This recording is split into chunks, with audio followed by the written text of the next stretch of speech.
Thank you very much. Did you hear what the cow said to the farmer on a cold winter morning? Thanks for the warm hand. Anyway, it's going to get better, so don't panic on me. I start small.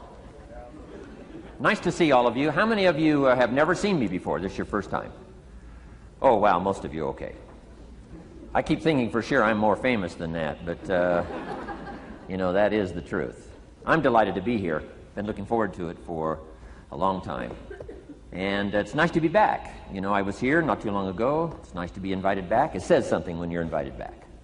It doesn't say everything, but it says something. Maybe it says, let's give him one more chance, right, to see if he can get it right this time. But I'm delighted to have all of you here. We're going to spend the day together. I feel two major responsibilities, and I'm sure you can guess what those are.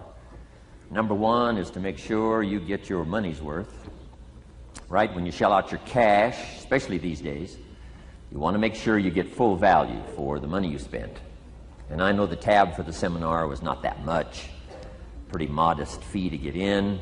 Most of you, your tips for the week, right? So it wasn't that much. But I want you to be able to say when you walk out of here today, it was worth my money.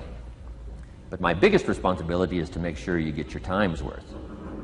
And the reason I say that is because time is more valuable than money. In fact, you might start your notes with that. Time is more valuable than money. You can get more money, but unfortunately you can't get more time. If somebody asks you to spend your money, that's pretty easy, right? We live in America. We're wealthy. So the money's not the problem. But what if somebody asks you to spend a day, right? You got to think that over carefully. And I know you did. I wouldn't waste one of my days, not for anybody, not for anything. Once I understood how valuable they were, I don't waste any. But to make an investment like today of your money and your time, I appreciate that. Today's going to be costly for me. It's going to cost me one of my days to be here, right? And some money, of course. But, you know, I don't need the money. I take the money, but I don't need the money. But guess what I do need? The time. So I'm here not to just joke with you. I'm here not to just tell some funny stories and give a performance and walk away. I'm here to give you some value, and I want to make it worth your time. I'm going to invest a day. You're going to invest a day. Let's get the most out of it and see what we can walk away with today. Anyway, for you that have not seen me before, just very briefly, let me just tell you my story. I grew up in Idaho, farm country, southwest corner of Idaho. In fact, my father still lives on the old homestead where I grew up. He'll be 89 his next birthday. He still hasn't retired. I'm proud of my dad. He's never been ill. He's really something. I'm trying to get him to retire this year, 88. I'm telling my father, what a good year to retire when you're 88. And he says, hey, talk to me in 10 years, right? I might be ready. But anyway, I went to high school. I graduated. I went to college 1 year. Halfway through my second year of college, I decided I was smart enough, so I quit. One of my major mistakes. I should have stayed in school.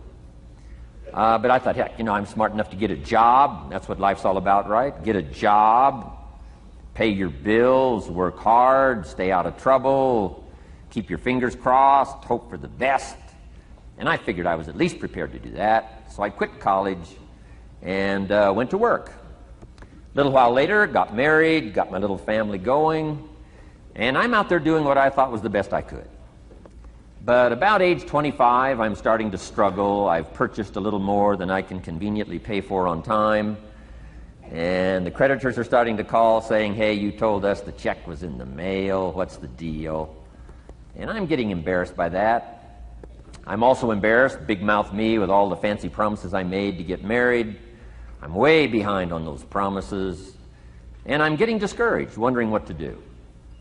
And I thought, well, maybe I should go back to school, right? 1 year of college, pretty short on an application. But, you know, tough to go back to school, right? Especially when you got your family going. Time to stay is when you're there.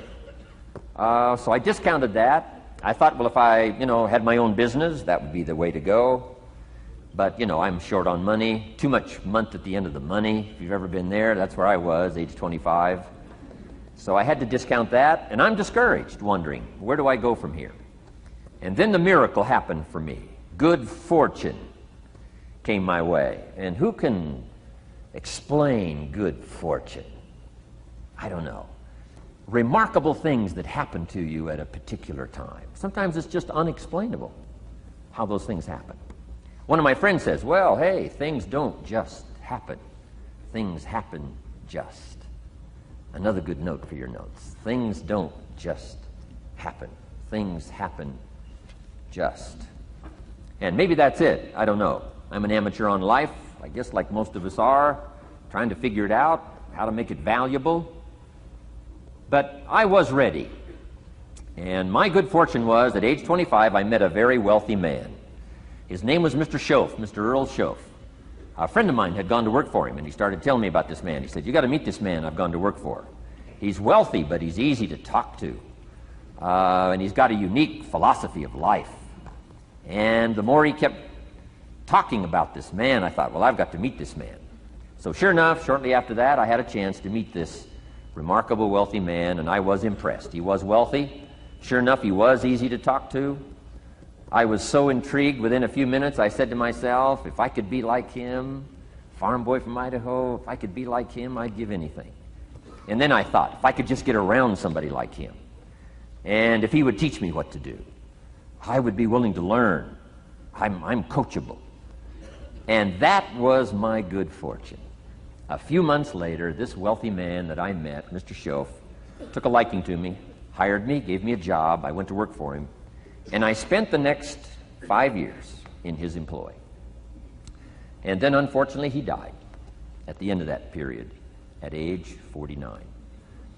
His last 5 years, but the first 5 years of my new life, I got to spend with this remarkable man, and my dream came true. He coached me. He taught me. He taught me the books to read.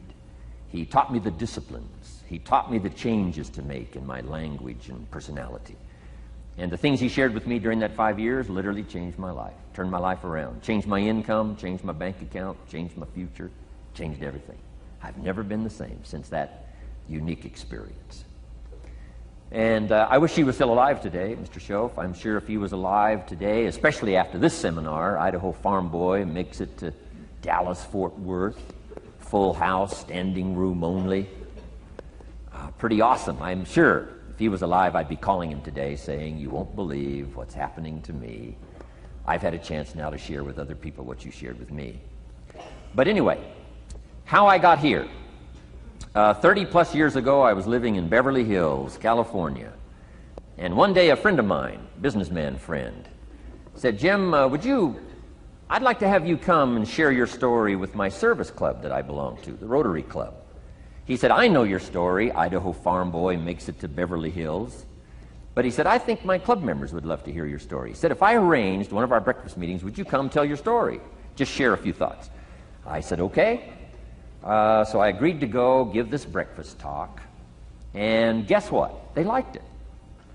And my telephone rang. I got another call saying, we heard you've given your story and shared some ideas. Would you come talk to our club? First thing I know, I'm starting to devote a piece of my business time to giving these talks.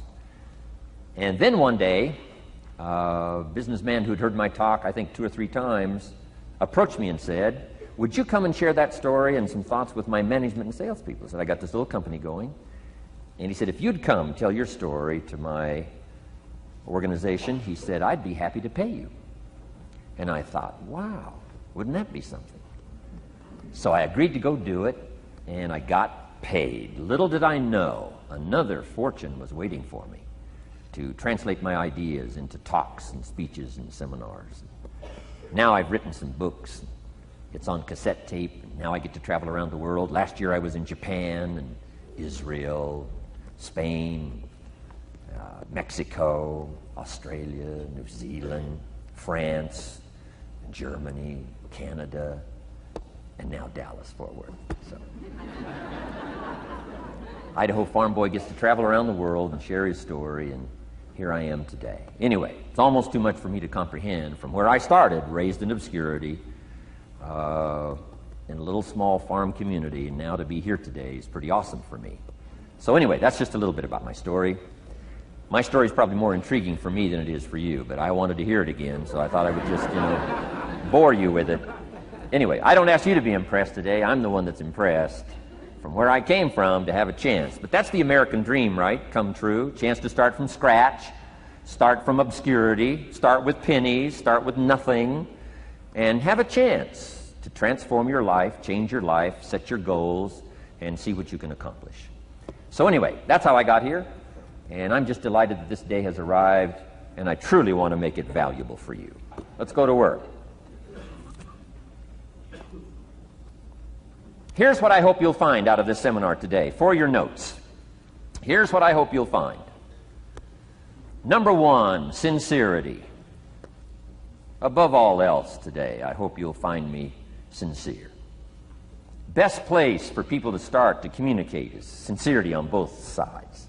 I'm sure you're sincere or you wouldn't be here today, right? To spend this kind of money, to spend this kind of time, roll up your sleeves today, go to work like I am, and get this message. You've got to be sincere. So I assume you're sincere. Now I want you to see me sincere. But I've got a good note for you to make. Sincerity is not a test of truth. Important note to make. Sincerity is not a test of truth. We must not make the mistake of saying he must be right, he's so sincere. That would be a mistake. And here's why. It's possible to be sincerely wrong. So we don't mistake sincerity for truth, right? Sincerity is only a test of sincerity. Truth has to yet be tested by truth, okay? But hopefully you will find me sincere and truthful. Next, a combination of things I hope you'll find here today. Ideas plus inspiration. Ideas plus inspiration.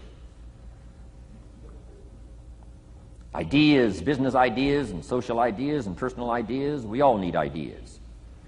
Right? How to have a good day ideas, how to have a good year ideas, how to have your best year ever ideas, good health ideas, personal relationship ideas, how to deal with your family ideas, sales management ideas, financial freedom for the future ideas. We all need good ideas. So today I hope you gather up by notes and by what you can remember a lot of ideas. I want to share as many with you as I possibly can in the time constraints we have.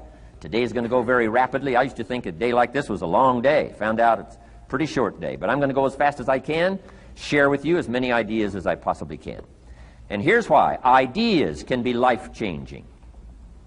Ideas can be life-changing. And sometimes all you need is just one more in a series of good ideas. It's like dialing the numbers into the lock. Right? You got 5 or 6 numbers dialed into the lock. The lock still won't come open, but you don't need 5 or 6 more numbers. Maybe you just need one more, and maybe a seminar like this could do it. A sermon could do it. The lyrics from a song could do it. The dialogue from a movie could do it. Conversation with a friend might do it. That one last piece you need, number. Dial it into the lock. That's it. The lock comes open.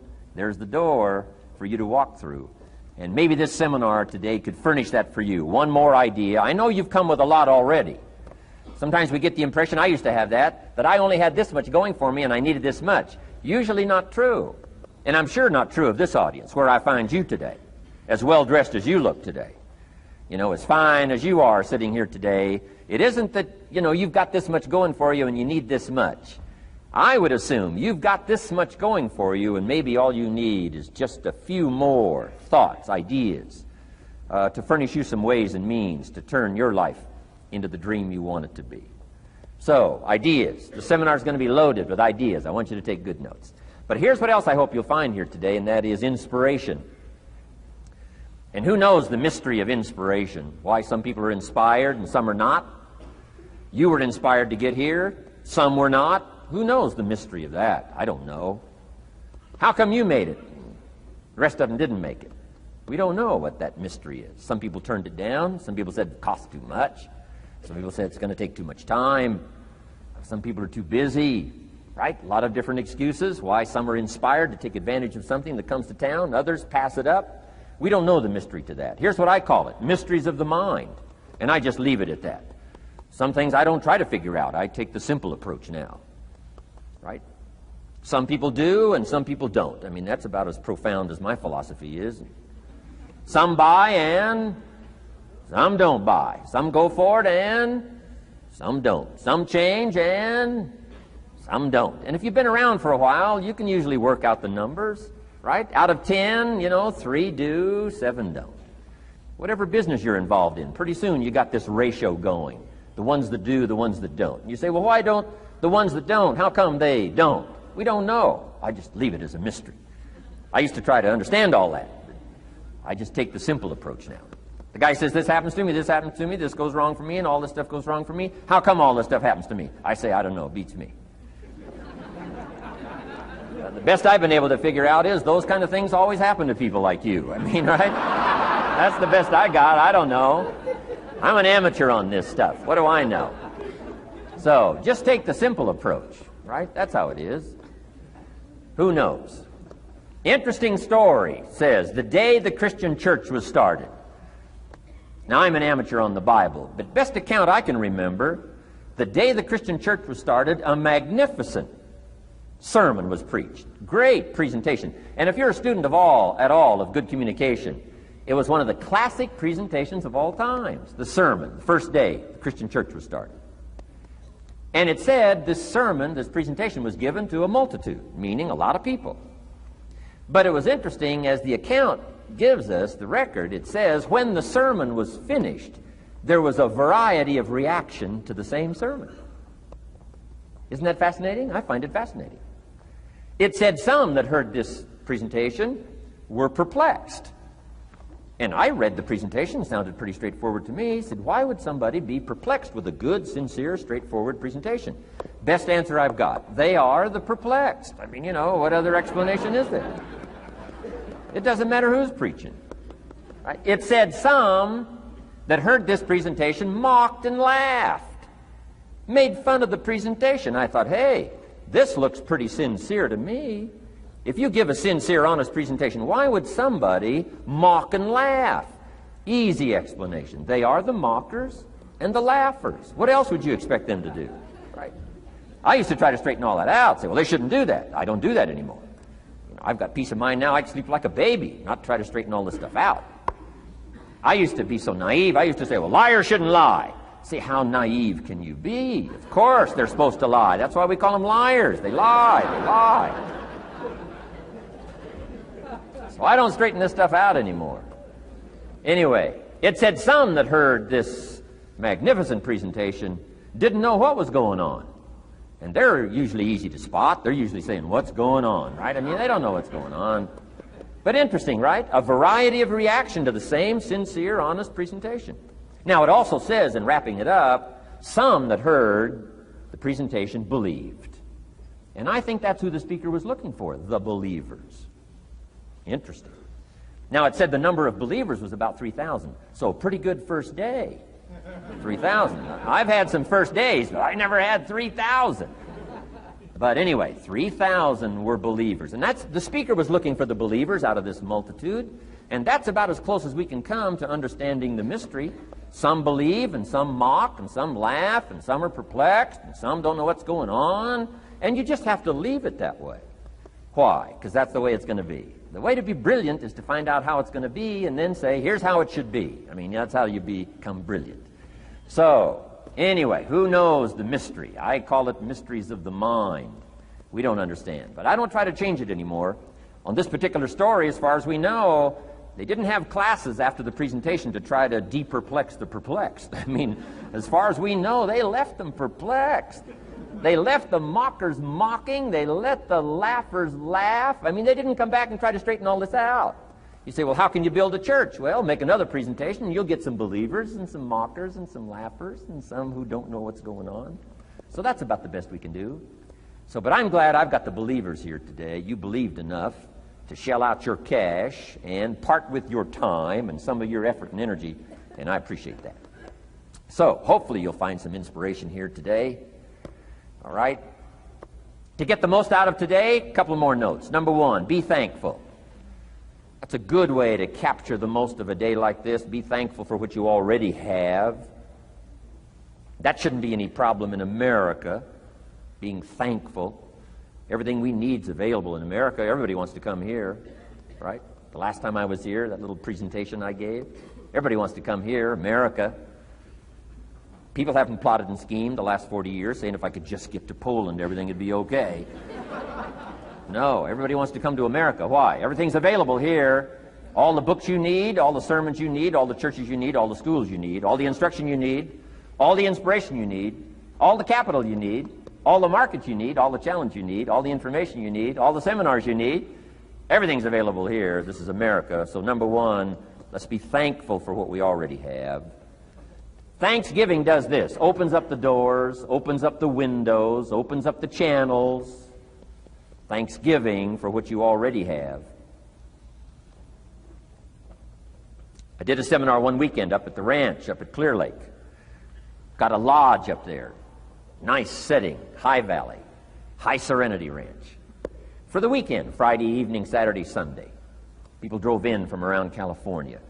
I got there late Friday afternoon. Everybody had pretty well already gotten there. I couldn't believe the parking lot. Continentals and Eldorados and Mercedes and Cadillacs and unbelievable. Ferrari, one Rolls Royce, unbelievable. I walked in, good-looking crowd about like this, sitting there ready for the weekend seminar. My opening remarks were, ladies and gentlemen, I think the rest of the world would find it strange that we have all come here this weekend to try to figure out how to do better. Right? I think the rest of the world would say, I don't understand. Guy in his Rolls Royce saying, I got to get to the seminar, find out how to get another one of these Rolls Royces. Unbelievable. Anyway, let's be thankful. Here's what locks up the doors and the channels to receive more: cynicism. That locks you away. That prevents you from learning more. Being a cynic about the past and the future, a cynic about the marketplace, cynical about the people, cynical about the institutions, cynical about the setup, cynical about yourself, cynical about your chances. See, that locks away all the chance for stuff to flow your way. So, good advice, I think, today. Start off, be thankful. Here's number two, listen well. That's going to be a challenge today. I understand that. Seems like most of, our life is still going on outside these four walls, right? Most of our life seems like it's all, continuing out there. Family and business and associates and market and economy and whatever else is happening in the midst of your life. And to sort of, pull your attention from what's going on out there and put it in here for just a few hours, I know is a challenge. But do the best you can, listen well. And here's the last one, take good notes. Be a good student today. Take some good notes. I've not come to entertain you. As you can tell by my opening joke, right? I would not make it in Las Vegas. So we don't have a dog and pony show today, no entertainment. But I do have some ideas. Take some good notes. Somebody showed me the other day notes that they took about 21 years ago, attending one of my seminars out in Los Angeles. He said, I still use these notes I took 21 years ago to help me in my business, relationship with my family. So I'd like to have these notes that you take today become that valuable for you. Then it would be worth me making the investment to come and spend a portion of my life, my time, my energy here. And I want this investment I'm making here today to pay off. And one of the ways it can pay off for me is for you to take good notes and then go away and use whatever makes sense. Because what I feast on coming back around is the stories out of this audience today. Sure enough, 6 weeks from now, 6 months from now, 6 years from now, somebody's going to, by phone, by letter, by personal contact, walk up to me and say, the things you shared that day got me thinking. And I started making some changes, and let me tell you what's happened to my business. Let me tell you what's happened to my sales career. Let me tell you what's happened to my relationship with my family. See, that'll make it worth it for me. Not the money, the return. Something you can't buy with money. If somebody says, thank you for touching my life and taking the time to make the investment. And that's what I'm all about. So if you'll become a good student today. And here's the last note. Don't be a follower, be a student. You'll be happy to know today we haven't come seeking disciples. We've got no movement for you to join. I'm just here to share some of my experiences, good ideas, best I can. But I think that's good advice. Don't be a follower, be a student, right? Take advice but not orders. Take information, but don't let somebody, order your life. Make sure what you do is the product of your own conclusion. Excellent note to make. Make sure what you do is the product of your own conclusion. Not to do what someone else says. Take what someone else says, process it, think about it, ponder it. If it makes you wonder, if it makes you think, then it's valuable. Then, when you go take action, make sure that the action is not what somebody told you to do. Make sure the action is the product of your own conclusion.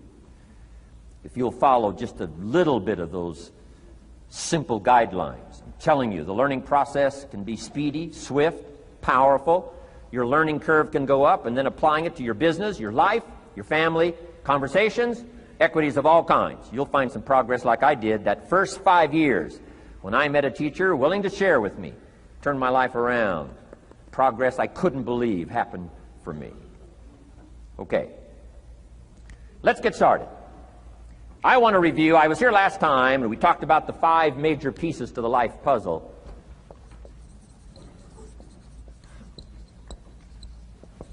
And I just want to review those because it lays such a good foundation for all the rest that I want to share with you today. We got a lot of subjects to cover, so we're going to go rather swiftly, okay? Put on your mental track shoes here and run with me today, because I'm going to deal mostly in concepts. Expect you to, fill in a lot of the details, because I've got a lot to share. I want to get through it all. But let's lay this foundation again of the 5 major pieces. Happens to be the title of my latest book. But I think it is so valuable in laying a foundation. It's some of the things I learned between ages 25 and 30. The teacher who taught me so well. He dealt in these fundamentals, we call these. Fundamentals. We call these basics. Basics for sports, fundamentals for sports, fundamentals for your business, fundamentals for the way you deal with your family, a few simple things. A few basic things that if you practice every day can make all the difference in the world, how it works out. I boiled it down to 5 major pieces to the life puzzle. Let's just review those. Number 1 is philosophy. Philosophy, as I taught the last time I was here, philosophy, in my personal opinion, is the major determining factor in how your life works out. Philosophy, the major determining factor in how your life works out. Philosophy. To form our philosophy, you got to think. You got to use your mind. You got to process ideas. And this whole process over a lifetime, starting way back here when we were children, schools that we've attended, our parents, our experiences, all this stuff that we've processed by the thinking process helps to develop our philosophy. And in my opinion, each person's personal philosophy is the major factor in how your life works out. Here's what I called it in that last presentation when I was here. It's called the set of the sail. Each person's personal philosophy is like the set of the sail. Now, I used to think it was circumstances that ordered my life. If someone would have asked me at age 25, Mr. Rohn, how come you're not doing well? Pennies in your pocket, creditors calling, nothing in the bank, behind on your promises to your family, you live in America, 25 years old, got a beautiful family, every reason to do well, and things are not going that well for you. What is wrong here? It would not have occurred to me to blame my philosophy. I mean, it would not have occurred to me. Saying, well, I got this lousy philosophy, and that's how come I got pennies in my pocket and nothing in the bank, and things aren't working well. That would not have occurred to me. I found it much easier to blame the government. Much easier to blame the tax problem. I used to say taxes are too high. Top tax rate when I first started paying taxes, 91%. Back then, when your income reached a certain level, all your income over that, 91%. So I used to say that's too high. Now, the top tax rate's about 33%. But people are still saying what? Taxes are too. See, but you can't use that anymore. If it's gone from 91 to 33, how could it be too high? Come on. I threw all that old excuse stuff away. Some people found it, though, and they're using it these days. My old list. I used to blame the traffic, the weather, used to blame circumstances, right? People say I'm too tall, I'm too short, I'm too old, I was raised in obscurity, raised on a farm, parents of modest means, all the stuff. If you were to ask me, how come you find yourself here, Mr. Rohn, age 25, living in America, land of abundance and opportunity, pennies, zero in the bank, not doing well, creditors calling, it would not have occurred to me to blame my philosophy. I found it easier to blame the company policy. I used to say, if this is all they pay, how do they expect you to do well? So I figured that, my future was going to be tied to what everybody else was arranging, the economy and, interest rates. I used to say things cost too much. That was my whole explanation, not my philosophy, until my teacher taught me better that this is where the problem was, my own personal philosophy. Here's what's exciting about each person's personal philosophy. That's what makes us different than dogs and animals and birds and cats and spiders and alligators. That's what makes us different than all other life forms. The ability to think, the ability to use your mind, the ability to process ideas, and not just operate by instinct. In the winter, I'm telling you, the goose can only fly south. What if south doesn't look too good? Tough luck. It can only fly south. But see, human beings are not like a goose, can only fly south. I mean, you can turn around, go north, you can go east, you can go west, you can order the entire process of your own life. And we do that by the way we think. We do that by exercising our mind. We do that by processing ideas and come up with a better philosophy, a better strategy for our life, goals for the future, okay? Plans to achieve those goals. All this comes from developing our philosophy.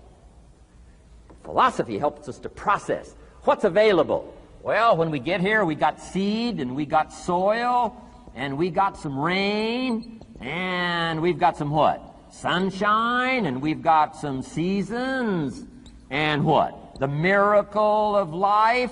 Now, the key is, what do you do with all this stuff?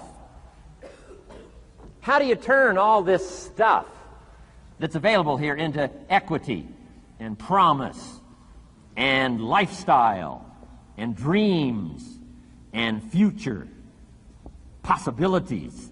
All of this that's possible now with human beings, how do you take all this stuff and turn it into this equities and values? Well, it starts with philosophy. What is the seed? What is the soil? What is the sunshine? What is the rain? Is it possible to take some of each of all the stuff that's available and turn it into food and turn it into value and turn it into nourishment and turn it into something spectacular and unique that no other life form can do? And the answer is yes. But you cannot deal with all this stuff and what to do with it unless you start refining your philosophy. Think, use your mind, come up with ideas, and strengthen your philosophy. So the seed and the soil and the rain and the sunshine, this is called, the economy and the banks and the money and the schools and everything that's available out there, processing information, what to do with all that, and turn it into equity and value. That is the major challenge of life, my personal opinion. So each person's personal philosophy now is going to determine what you're going to do with seed and soil and sunshine and rain and miracle, the change of seasons. That's it. My personal opinion. Each person's personal philosophy is like the set of the sail. That's what this seminar is for today. Help you to trim a better sail. You don't need a better economy. You don't need better seed and soil. In fact, when it comes to seed and soil and rain and sunshine and seasons and the miracle of life, that's all you got. Now, what if you blame this stuff? Then you're blaming all you got. If you blame the economy, and you blame the schools, and you blame the teachers, and you blame the sermons and the preachers, and you blame, the marketplace, and you blame the company and company policy, what else is there? When some people get through with their blame list, there isn't nothing else. That's all there is. And if you blame the only thing you've got to work with, I'm telling you, it's called mistake colossal. In not understanding that that's all you've got to work with. And if this is all you've got to work with, then you don't change the seed, and you don't change the soil, and you don't change the rain, and you don't change the sunshine, you don't change the seasons. Right? Guy says, I'll take 3 springs, 4 summers, 9 falls, no winters. No, you can't fool with this stuff. You got to take it like it comes. Then what do you change to make your life work well? You got to start with your philosophy. Guess what I had to do at age 25 in order to change my own future? I had to change my mind. I had to change my thinking. I had to change my philosophy. I was messed up on what was causing my problem. And once I got that straightened out, that all the stuff I blamed, the government and taxes and the marketplace and the economy and things cost too much, negative relatives, cynical neighbors, once I got rid of that and started going for where the real problem was, which was me, I'm telling you, my life exploded into change. My bank account changed immediately. My income changed immediately. My whole life took on a whole new look and color immediately. And the early results I got from making these philosophical changes tasted so good, I've never stopped the process from that day until this. And I'm telling you, with a little consideration of the refinement of your sail, by setting a better sail, refining your philosophy, your whole life can start to change from today on. You don't have to wait till tomorrow. You don't have to wait till next month. You don't have to wait till spring. You don't have to wait till 93. You can start this whole process immediately. I recommend it. Now, some people do so little thinking, they don't even have their sail up. I mean, you can imagine where they're going to wind up at the end of this week, at the end of this month, at the end of this year. Now's the chance to change, process all this information. So number one is philosophy. Okay. And we dealt with all that, where we get ideas from personal experience, from other people's experiences.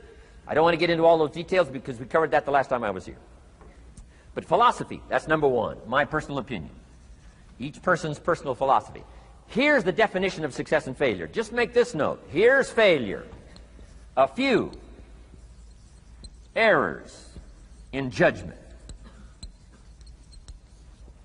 repeated every day. Now, you can automatically assume, Mr. Rohn, I say, I can understand that. A few errors in judgment repeated every day. For 6 years?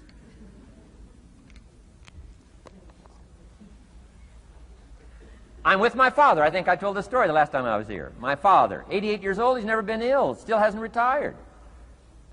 Not long ago, midnight, we're getting ready to go to bed. We've drilled a new well, got some extra water, got some more acres going. He's all excited. At midnight, we're getting ready to go to bed. My father's eating what he calls his midnight snack. A little bite to eat before you go to bed. Don't have to go to bed hungry. And I'm watching him eat this midnight snack. Guess what he had? An apple, a few graham crackers, and a glass of grapefruit juice. I said, no wonder my father's so healthy. My mom taught us all those good health practices. Taught me when I'm growing up, right? I'm an only child. I've never been ill. Passed the big 5-0 some time ago. My 2 daughters, 32, 33, never been ill. My grandkids, never been ill. I'm telling you, the legacy lingers on. As I watched my father have this midnight snack, suddenly it occurred to me. I know that's part of it. An apple, what? A day. That's gotten to Dallas-Fort Worth, right? An apple. An apple a day keeps the doctor away. Good question for this intelligent audience. What if that's true? You say, well, Mr. Rohn, if that's true, that would be easy to do. Then what's the problem? It's easy not to do. It's easy not to adopt it as your own personal philosophy. Or the guy messed up the saying. Guy says a Hershey bar a day. Say, no. No. You've been watching too much television. It is not Hershey bar. You've got to be smarter in philosophy than to fall for the Hershey bar a day when it's an apple a day. You've got to be smarter than that.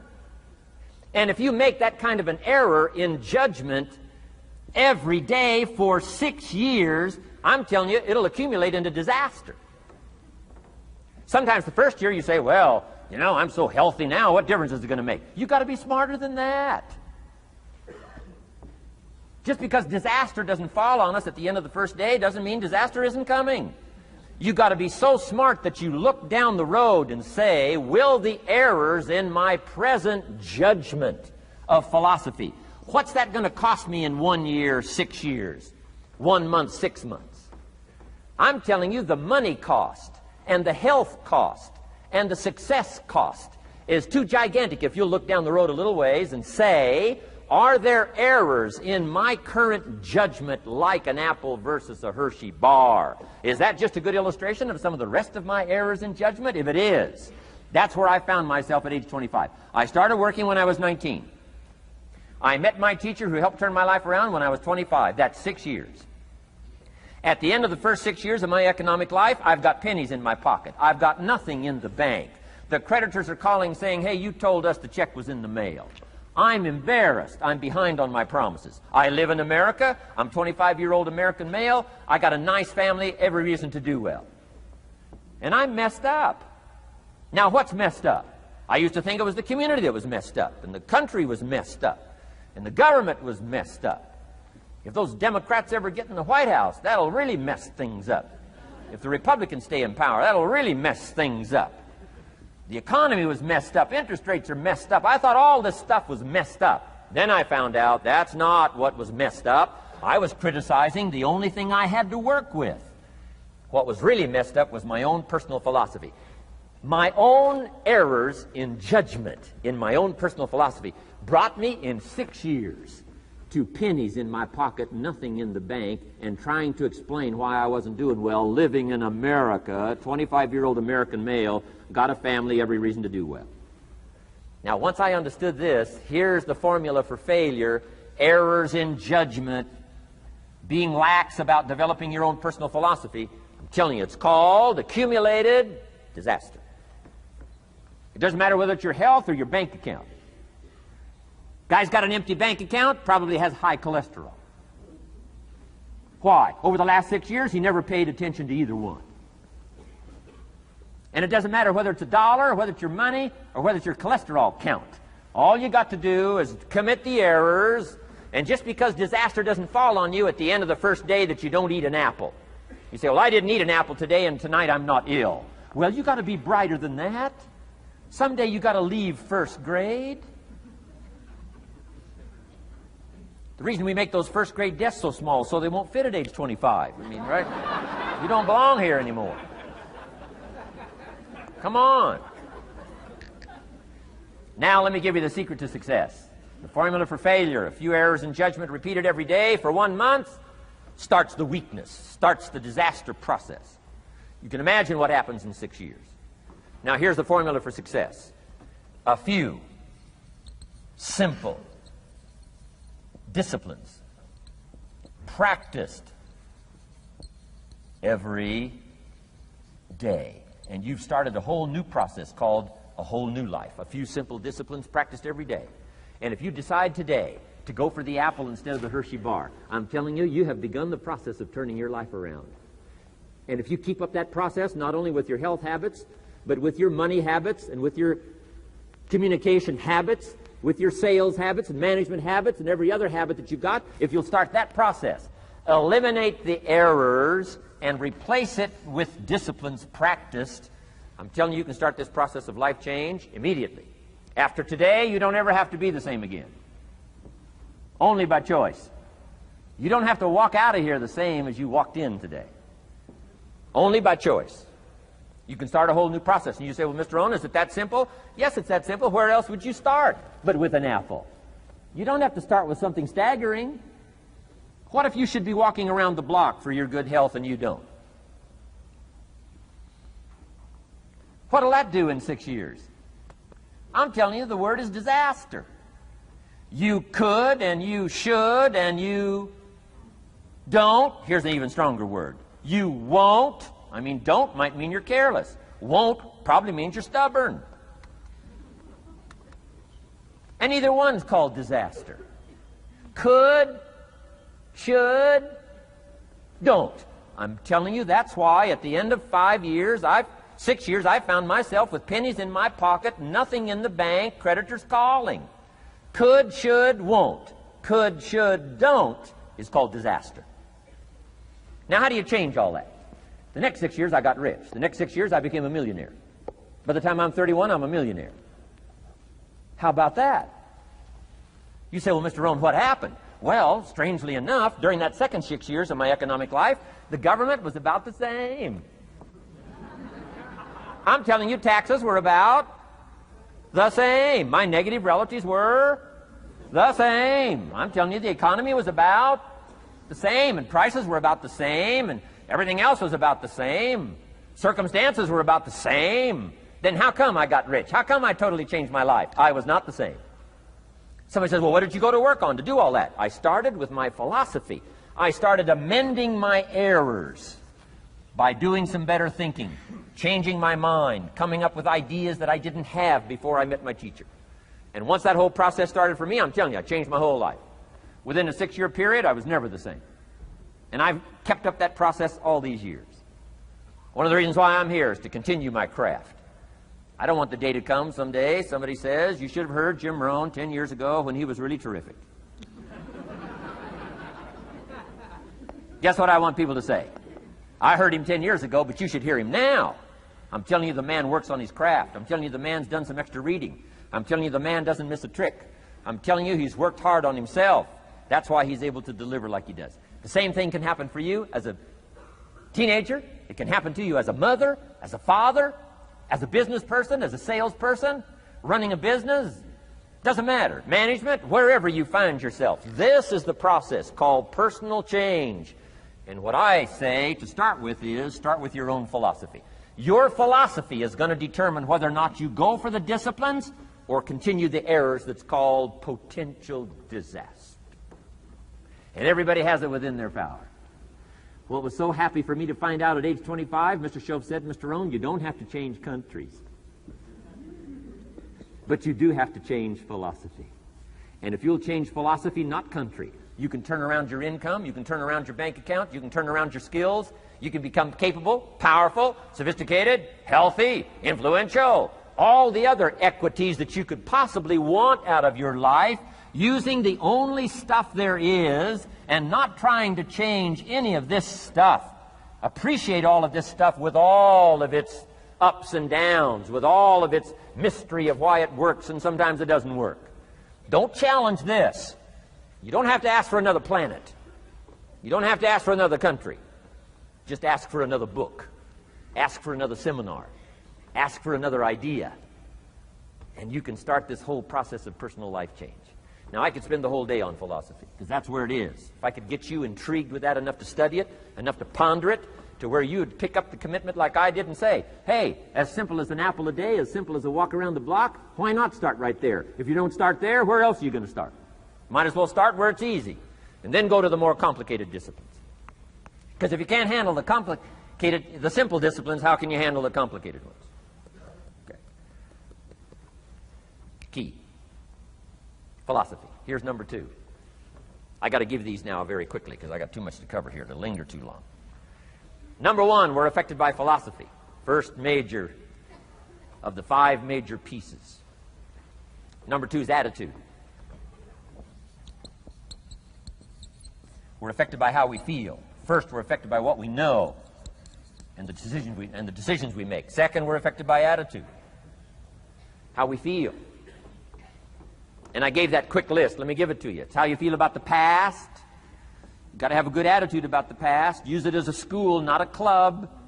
Don't beat yourself to death with your past. Faults, failures, losses. Let the past be a school. Harsh school, maybe. What else is new? Let the past be a school master to teach you. Not to threaten you, but to teach you. Okay. Next, it's how you feel about the future. Set your goals. We'll talk a little bit about that before we finish today. Goal setting. The promise of the future is an awesome force to affect your life every day. Without a future well designed, we take hesitant steps. And all you have to have is hesitant steps. For 6 years, you'll be timid, driven into a corner, not boldly willing to go and take your portion, take your share. Okay? Next, it's how you feel about everybody else. Got to have a good attitude about everybody else, because it takes everybody else to make a market. One person doesn't make a family. One person doesn't make a business. One person doesn't make a corporation. One person doesn't make a community. One person doesn't make a nation. It takes all of us to make a dynamic economy, a nation second to none. It takes all of us to make the churches and make the economy run. It takes all of us to make the possibilities. All the gifts that have flowed in here the last 200 years, unprecedented in 6,500 years of recorded history. There's been nothing like it. The ethnic streams that have flowed in here brought their gifts, brought their talent, brought their skills, brought their inventions, brought their work ethic. All of it mixed together is called America. Been nothing like it in 6,500 years. And to miss the value of it by some, warped attitude about it, I'm telling you, you've missed it all. And if you have an appreciation for it all, you'll draw from it. And if you draw from all the gifts that have been blended together here for 200 years, now for your value and benefit, think of what you can do for your days, for your business, for your conversation, for your equities. You can transform it to an incredible degree. And here's the last one. It's how you feel about yourself. Understanding self-worth is the beginning of progress. Self-worth should be easy. If one of us can do it, all of us can do it. If anybody can think it, we all can think it. I can read, you can read. I can understand, you can understand. From where I came from, the few simple things I did and tried revolutionized my life in 5 years. There isn't anybody here that can't do it. Change from pennies to fortune. Change from nothing to something. Change from broke to rich. Anybody in this room can do it. If any of us can do it, we all can do it. That's the kind of value you should place on yourself. If Jim Rohn can understand it, I can understand it. If he can read, I can read. If he can find it, I can find it. If he can change, I can change. If he can get it done, I can get it done. That's the attitude about yourself. So valuable. Okay? Now, in transforming our lives, we don't start with attitude. We don't start with the inspiration here. We start with education. Somebody says, well, I expected you to just come get motivated today. Well, that probably won't do it. Somebody says, by now we should be standing on the chairs, waving a flag, singing the old gray mare. Get going here. No, that's not where you start. Life change does not start with inspiration. Life change starts with education. You've got to be educated to the point of where you might have messed up. My teacher put it in blunt, simple language. He only went to the 9th grade in school, so he put it in simple language I could understand. He said, Mr. Rohn, after 6 years living in America, healthy American male, 25 years old, been working 6 years, 1 year of college, pennies in your pocket, nothing in the bank, behind on your promises. Shoaff said, I just got one simple explanation for that. You've messed up. Now, I could understand that kind of language. Substitute a Hershey bar for an apple means you've messed up. Should walk around the block, could walk around the block, won't walk around the block. You have messed up. And all you got to go is right down through the list. Don't need some teacher to come by and tell you. Be your own best teacher saying, hey, let me make a list of some places I've messed up. Because if I let this down, that probably affects the rest. And the answer is, that's true. So we don't start with inspiration. We start with education. Somebody says, well, just motivate this guy. He'll be all right. Just motivate him. Get him turned on. Probably not. If a guy's an idiot, you motivate him. Now you got a motivated idiot. No, he won't be all right. So we start with education. What's the first education? If it isn't going well and you live in America, you have messed up. You don't need to change countries. You say, well, the country's messed up. That's like cursing the soil and cursing the seed and the sunshine and the rain, which is all you got. Don't curse all you got. When you get your own planet, you can rearrange this whole deal. But this one, you got to take like it comes. So number 2 was attitude. Here was number 3, activity. This is the work part, the labor part. Taking action. And the activity is the miracle working piece. A miracle being something we don't quite understand how it works doesn't mean it doesn't work. It means we just don't quite understand how it works. Miracles work. God says. Now, I'm an amateur on God, but here's my best analysis. God says, if you'll plant the seed, I'll make the tree. Now, that's a good arrangement. Number 1, gives God the tough end of the deal. What if you had to make the tree? That'd keep you up late at night trying to figure out, how do you make a tree? Say, no, I'm telling you, the mystery and the miracle of this stuff has already been set up. God says, I got the miracle going, I got the seasons going, I got some sunshine and some rain, and I'm God. But the way I've arranged that, I just need somebody to plant the seed, not chant. In California, they're trying to chant to get this stuff done. Forget this California stuff. You don't have to rub a crystal and sleep under a pyramid. This stuff's too easy. Getting rich is too easy. Changing your life is too easy. Forget all that. Right? Massive bombard, affirmation, forget all that. My opinion. Ocean waves and seagulls? Come on, this stuff's too simple. Just simple, easy stuff. But if you neglect it, that's how it piles up year after year. But if you're willing to straighten it out, and here's one of the keys. It's called activity. It's called disciplines. Turning wisdom from your philosophy and inspiration, the strengthening of attitude and faith and courage, commitment, and all this stuff that comes from attitude. If you're willing to take these two qualities, philosophy and attitude, and invest it into activity, you can have a miracle. Anything short of that, no miracle. Wisdom doesn't perform a miracle. Attitude doesn't perform a miracle. The only thing that performs a miracle of increase called equity is called putting wisdom and attitude into discipline, into labor. And this labor now can perform a miracle. And here's the two parts to the labor. One, do what you can. Number two, do the best you can. Can't give you better advice than that. Number one, do what you can. You just got to go home and make a list after today. And here's the question to ask as you make this personal list. What am I not doing that would be easy to do? That could greatly change my health, my wealth? What am I not doing I'm neglecting that would be easy to do? Just go home and answer that question personally. You don't have to put the answers on a public bulletin board. This is just all personal stuff. From the walk around the block to the apple to what to do with your money, which we're going to cover today. What does a child do with $1? We're going to cover that today. Errors in judgment, disaster. A few simple disciplines, wealth beyond imagination. And if you'll pick up the activity part, the miracle working part, plant the seed part, take care of your part. The soil will take care of its part, and the seed will take care of its part. The seasons will take care of their part. The miracle will take care of its part. If you'll take care of your part, called putting it into activity, action. Works miracles. 2,000 years ago, on April 13th, one of Jesus' disciples. Now again, I'm an amateur on the Bible, but best as I can remember it, one of Jesus' disciples said to Jesus, "It's time to pay our taxes and we don't have any money." That's how come I know it was about April 13th.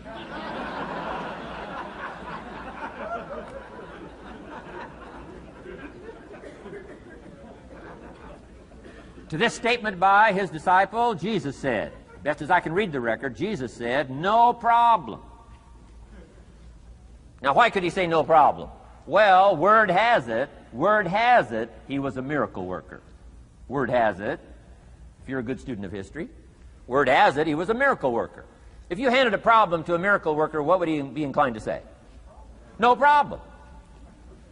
You got to hang out with folks like that. I belong to a small group like that. We do business around the world. You hand these guys a problem, they say no problem. What? How many books would they read to solve it? Many as it takes. How early would they get up? Early as it takes. How much information would they gather? Much as they needed. So it's what? No problem. You got to hang out with folks like that. Jesus said this will be no problem, the tax thing. He said to his disciple, it's simple. Go fishing. Wow.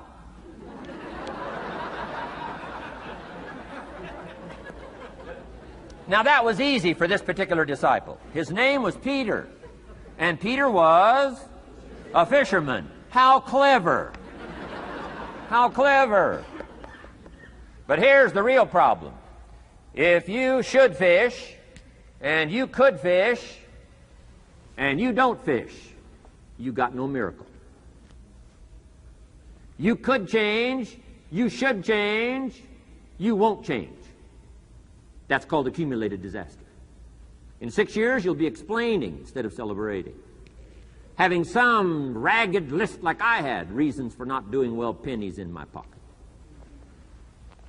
Could, should, don't, disaster. And if you'll just start the process of change, could, should, and will, you can start this whole process. And if you will, then put it into action, the miracle belongs to you. Jesus said to his disciple, it'll be simple. Go fishing, and the first fish you catch, look in his mouth. Peter said, okay. He was used to strange things happening in this relationship. Peter goes fishing, catches the first fish, looks in his mouth. Guess what's in the fish's mouth? Coins. Peter says, wow, coins.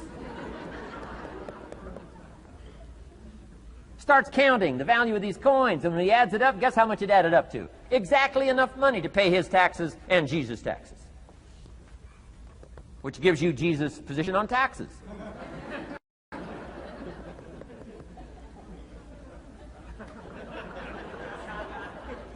Okay.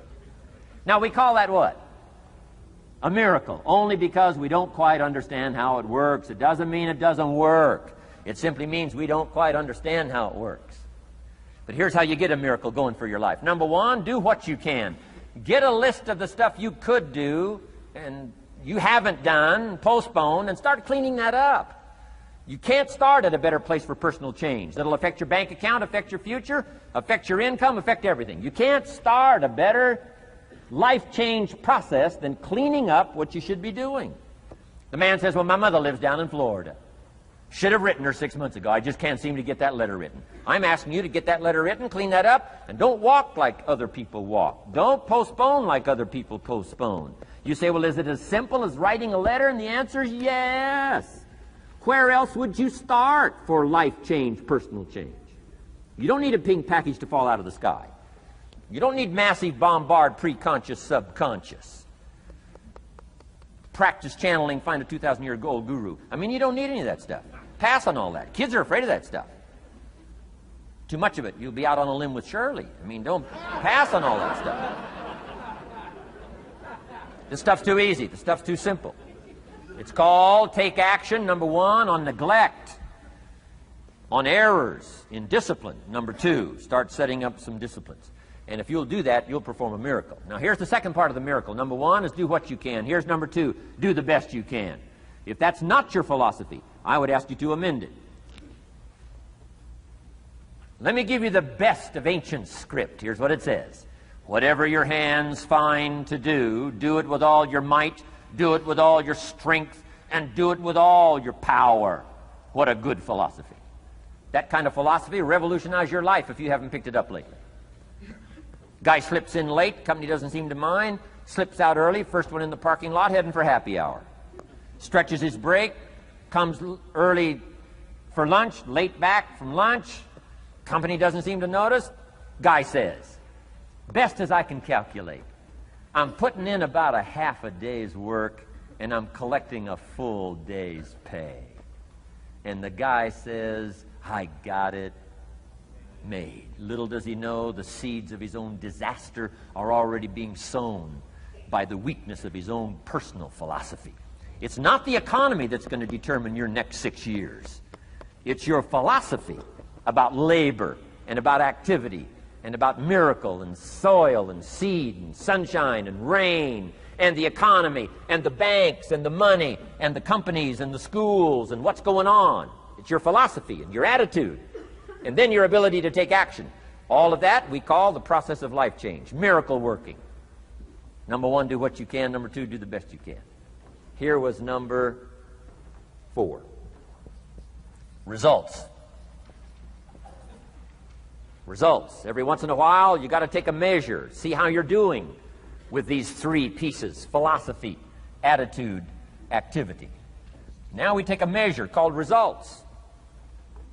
What is the results at the end of the day, the results at the end of the week? You can't let too much time go by without checking. When time goes by, 6 years I'd been out there working when I met my teacher, Mr. Schoaf. Schoaf said, well, Mr. Rohn, let's just go through a little summary here. He said, in the last 6 years, how much money have you saved and invested? Let's go through a little tab list here. How much money have you saved and invested the last 6 years? I said, what? 0. He said, you have messed up. You remember these notes. I like that. You've messed up. He said, who sold you on that plan? I thought, my gosh, the man's right. I'm a nice guy. I bought the wrong plan. What if you were 50 and broke? Right? Didn't need to change countries. Bought the wrong plan. What a sad scenario that would be. But Schoaf said these questions. Let's go through some results. He said, how many books have you read in the last 90 days? I said, what? 0. Wisdom of the world available? Change your life, change your future? Wisdom of the world available? Develop any skill you want, earn the kind of income you want, have all the treasures you want, equities you want, relationship with your family that you want, everything that you want available, and the wisdom of the world to help you get it. Haven't read any books in the last 90 days. My teacher said, Mr. Rohn, you have messed up. I'm telling you, you've got the deal. Shoaff said, Mr. Rohn, in the last 6 months, how many classes have you taken to improve your skills or to develop new skills? Go for the American dream. Become rich and powerful and sophisticated and healthy and influential. How many classes have you taken in the last 6 months? I said, how many? 0. He said, you have messed up. He said, you don't need to unmess the country.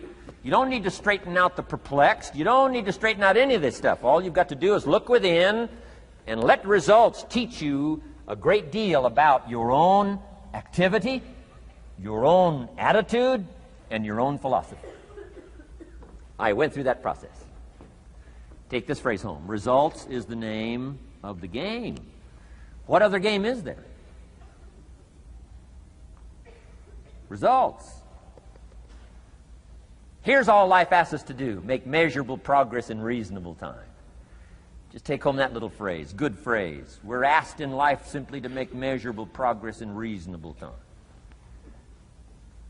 We demand it of our children. How many years do you want your child to spend in 4th grade? Approximately. About 1. If it looks like they're not going to make it, we pour on the pressure, called legitimate pressure, lack of results. Peer pressure, family pressure, school pressure, community pressure. Every other kind of pressure we can bring to bear. Why? You can't stay more than 1 year in 4th grade. As parents, you'd have to leave the community. You say, well, what if they're nice kids? Wouldn't you give them 3 or 4 years? And the answer is no. You've got to make better progress than that. So you've got to check fairly often. Some things you've got to check every day. Some things you've got to check at least by the end of the week. Salesman joins this little sales company. He's supposed to make 10 calls first week. Wouldn't it be legitimate to call him in on Friday and say, John, what? How many calls? I mean, this stuff is simple. John says, well. Say, John, well won't fit in this little box here. Well. Now John starts with a story. You say, John, I made this little box so small so a story won't fit. I don't need a story. I need what? A number. A number. What will a number tell me? Everything. John's supposed to make 10 calls. What if he made 20? You say, wow. Wow. We got somebody. What if he only made 1 call? Whoa. Will that tell us something about John's philosophy? And the answer is yes. Will it tell us something about his attitude? Of course. Will it tell us something about his disciplines? Of course. And if he wants a lesson in life change, all he has to do is be willing to face the numbers and come up with the results that will teach you to either celebrate if you got good results or fix whatever needs to be fixed in your philosophy, attitude, activity called disciplines. You don't need to go anywhere else. I do believe in affirmations. And they are valuable as long as you affirm the truth. Because it says in ancient scripts, the truth, what? Will set you free. Free to do what? Amend your errors and pick up new disciplines. That's what the truth is for, to help us amend our errors and pick up the disciplines for life change. That's what the truth is for. So I do believe in affirming the truth. If you're broke, the best thing to affirm is, I am broke. You put that up on the refrigerator where you can see it every day. I mean, that's how you do that.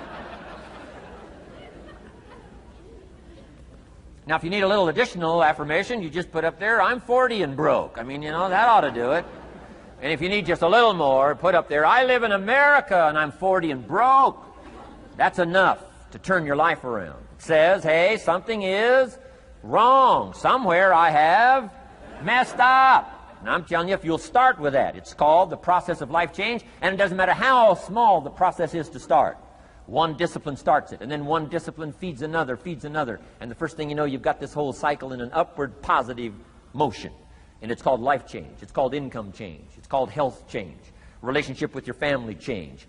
Equities unprecedented that you can have in numbers that will stagger the imagination if you do not curse what's available and start amending what's possible to get the results that you want. I don't think I can put it in any better language. That's it. Kids can do it. Teenagers can do it. Parents can do it. Managers can do it. Right? Government officials can do it. Anybody can do it. Anybody can do this stuff called personal change. Wow. Results is the name of the game. Success is a numbers game. Good note to make. Success is a numbers game. You got to go for the numbers. You got to understand what the numbers are. How many pounds overweight should you be at age 50? Approximately.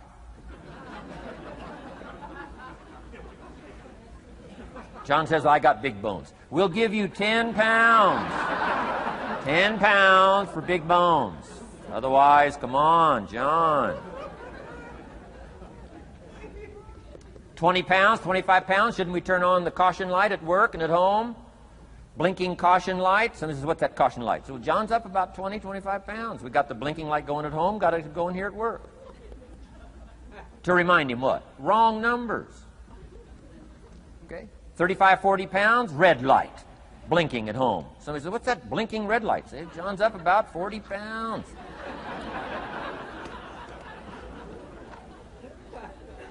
50 pounds, we got the siren.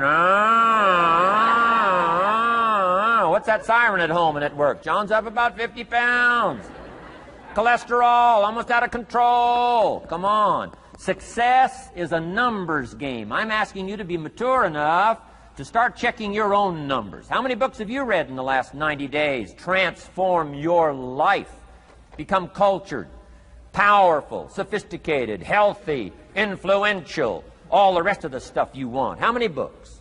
How many classes?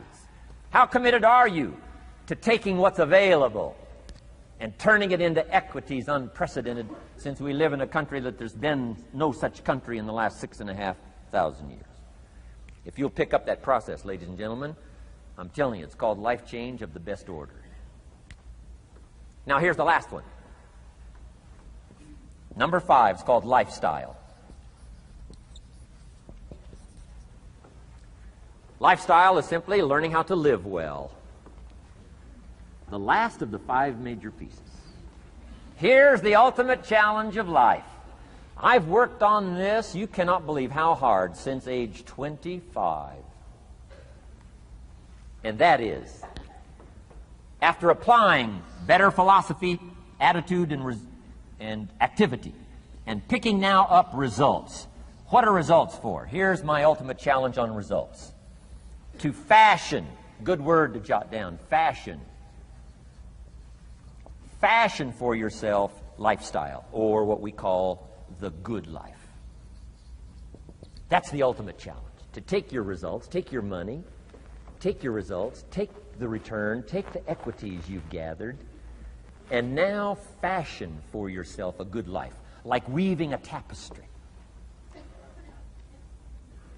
And Mr. Schoaf gave me all kinds of examples on lifestyle. He gave me 2 phrases that helped change my life. In case you have to leave early, let me give you these 2 phrases. It'll be worth the price of coming and being here today. Just take these 2 phrases home, in case you have to leave early. Here's number 1. Schoaf said, Mr. Rohn, if you wish to be wealthy, study wealth.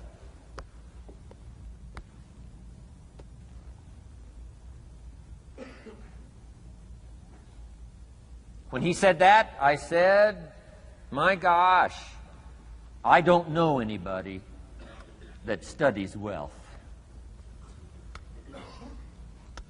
Where am I going to learn it? He said, never mind, Mr. Rohn, now that you've met me, if you'll be with me for a while, he said, and if you'll commit yourself, he said, I will teach you. And he taught me. He taught me the books. He taught me the stuff. Changed my life. By the time I was 31, I was a millionaire. The man taught me well.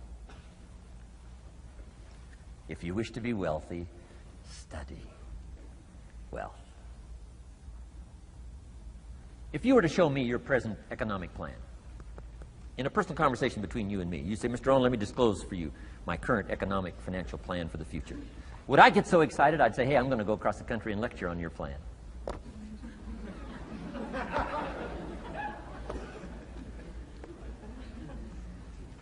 And if the answer is no, Mr. Rohn, you probably wouldn't want to go across the country and lecture on my plan. Here's my question to you. Why not? Why wouldn't you have a superior, powerful financial plan that's taking you to the places you want to go? I'm asking you, if you find yourself caught like I was at age 25, make the personal commitment today and say, I'm going to study and I'm going to change, and 5 years from now, nobody's going to be able to say, how come you don't have a superior plan living in a superior country with superior opportunity? Nobody's going to be able to say that 5 years from now of me. If you'll make that commitment, I'm telling you, this will be one of the most exciting days of your life.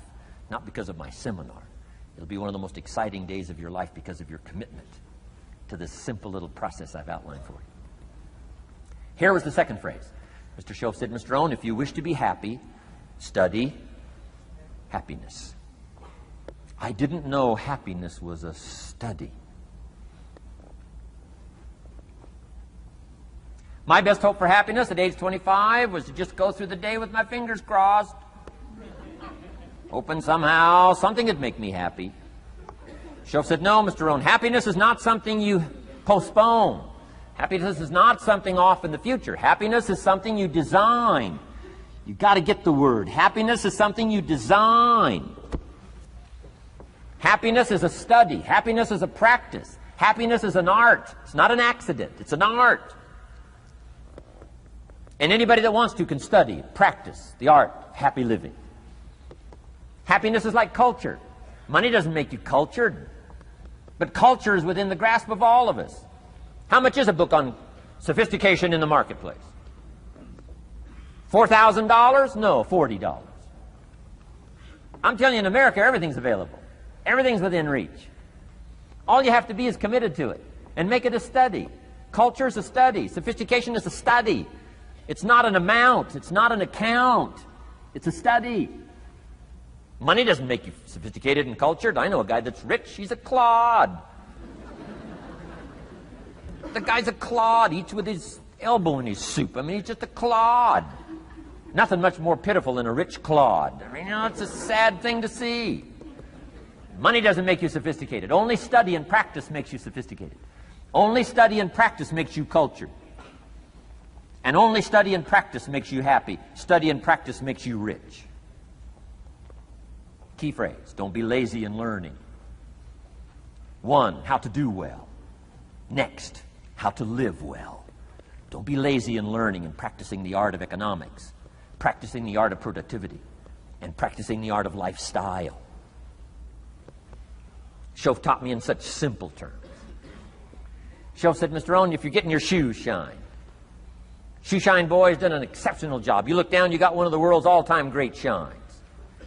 And you pay him. Now, you got a little change in your hand. Question pops in your mind. Should I give him 1 quarter or 2 quarters as a tip from a neat shine? Here's what Shoaff said. If 2 amounts pop in your mind, always go for the higher amount and become the higher thinking person. That helped change my life. Here's what he said. Become a 2-quarter person.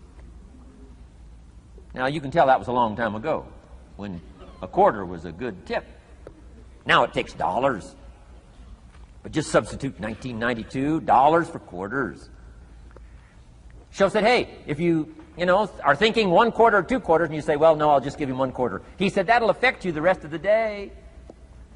The rest of the day, you'll look down, see this great shine, you'll say, I got to be really cheap. 1 lousy quarter, tip from a shine. But he said, if you'll go for the 2 quarters, Shoaff said, you can't believe the extra happiness you can buy for just an extra quarter. That's called studying and practicing the art of lifestyle, which means living well. Money doesn't make you happy. Father wads up a $20 bill, throws it at his son, and says, if you need the darn stuff that bad, take it, just get out of my face. How sad a father with money and no joy. He studied economics, but he never studied joy. I'm asking you to turn that around. Turn that all around. I did a seminar one time, St. Louis, Missouri. When I finished a seminar like this, a man walked up and said, Mr. Rohn, you've really gotten to me. He said, I'm going to change my philosophy, I'm going to change my attitude, I'm going to change my life, I'm going to change everything. He said, you've touched me today. And he said, you'll hear about me. You'll hear my story someday. I said, okay. Right? A lot of people, right, say things. Sure enough, a few months later, I come back to St. Louis, did another seminar. When I finished my seminar, I saw this man come walking up. I didn't remember his name, but he said, I'm sure you'll remember me as the man who said, I'm going to go make some changes. You've touched me today. I said, I do remember you. He said, I'm telling you, things are already happening for me. I cannot believe in just a matter of months. He said, one of the things I decided to change was my relationship with my family. He said, my wife and I have 2 lovely teenage daughters. Parents couldn't ask for any more beautiful, lovely daughters. And he said, I'm the only one that's given them trouble. He said, these daughters of ours have never given us any trouble. He said, I've usually been the one all these years, given all the trouble and all the static. He said, my daughters love to go to the rock concerts, and I'm always giving them trouble. They have to beg me for the money. He said, I don't want you to go. You stay out too late. The music's too loud. You're going to ruin your hearing. You won't be able to hear the rest of your life. And he said, I just get on their case. And he said, they keep begging. Finally, when they beg long enough, I say, all right, here's the money. If you have to go that bad, just go. He said, that's how I've been up until now. But he said, after I left your seminar, I decided to change all that, called lifestyle, living well. He said, you won't believe it. Not long ago, I picked up the newspaper, and I saw an advertisement, and I knew my 2 daughters, it was one of their favorite performers, was coming to town. He said, guess what I did? He said, I went down and bought the tickets myself and brought them home, put them in an envelope. And when I saw my daughters later that day, he said, I handed them this envelope, and I said to my 2 lovely daughters, you may not believe it, but inside this envelope are 2 tickets for the upcoming concert. They could not believe. And he also added, you'll be happy to know begging days are over. Now they cannot. He said, now don't open the envelope till you get to the concert. They said, okay. So they go to the concert, come concert time, open up the envelope, hand the tickets to the usher. He says, follow me. And he starts down front. The girls say, hey, hold it. Something must be wrong. He takes another look. Says, no, nothing's wrong. Follow me. 10th row, center. Now they cannot leave. 10th row, center. The only tickets they were able ever to beg for was, right, 3rd balcony, can't see. He said, I stayed up a little late that night. Sure enough, a little after midnight, my 2 daughters come bursting through the front door. One of them lands in my lap. The other one's got her arms around my neck. They're both saying, you got to be one of the all-time world's great fathers. He said, Mr. Rohn, you're right. I can't believe. Same money, different father. He said, I've started making the changes, and I decided to start with my teenagers, my girls. He said, what a difference it's making in my life. And I'm telling you, you can do that with your lifestyle. You can do it with your sales career. You can do it with your management career. You can do it with any part of your life. If you're looking for equities, unmatched. Do not curse the only thing you have. Don't complain about the only thing you have, which is seed and soil, sunshine, rain, miracle, and seasons. But start changing and processing and evaluating things like we're covering today, and this process of change will take off for you. You will not believe what can happen in such a short period.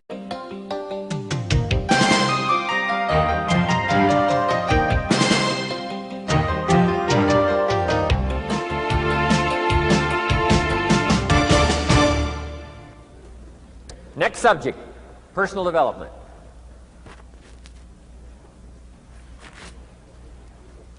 Some of the things Mr. Schoaf taught me starting at age 25, some things came quickly, some things came easily. Setting goals, that was easy. We're going to talk about that later on.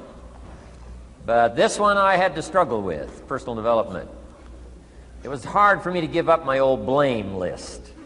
It was so comfortable blaming the government and blaming my negative relatives and the company policy, unions, wage scale, economy, interest rates, prices and circumstances and all that. That was difficult for me to give up.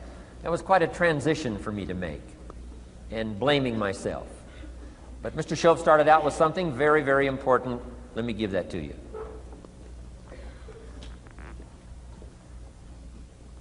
He said, it's not what happens that determines the major part of your future. It's not what happens. What happens, happens to us all. He said the key is what you do about it. It's not what happens, it's what you do about it.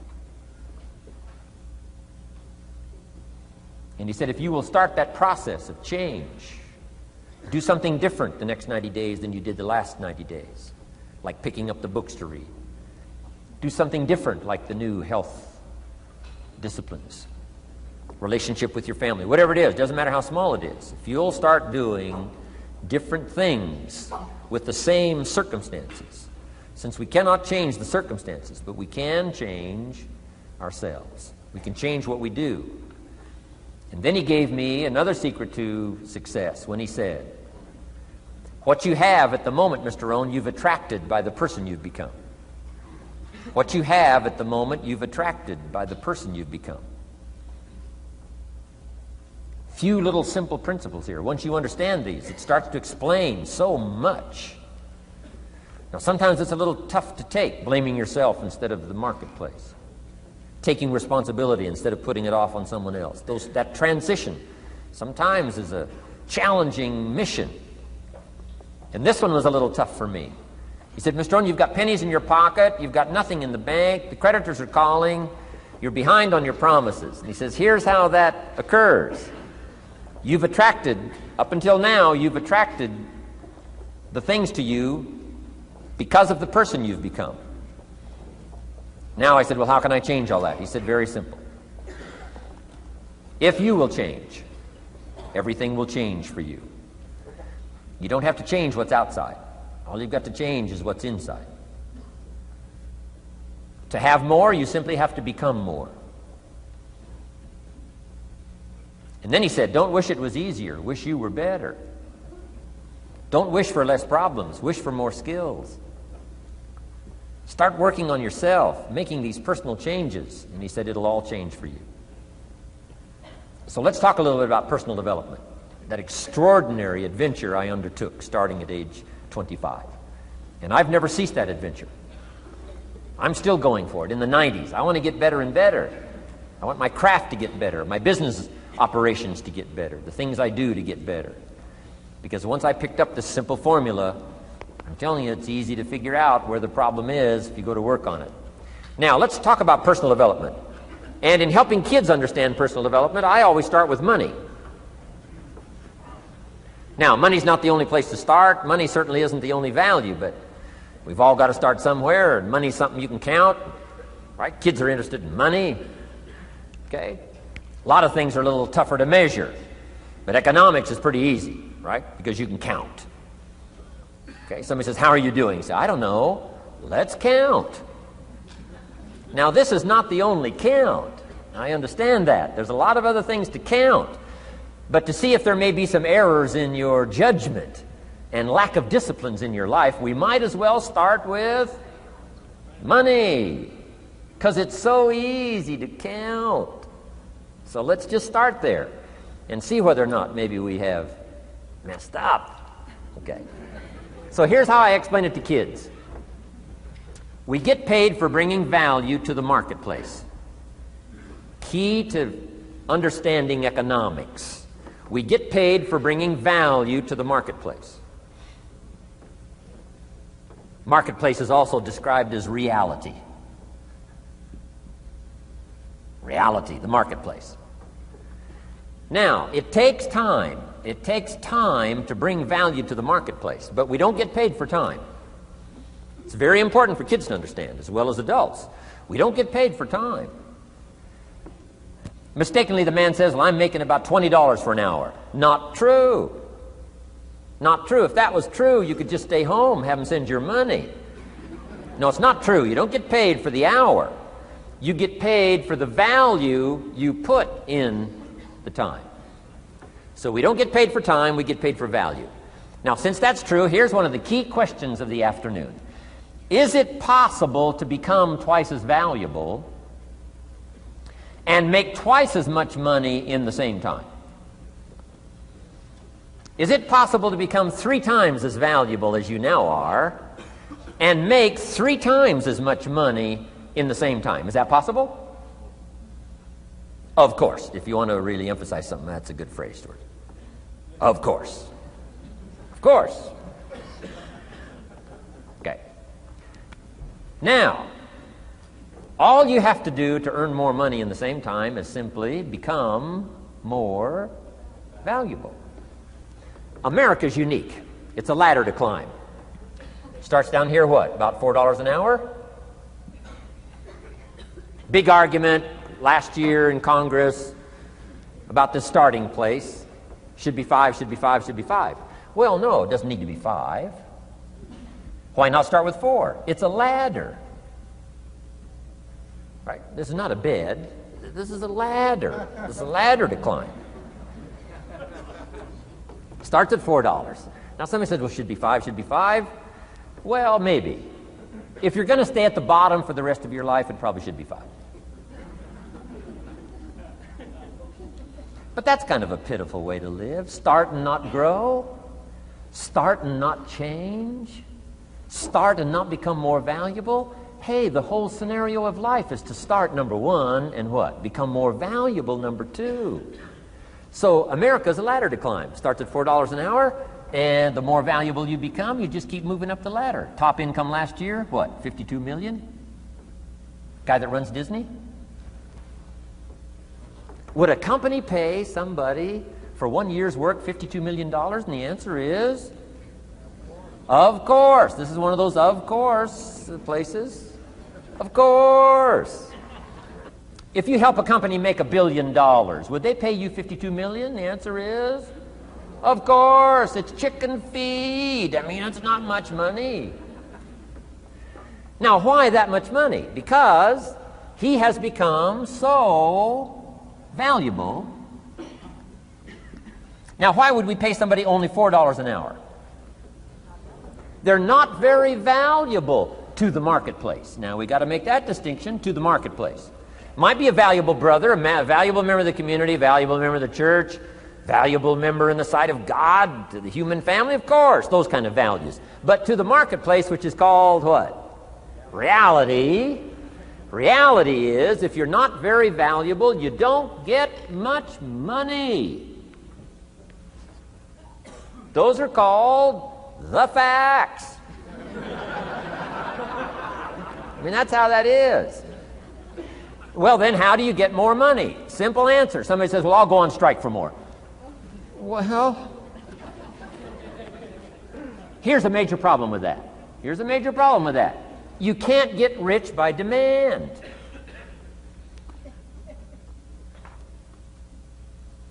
Somebody says, well, I'm waiting for a raise. I'm telling you, it's easier to climb than to wait for a raise. Why not just become more valuable rather than wait? I'm telling you, that's the key to all good things. Becoming more valuable. Why would we pay somebody $400 an hour? They've become more valuable to the marketplace. See how this works? I'm telling you, this stuff is so easy. This is America. This is a ladder. How far is it from 4 to 5? I'm telling you, it's not far. $4 to $5 an hour? If you work for McDonald's, haul out the trash, they'll pay you $5 an hour. If you whistle while you haul out the trash, they'll pay you $5 an hour. I'm telling you. You'll get an extra $1 just for a good attitude. Yay, McDonald's. Wear the hat. It's incredible. $5. And then you just keep becoming more valuable, more valuable, more valuable. I got a telephone call 5 years ago. The company said, we're ready to expand internationally. We need some help. I was sort of semi-retired. Right? Looking for the next exotic beach. They said, no, Mr. Rohn, we got a project for you. Right? going to expand internationally. We could use your help. Next little while, we'll add some millions to your fortune, make it worth your while. I said, okay. I thought later, isn't that interesting that they called me? My second thought was, of course they'd call me. Who else would they call? I mean, I can get the job done. Now, how come I got a telephone call worth millions? I had become valuable. Now, I'm a farm boy from Idaho. I was raised in obscurity. 1 year of college, and I thought I was thoroughly educated. Made all kinds of mistakes galore. At age 25, the creditors are calling me saying, hey, you told us the check was in the mail. I got pennies in my pocket. I got nothing in the bank. I'm behind on my promises. How come I get a telephone call 5 years ago and it's worth millions? I changed. I turned my life around. Is it possible to become worth millions? Speaking economically, now there's a lot of values to become, but let's just talk economics. Is it possible to become that valuable? And the answer is, of course, of course. Now let me give you the secret. Shoaff said, here's the secret, Mr. Rohn. Learn to work harder on yourself than you do on your job. Once I got that, it turned my life around. Learn to work harder on yourself than you do on your job.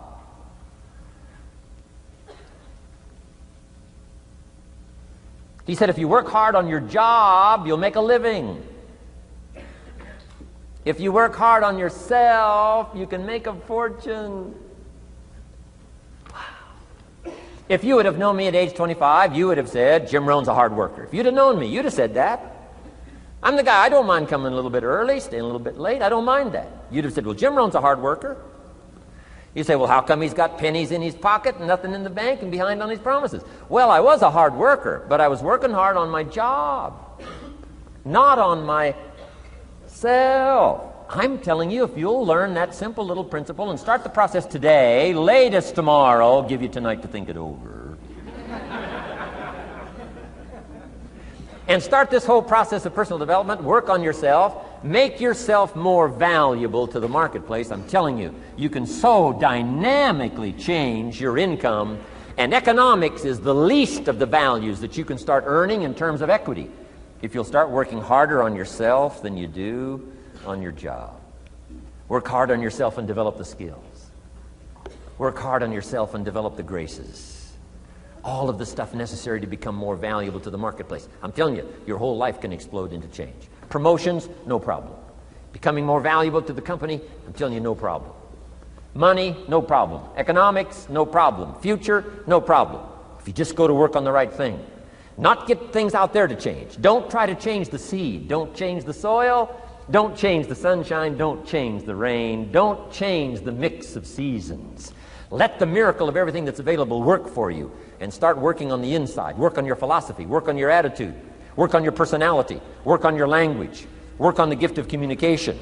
Work on all of your abilities. And if you'll start making those personal changes, I'm telling you, everything will change for you.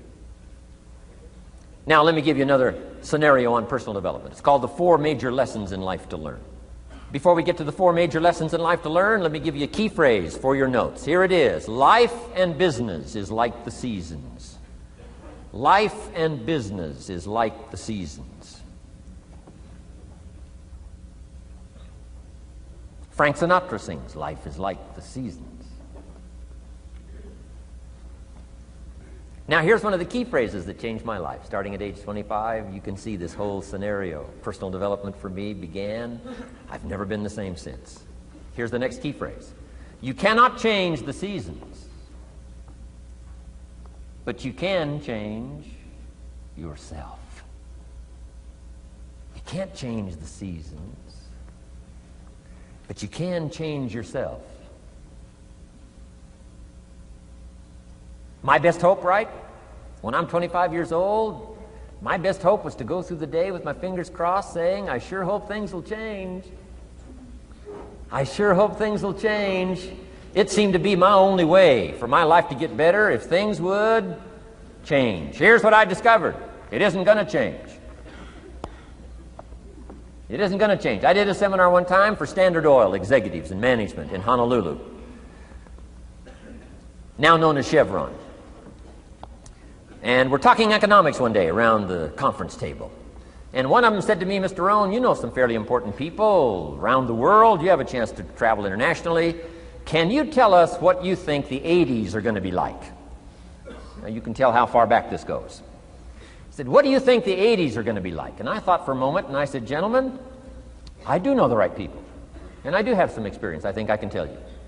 So they all leaned in a little closer, and I said, gentlemen, based on the people I know and based on the best of my own experience, I think in the 80s it's going to be about like it's always been. Aren't you glad you came today? I mean, that's inside stuff. I don't just spread that around everywhere. It's going to be about like it's always been. It isn't going to change. To hope that it'll change is called whistling in the wind. Being so naive, hoping for something that isn't going to occur. I can give you the shortest history lesson that you can imagine in one sentence. What describes human history on the spinning planet the last 6,500 years? Let me describe it for you in one sentence. Here's human history in one sentence. Opportunity mixed with difficulty. That's about as simple as you can put it. And opportunity mixed with difficulty isn't going to change. The man says, well, if it isn't going to change for the future, if it isn't going to change in the 90s, how will my life ever change? Answer, when you change. And if you will change, everything will change for you. Your bank account will change, your income will change, your future will change, the ability to acquire your dreams will change, it'll all change if you will change. And now let's go through the scenario of the seasons. Life and business is like the seasons. Let's cover them. Here's number one, major lesson in life to learn. Learn how to handle the winters.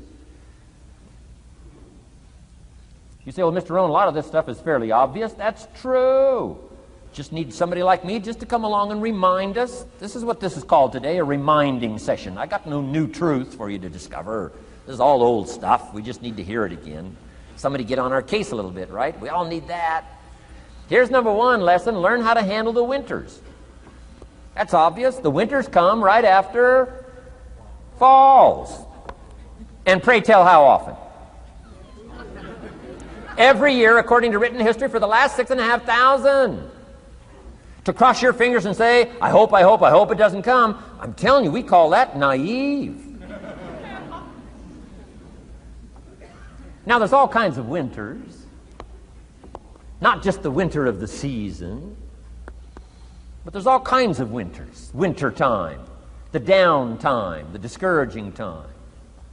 One writer called it the winter of discontent. The winter when you can't figure it out, the winter when it all goes wrong. Economic winters, social winters, political winters, and personal winters.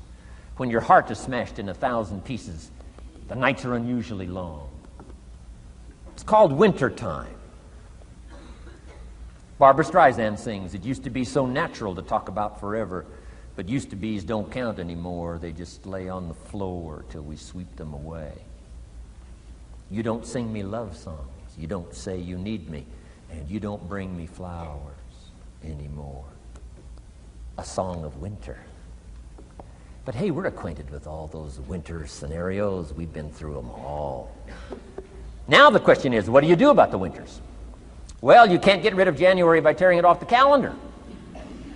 But here's what you can do with the upcoming winters of your life. The long ones, the short ones, the easy ones, the more difficult ones. Here's what you can do. Get wiser and stronger and better.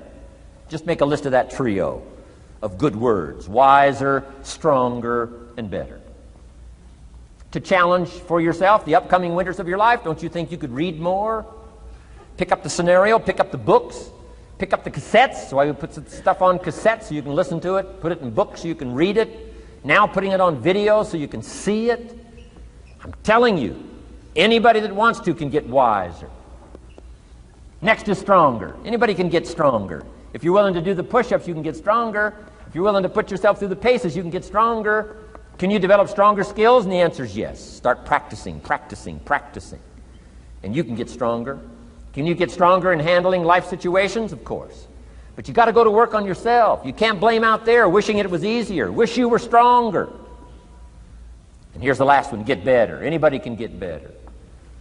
Language, we can all get better. I've been lecturing now for 33 years, and I'm telling you, today versus 33 years ago, I'm better. First time I gave a talk, I stood up, my mind sat back down. I mean, I've been through that whole deal. Opened my mouth, nothing came out for a while. My knees are banging together, the sweat's pouring off my face, I'm shaking like a leaf. It's called terror, in case you haven't tried it. Those first attempts.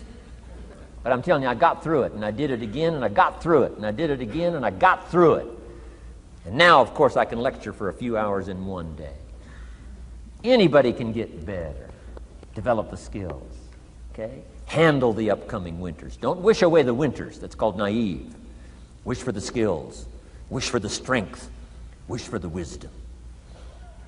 Here's the second major lesson in life to learn. Learn how to take advantage of the spring. Uniquely enough, spring follows winter. And pray tell, how often? 6,500 times. I mean, those are good odds. I'd gamble on it one more time. I mean, those are good odds. Every time. You can't beat those odds. Spring is called opportunity. Another day is called opportunity. Days follow nights.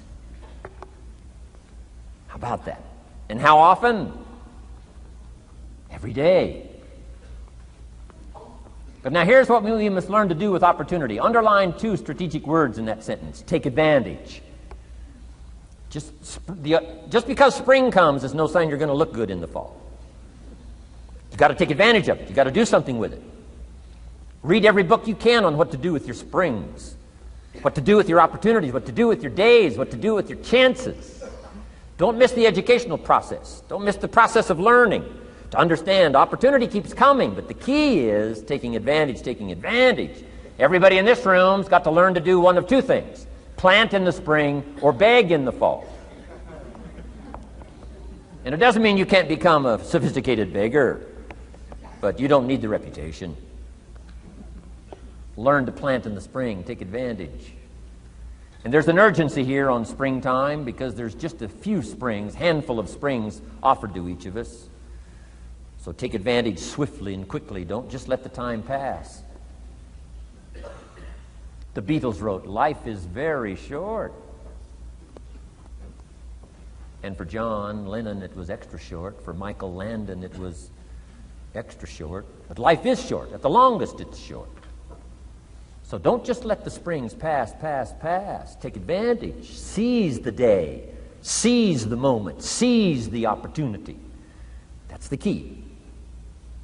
Springtime. Life is fragile. Life is brief. Elton John sings, "She lived her life like a candle in the wind." It's fragile. It's brief. Whatever you're going to do, you got to get at it. Don't just let it pass away. Here's major lesson number 3. In the summer, learn how to nourish and protect. We've got 2 challenges in the summer in the personal development part of our life. And that is become capable and powerful enough in the summer and wise enough in the summer to nourish what's good and defend yourself against what's bad. Nourish and defend. The summertime is an interesting time. It holds the possibility of the promise of harvest time, but it also has the possibility of the threat. Sure enough, as soon as you've planted your garden, the busy bugs and the noxious weeds are out to take it. And let me give you another word of advice. They will take it unless you prevent it. Summertime is an interesting time. Best as I can describe summertime, you've got to nourish your values like a mother. Nourish like a mother. Go after the threat to the values you've got like a father. Deal with the weeds. Kill the weeds. Nourish the garden and kill the weeds. That's called summertime. What a challenging time. Give life like a mother. Take life like a father. Summertime. You got to deal with the negative as well as the positive. Summertime is a unique, complex mix of positive and negative. Opportunity and threat.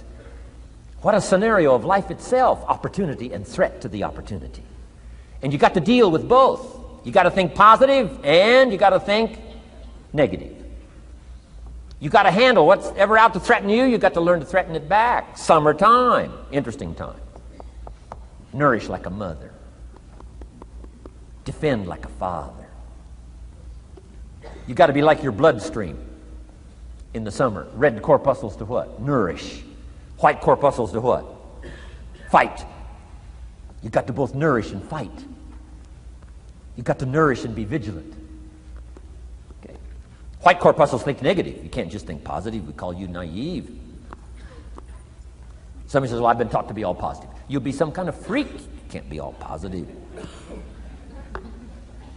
Thank God for white corpuscles that think negative all day.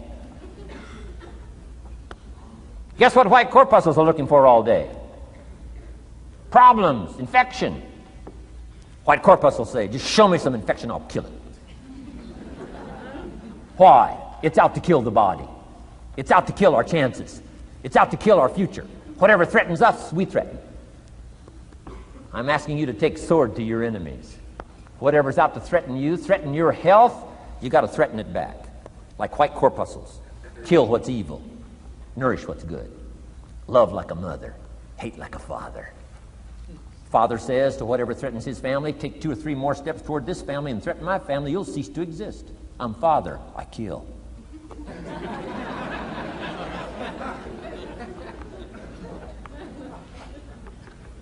Don't let the weeds take your garden. Wreck your chances for a good harvest. Deal with your enemies in the summer. Called good and evil. The great struggle in life is called good and evil. Tyranny and liberty. Sickness and health. It's the way life is. Tyranny threatens liberty. Takes over Kuwait. Can't have that. If tyranny takes Kuwait, it'll take Saudi Arabia. If it takes Saudi Arabia, it'll take something else. Where are we going to stop tyranny? As soon as possible, lest it take the whole world value. So George Bush draws a line in the sand, consults with its allies, sends 500,000 troops to Saudi Arabia. Finally, Desert Sword, Desert Storm, takes on Saddam Hussein, drives him out of Kuwait. Why? Because it has to be done. The great struggle between liberty and tyranny, the great struggle between evil and good. And you've got to treat your own life the same. Says Saddam Hussein, you can't have Kuwait, can't have Saudi Arabia. Furthermore, we're going to kick you out. Hires Chief White Corpuscle, General Schwarzkopf.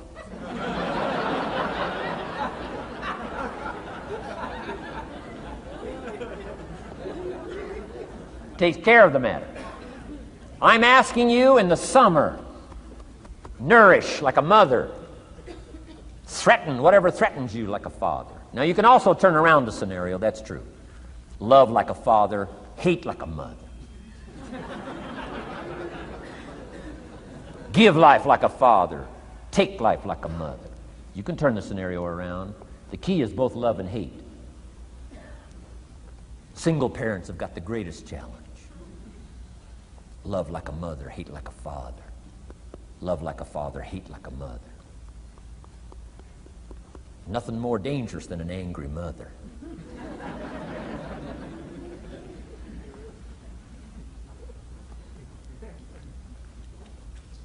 Beware the female species of the animal.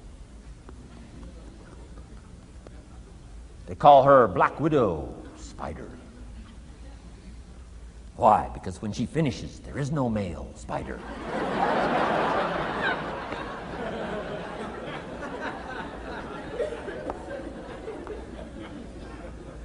I saw this article. I was flying on an airplane up in Canada. I saw this article in one of the airplane magazines. Showed a picture of this guy with his shirt off, these claw marks down his back, teeth marks in his neck. The guy almost got killed. He was out in the woods, saw a mama bear with her little cub. Said, oh, this looks cute. Had his flash camera, went flash, flash, took a picture. Mama bear treats it unkindly, promptly chases him. Caught him, almost killed him before they got to him. Beware mama bear.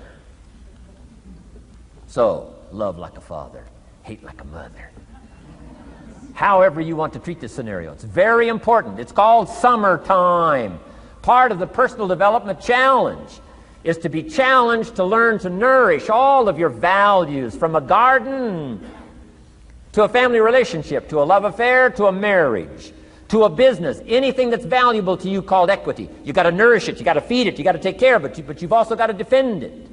It's called the way things are. Key. In the summer. Now here's number 4. Fourth major lesson in life to learn. In the fall, in the harvest, learn to reap in the harvest without complaint. Important part of personal development. Reap in the harvest without complaint. Take full responsibility. Once you've learned this scenario, it's not the seed, it's not the soil, it's not the sunshine, it's not the rain, it's not the miracle of the giving of life, it's not the seasons that's to be criticized. We must take personal responsibility. So in the harvest, take personal responsibility. It's your crop. Whatever you've reaped, it's your crop. Take responsibility. No complaint. And here's the next one. No apology. The best of human maturity is no apology if you've done well, and no complaint if you haven't. Knowing that that's where the answers lie, within, and then without, in the miracle of the possibilities that we have to work with. Those are the 4 major lessons in life to learn. Let's talk about some more parts of personal development. Here's the first one. Physical. The physical side. Got to take care of yourself. Do not neglect to take care of yourself. Good phraseology used in the Bible, in my amateur way, but let me put it to you best I can. Here's what it says. Treat your body like a temple. That's a good phrase, good suggestion. A temple meaning something you take extremely good care of. A temple, that's a good phrase. Treat your body like a temple, not a woodshed. A temple, a temple. Take good care. It's the only place you've got to live currently. The temple. Nutrition. My mother studied nutrition, passed it along to me, passed it along to my father, my children, my grandchildren. What a legacy that was. Learning to just take care of yourself. Key phrase. Some people don't do well because they don't feel well. They've got the gifts, they've got the skills. Maybe they just haven't taken care of themselves. They don't have the vitality. Key phrase. Vitality is a major part of success. Vitality.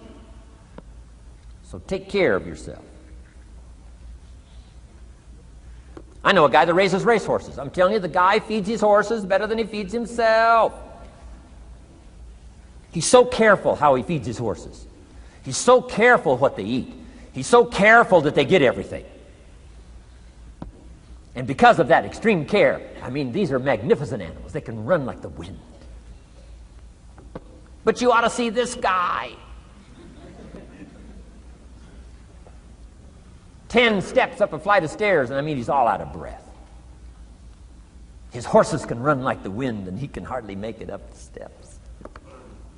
The guy takes care of his animals better than he takes care of himself. Some people feed their dogs better than they feed their kids.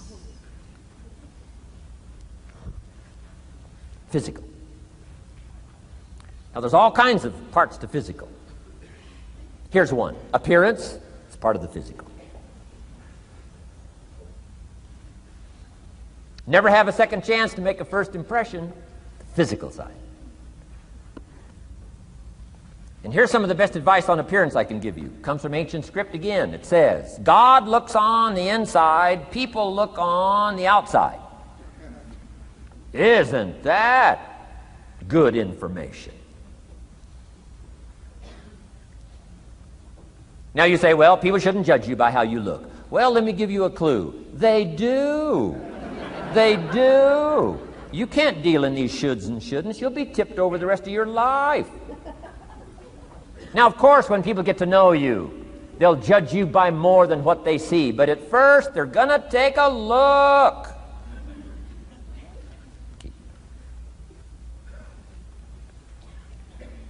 So, here's the best advice I can give you. Make sure the outside is a major reflection of what's going on inside. The physical side. A few minutes a day, stay healthy. A little bit of little bit of study on nutrition, stay healthy. Key. Now here's the next part of personal development, the spiritual part. Now, I'm an amateur on the spiritual side. I do happen to believe that human beings are more than just an advanced life form, an advanced species of the animal kingdom. I do believe humans are a special creation. That's just my personal belief, and I don't ask you to buy it. But here's what I do ask you to buy. If you do believe in spirituality in any manner, here's my best advice. Study it and practice it. Do not neglect your values. Do not neglect your virtues. If you do believe in spirituality, my advice is study it and practice it. Don't let it go unstudied. Don't let it go unnourished, if you do believe. That's my best advice on the spiritual side. Now here's the third part. The mental side. Part of this personal development challenge is to develop mentally. Learn, study, grow, change. It's what schooling is all about. And the human development takes time, incredible amounts of time. That's why we've taken the time for this seminar. It just takes time. Some things you can't cover in a 20-minute speech. You can't cover in a little 5-minute talk. It takes time. For humans, it seems like more time than any other life form, human beings. The little wildebeest in Africa. Guess how much time it's got as soon as it's born to be able to run with the pack so it doesn't get eaten by the lions? Guess how much time it's got? A few minutes. As soon as the little wildebeest is born, tries to stand up, falls down. Its mother nudges it, gets it to stand back up, falls back down. Finally, on little shaky legs, it tries to nurse. Mother pushes it away. She moves away, so it can't nurse. Why? You can't nurse now. You've got to develop some strength now. The lions. Falls down, gets back up, tries to nurse. Mother pushes it away. No. You got to get these legs strong. How much time have we got? Not much time. Mama wildebeest says, not much time. Not hours, not days, minutes. Wow. But the human baby, wow. After 16 years, we're not sure. Right? Unbelievable amount of time it takes. So it does take time for personal development. It does take time for spiritual development, physical development. But here's also what takes time, and that's your mental development. Feeding the mind. Nourishing the mind. Some people read so little, they got rickets of the mind. They couldn't give you a good, strong argument as to their own personal beliefs. Here's one of the challenges we've got as parents, and that is to get our kids ready to debate the major life issues of the 90s. They've got to get ready to debate. We've spent this last couple of decades debating communism. Communism taught capital belongs in the hands of the state. We've been teaching, no, capital belongs in the hands of the people. Communism taught people are too dumb and stupid to know what to do with capital. You've got to take capital away from all the dumb, stupid people and give it to the all-knowing, all-wise state. And let the state run everything and let the people meekly show up for their work assignment. All glory to the state, communism taught. Kid says, well, is that right? No, all glory to the people. Let the state be the servant of its people, not the people be the servant of the state. I'm telling you, you've got to be able to pick up those ideologies. You've got to be able to pick up the philosophy. And here's the next part. You've got to be able to defend it. If you can't defend your virtues and if you can't defend your values, I'm telling you, even in the 90s, you'll fall prey to philosophies that are not in your best interest. And we've got to help our teenagers, we've got to help our kids especially to be able to debate the major life issues, the political issues and the social issues. and the religious issues and the spiritual issues and the nutritional issues and the economic issues and all of the rest of the issues that are valuable for us to build the kind of equities we want. You got to get yourself ready. And one of the ways you got to get ready is not just physical and not just spiritual. You got to get ready mentally. And this is where Shoaff went to work on me, to be ready mentally, to develop the philosophy and also be able to defend your virtues and your values. Let's go through it. You need a good library. Shoaff got me started on my library. Here's one of the books he recommended. Think and Grow Rich by Napoleon Hill. Think and Grow Rich. Shoaff said to me, doesn't that book and title intrigue you? Think and Grow Rich. Don't you have to read that book? Think and Grow Rich. I said, yes, sir. By Napoleon Hill. I went and found that book in a used bookstore. That's where I had to start. In a used bookstore. I paid less than 50 cents for it. I've still got it. It's one of the rare hardback covers. Think and Grow Rich by Napoleon Hill. Wow, Shoaff was right. Get a library started. It'll change your life. Any home over $200,000 has got a library. Why do you suppose that is? Wouldn't that make you curious? How come every home over $200,000 has got a library? Does that tell you something? Does that educate you at all? You say, well, I can't afford a $200,000 home. It doesn't matter what size home. Take your present apartment, clean out a closet, call it your library, and start acting intelligent.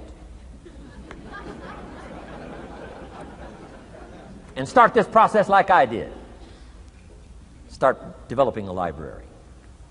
Here's what your library needs to show, that you're a serious student of health and life, spirituality, culture, uniqueness, sophistication, economics, prosperity, productivity, sales, management, skills, values of all kinds. Let your library show you're a serious student. Don't be casual in learning. Don't be lazy in learning. Information is the key. Okay. Learning is the beginning of wealth. Learning is the beginning of health. Learning is the beginning of prosperity. Learning is the beginning of democracy, the beginning of freedom. All values, all virtues start with the learning process. So don't be lazy in learning. Don't be lazy in gathering the library that'll teach you and instruct you. And I got that book, Think and Grow Rich. Some of the ideas in that book inspired me no end, helped me to change my life. Now, it's got some weird stuff in it. You know, it's got some weird stuff. Napoleon was weird, so you gotta separate out a little of this weird stuff. But you can do that. You can separate out the weird stuff, okay? Unless you're weird, just do the weird stuff. Anyway, remember, don't be a follower, be a student. That's the key to all books. Don't be a follower, be a student. Okay. Another book he recommended. Help Me Become Financially Independent. We're going to cover that before we finish this afternoon. The book was entitled The Richest Man in Babylon. The Richest Man in Babylon by George Clason, C-L-A-S-O-N. This little book, The Richest Man in Babylon, I use it as a textbook teaching teenagers how to be rich by 40, living in America, 35 if you're extra bright, much sooner if you find a unique opportunity. I got rich by the time I was 31, didn't wait till 35. If you find a unique opportunity. So we'll get into that after we come back from our next break. Richest Man in Babylon. Get your library started. Here are some key sections to put in your library called mental food. In fact, we call it food for thought. It's so important to nourish the mind, not just the body, but nourish the mind. Key phrase. Now it needs to be well balanced. You can't live on mental candy. Somebody says, well, I just read this positive stuff. That's too second grade. You've got to get out of second grade. You can't just be inspired. You've got to be taught. You can't just be inspired. You've got to be educated. Key. Here's a good book. It's called How to Read a Book. Good title. How to Read a Book by Mortimer Adler. In this book, How to Read a Book, Mortimer, you know, is the chief editor of the new Encyclopedia Britannica. A good set of books, right, to have in your library. The Encyclopedia Britannica, chief editor, Mortimer Adler. He's in his 80s. He's still active, still writing books. I've got several of his books. The 6 Great Ideas, a lot of books. Mortimer Adler. But he wrote this book, How to Read a Book. Now, in this book, How to Read a Book, not only does he give you some good suggestions on how to get the most out of a book. It's one thing to read it. It's another thing to get the best out of it. He'll give you some techniques on how to get the best out of a book. It's very good. But here's what's also in his book, How to Read a Book. A list of what he calls the best writings ever written. The best writings ever written. I've used it as a centerpiece for my library. So I'm just asking you, take a look. If it suits you, fine. If it doesn't suit you, hey, keep looking till you find something to suit you. But well balanced. Let me give you some of that balance. Number 1, history. We've all got to have a sense of history. American history, national history, international history, family history, political history. We all need a sense of history. Shortest history lesson. Opportunity mixed with difficulty. No matter how far back you go, 1,000 years ago, 2,000 years ago, 3,000, 4,000 years ago, I'm telling you, it all reads the same. Once you understand the thread that it isn't going to change, then what's going to change for my life? Answer, looks like I'm going to have to change. History helps us to understand how it is, what there is to work with, seed, soil, sunshine, rain, and what human beings have done with it in the past. And how many of them have, like I did by age 25, they have messed up. That's what history's for. Be a good student of history. Here's a good book, Lessons of History by Durant.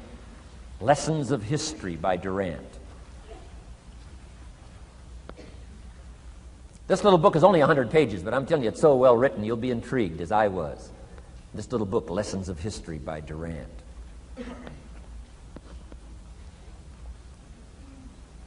Next is philosophy. Durant also wrote a good book on philosophy. The Story of Philosophy. It's got a good rundown of the key philosophers of the last several hundred years, what they taught and some of the lives they lived. You might find it a little difficult, but hey, you can't just read the easy stuff. Key phrase to add here in parentheses, don't just read the easy stuff. You won't grow. You won't change. You won't develop. Tackle the more difficult stuff.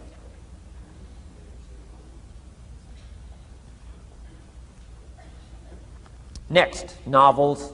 Novels are good. Sometimes an intriguing story keeps our attention so that the author can weave in the philosophy he or she is trying to get across.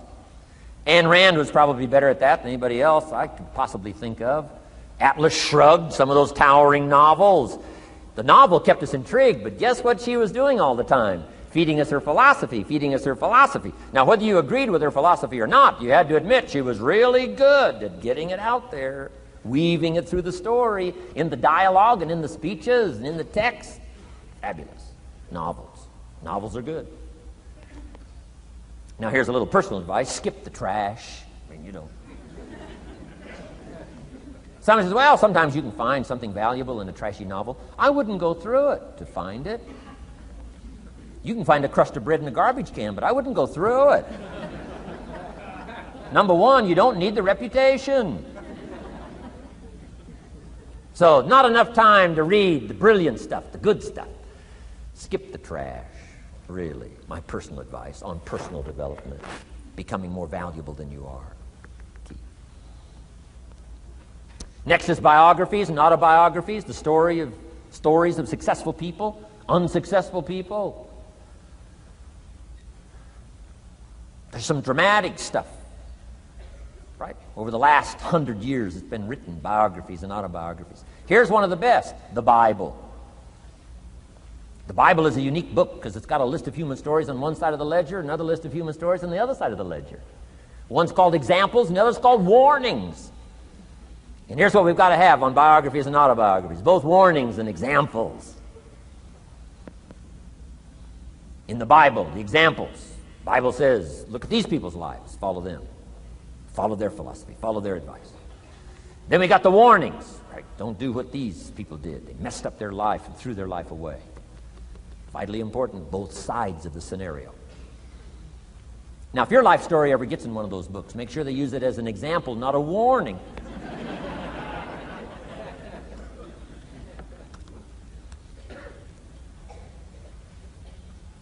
Also, we need balance, both sides, balance, good and evil, biographies, autobiographies.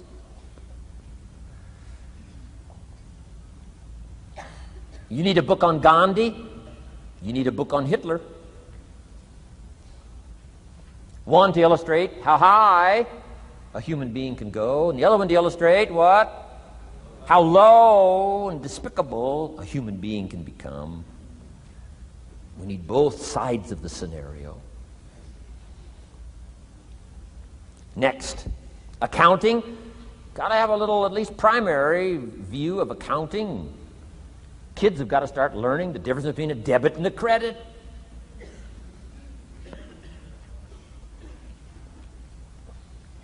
Next is law. We all need, right, a little bit. You don't have to be a lawyer, but you got to know contracts, what to sign, what not to sign, backups, good advice, how to be safe rather than sorry. All of us need a little law, not a lawyer, but a little law, especially these complicated days. Everything's in court these days. I learned this the hard way. Company wanted to borrow money a long time ago, up in Canada. Company wanted to borrow some money. The bank said, well, yes, we will loan the company the money if Mr. Rohn will sign personally. And I wanted to play hero, and I knew the company could pay it back. $250,000. So I signed. No problem. Sure enough, within less than a year, they paid it all back. $250,000. I am now a hero. Well, about a year later, this company gets in financial trouble. They go back to the bank and borrow this $250,000 again. I said, I hope my phone doesn't ring because I won't sign the note this time. Because I knew they were in trouble. I knew they were probably going to go bankrupt. My phone never rang. I'm off the hook. Sure enough, within less than a year, the company goes bankrupt. Can't pay. But I get this letter from the bank saying, Dear Mr. Rohn, since the company cannot perform its obligation and pay this $250,000, and since we have here your personal guarantee, would you please send us your check for $250,000? I said, hey, hold it. There must be some mistake here. I signed that first note, and they paid it all back. I wouldn't have signed the second note. I didn't sign the second note. Well, what I didn't know I had originally signed was a continuing guarantee. So now I know what the word continuing means.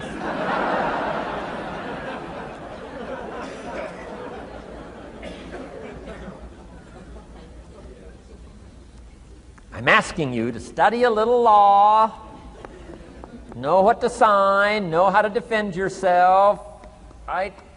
Say, hey, we'll get back. Don't sign too quickly. I mean, there's all kinds of things here. Be a student. Don't be lazy in learning. How to defend as well as nourish. How to grow as well as take care of your enemies. You got to learn. Let your library indicate that you're a serious student about personal relationships with your family, gifts and skills, economics, and all the rest. Here's the next one. Economics. We're going to study that when we come back from our break. Economics. We're going to cover, especially for the kids today, how to become financially independent. We're going to let the adults listen. I've been teaching kids for the last 18, 19 years how to be rich by 40, 35 if you're extra bright. Most kids think they're extra bright. They go for 35. Or much sooner if you find a unique opportunity. We're going to get into that. Be a student of economics. Next, culture, sophistication. Don't leave that out of your life. culture, sophistication. Culture is part of the fabric of the nation. Culture is what makes us different than dogs and animals. Culture is what makes us different from the barbarians. Culture, sophistication. Be a student of the dance and the art and the music and all the rest of those extraordinary human values that are possible for us all to participate in as well as to enjoy. Be a student of culture. And the last one is spirituality. Study it from the Bible and all the related books about spirituality. If you're a believer, study and practice. Let your library show you're a serious student. Next, keep a journal. Shoaff said, Mr. Rohn, not only be a student, but the good ideas that you develop from the books. Keep a separate journal. Write all this stuff down. Here's what he said. Don't trust your memory. If you're serious about becoming wealthy and powerful and sophisticated and healthy, and influential, cultured, unique, keep a journal. Don't trust your memory. If you listen to something valuable, write it down. If you come across something important, write it down. Write it down. Now, I used to take notes on pieces of paper and torn off corners and backs of old envelopes and restaurant placemats and long sheets and narrow sheets and little sheets and pieces and thrown in a drawer. Found out, best way, keep a journal. I've been keeping these journals now since age 25. It makes up a valuable part of my own learning, and it's a valuable part of my library. My own journals now form a good portion of my own library. The stuff. I'm trying to get kids to do like I do, be a buyer of empty books. Kids find it interesting I'd buy an empty book. Especially at my status in life. What did I pay for this one? $26. Kids say, $26 for an empty book? Why would you do that? Well, the reason I paid $26 is to press me, to see if I can't find something worth $26 to put in here. And I'm telling you, all my journals are private. But if you got a hold of one of my journals, you wouldn't have to look very far until you would say, this is worth more than $26. I must admit, if you got a glimpse of Mr. Rohn's journals, you'd have to say he is a serious student. Not just committed to his craft, but committed to life, committed to skills, committed to learning, to see what I can do with seed and soil and sunshine and rain and miracle and possibilities and turn it into equities of life and treasure, family relationships, enterprise, sales, management, gifts galore, everything you want, all available, especially in America. I'm asking you, keep a journal. I call it one of the three treasures to leave behind. Let me give you that. One of the three treasures to leave behind. Number one is your pictures. Take a lot of pictures. Did you ever look back, right? 2 or 3 generations, just a handful of photographs way back there. Wouldn't it be something if there was album after album, thousands of pictures to help tell the story? A picture's worth 1,000 words. Don't be lazy in capturing the event. How long does it take to capture the event? A fraction of a second. How long does it take to miss the event? A fraction of a second. Errors in judgment or disciplines. Take lots of pictures. Help tell the story. Click, click, got it. Click, click, got it. Key. I go to Taiwan to lecture. Taipei, Taiwan. Grand Hotel. Neat place to do a weekend seminar. I got 1,000 students. Guess how many cameras? 1,000 cameras. They all bring their cameras. They wouldn't miss the event, take pictures. Takes me more time to take pictures than it does to do the lectures. Here's my new American friend. Here's my new American friend. Click, click, save it. Got it. 1,000 words, each one. What a scenario. Don't miss the pictures. When you're gone, one of the things to leave behind, the treasure in picture as well as in words. Key. Next, your library. The library that you gathered, that taught you, that instructed you, that helped you to defend your ideals, that helped you to develop a philosophy, that helped you to become wealthy and powerful and healthy and sophisticated and unique. The library that helped you conquer some disease. The library that helped you to conquer poverty. The library that caused you to walk away from the ghetto. The library, the books that instructed you, fed your mind and fed your soul. Leave your library behind. One of the greatest gifts you can leave behind is your library. Stepping stones out of the darkness into the light. Your library. So leave your books behind. Your books will be more valuable than your couch. Your books, your books, your books. And third is your journals. The ideas that you picked up. The notes you took at seminars like this. Wherever you found an occasion to gather something valuable and put it in here so you could go back over it and go back over it. Repetition is the mother of skill. Read it one more time. Learn it one more time. See if you can digest it one more time. Let it coach you one more time. Let it teach you one more time. Let it inspire you one more time. Words are inspirational. The lyrics of a song. And not just read it once. That's why we put our stuff on cassettes so you can go through it again and again and again. If you hear a beautiful song that does something to you, you don't say, well, that's enough. Don't need to hear that again. No. Wouldn't you want to hear it again, hear it again, hear it again? Let it instruct you. Let it feed you. Let it teach you. Take you on wings of emotional journeys. Wouldn't you want to do that again? The answer is yes. That's what's so important. And here's what's important. One of the things to leave behind, that's your journals. All the stuff you took the meticulous time to gather. One of the greatest proofs that you're a serious student. Taking pictures, that's pretty easy. Buying a book at a bookstore, that's pretty easy. Here's one that's a little more challenging. Be student enough of your own life and your own future and your own destiny. Be student enough to take the time to keep the notes and keep the journal. You'll be so glad you did. What a treasure to leave behind when you go. Your journals. Wow. I wouldn't be without mine now. I'm in Carmel, California, one of my favorite places. It's where I wrote my first book called Seasons of Life. I went to this little church one Sunday morning. First time I'd been there. Little small church, I don't know, 150 people. Classic sermon that morning. Classic sermon. One of the best I've ever heard in all of my life. I happened to be there. And I had my journal. While this sermon is going on, I can't believe it was so precise, it was so unique, it was so powerful. And I've got my journal, and I'm taking notes. Taking notes of this classic sermon.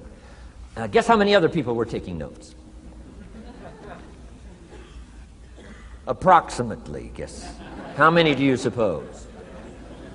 It looked like, best as I could tell, I'm the only one taking notes of this classic sermon. Now, since I'm a stranger there, and it's the first time I've been there, and I'm taking these notes, people started looking, who is he and what's he doing? I started feeling just a little bit uncomfortable. But I'm still writing. Now I'm feeling kind of like a spy, right? I could hear some of them say, he's going to get out of here with some of this stuff. And I did. I'm the guy that walked away with the stuff.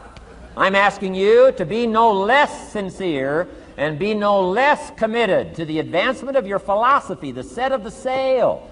Talk about have your best year ever this year, and then get ready for next year, your very best year ever, and they'll start being the best year after year. If you'll commit yourself to some of this simple stuff called personal development, start with a walk around the block. Start with the refinement of your philosophy. Start with the teaching of your own fabulous mind, where all the answers are.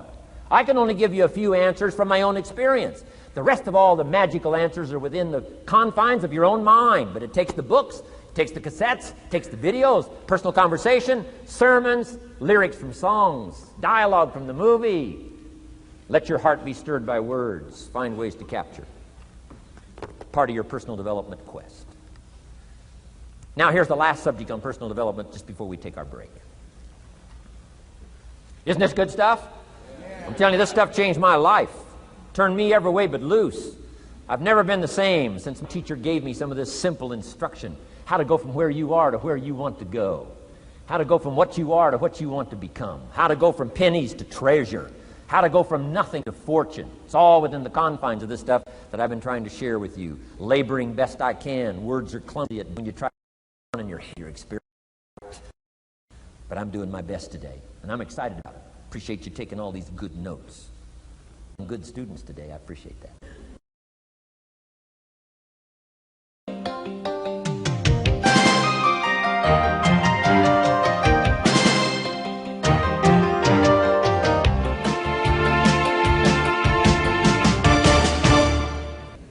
Develop these 5 abilities as part of your personal development quest. I call them the 5 abilities. Here's the first one. Develop the ability to absorb. The ability to soak it up like you're doing today. Be like a sponge. Don't miss anything. And not just the words. It's true, don't miss the words, but don't miss the atmosphere. Don't miss the color. Don't miss the scenario.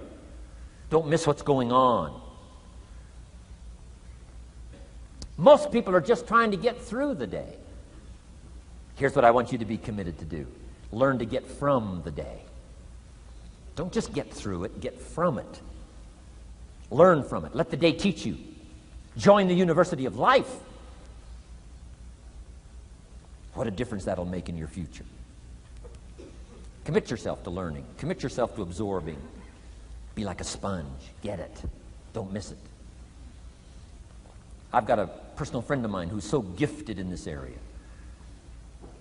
I think he has soaked up and remembers everything that's ever happened to him. He can tell you as a teenager where he was and what he did and what he said and what she said and how they felt and the color of the sky and what was going on that day. And the reason is because he gets it. He gets it. He gets it. I'm telling you, it's more exciting to have him go to Acapulco, come back and tell you about it, than it is to go yourself. He's unbelievable. He's got this extraordinary gift. And why is it? When he's there, he doesn't miss anything. Here's a good phrase for you to jot down. Wherever you are, be there. Be there to absorb it up. Be there to soak it up. Take a picture if you can. But take pictures of your mind. Let your soul and heart take pictures. Get it. Capture it. Absorb it. That's such an important ability to develop. The ability to get it. Don't miss it.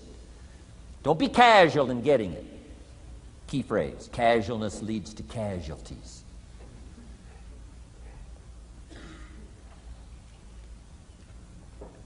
Second, learn to respond. The ability to respond means let life touch you. Don't let it kill you, but let it touch you. Let sad things make you sad. Let happy things make you happy. I'm telling you, give in to the emotion. Let the emotion strike you, not just the words, not just the image. Let the feeling strike you. Let the emotion strike you. Here's what's important. Our emotions need to be as educated as our intellect. Our emotions need to be educated as well as our intellect. It's important to know how to feel. It's important to know how to respond. It's important to let life in. Let it touch you.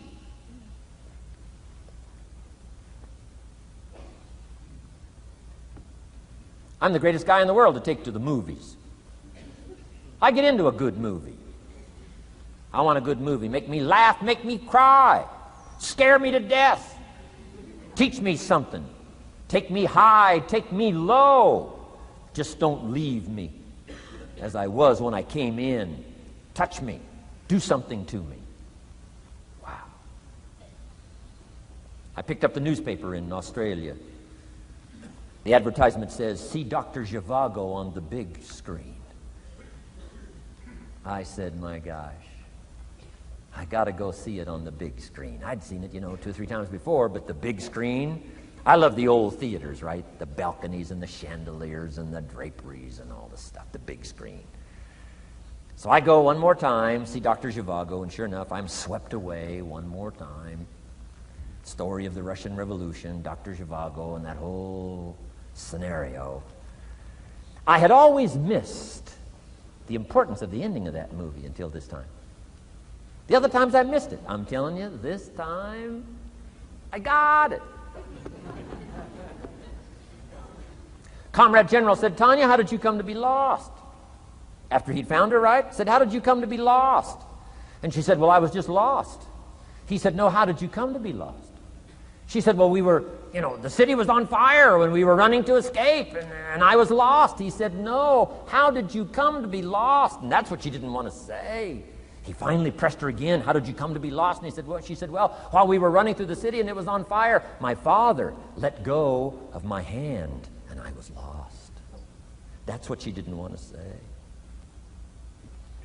Comrade General said, Tanya, that's what I've been trying to tell you. Komorowski was not your real father. He was not. I'm telling you, I've been looking all over for you, and I think I found you. This man, my relative, Dr. Zhivago, the poet. I'm telling you, he was your father. And Comrade General said, Tanya, I promise you this. If this man, your real father, had been there, I promise you, he would never have let go of your hand. And I got it. This time I got it. The other times I'm eating popcorn waiting for the movie to finish. This time I got it. I got it. I'm asking you to get it. Absorb and respond. Maybe you heard the story about the evangelist here in Texas way back in the horse and buggy days. Used to put up his tent in these various Texas towns and hold tent revivals. And he put up his tent. One of these towns expected a big crowd to come and hear him preach. And he got there first night of the tent revival, and he walked inside the tent. It was empty. And he thought, something must be wrong. He waited till 8 o'clock. Nobody showed up. He waited till 8:15. Not a soul. Finally, 8:30. One lone cowboy wandered up on his horse, tied his horse up outside, came in, sat down on the front bench, big empty tent. So the preacher thought, well, at least I better go down and talk to the cowboy. So he goes down and talks to the cowboy, and he says, Cowboy, I don't know what to tell you. He said, I'm the preacher, and this tent was supposed to be full of people.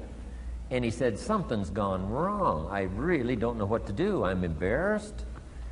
And he said, I don't know what to do. And the cowboy said, well, I'm not a preacher.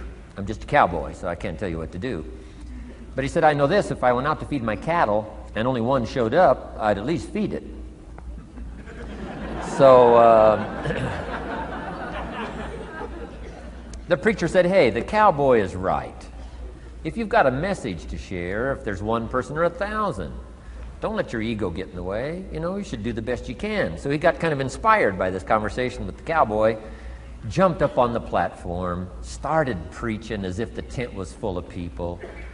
And he was so inspired, he just kept going, went for an hour and 15 minutes, hour and a half. Finally, wound down and quit. Come down off the platform, talked to the cowboy again, said, well, cowboy, what did you think of my sermon? The cowboy said, well, I'm not a preacher, so I can't really tell. I'm just a cowboy. But he said, I know this. If I went out to feed my cattle and only one showed up, I'd feed it, but I wouldn't dump the whole load on it.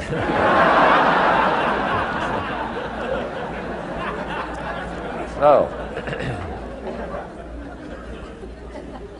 if it seems like we're dumping the whole load here today, I guess we really are. But you guys are working hard. Does anybody have 4 pages of notes? Oh, wonderful, wonderful. My job, I'm getting it done. Wonderful. We should give a prize one of these days for the most notes. Fantastic. I congratulate you. You're working as hard as I am. I appreciate that. Okay, we got some more work to do, so let's go to work. Everybody's okay? Say, I'm okay. All right. I'd love to take you with me as my traveling audience. Wow. We've covered the first 2 abilities in the personal development quest. One is the ability to absorb, don't miss anything, pay attention. Good watchword for the 90s, pay attention. Things are moving so fast these days, you got to pay attention, pick it up, soak up the colors, soak up the sounds, soak up what's going on. Second, respond, let life touch you. Let the emotions affect you as well as the sights. Now here's the third ability. Develop the ability to reflect. Reflect means go back over. Study it again. Go back over these notes that you're taking today. Go back through the cassettes one more time. Read the text one more time. But there's more to it than that. Go back over your day. I call it run the tapes again, so that the day locks in firmly. Here's some good times to reflect. One, at the end of the day. Take a few minutes at the end of the day. Go back over the day. Who'd you see and what'd they say and what happened? How'd you feel? What went on? So that you capture that day. A day is a piece of the mosaic of your life. Number one, don't treat it casual. Number two, get from the day. And then number three, go back over the day so that it locks in that experience, the knowledge, the sights, the sounds, the panorama, the color, motion picture of the day. Just lock it in so that it will serve you for the future, having that day, not missing it. Next, take a few hours at the end of the week, called time to reflect. Go back over your day timer, go back over your calendar, go back over your appointment book. Where did you go and who did you see and how did it feel and what went on? Capture that week. A week is a pretty good chunk of time. Next, take half a day at the end of the month, called time to reflect.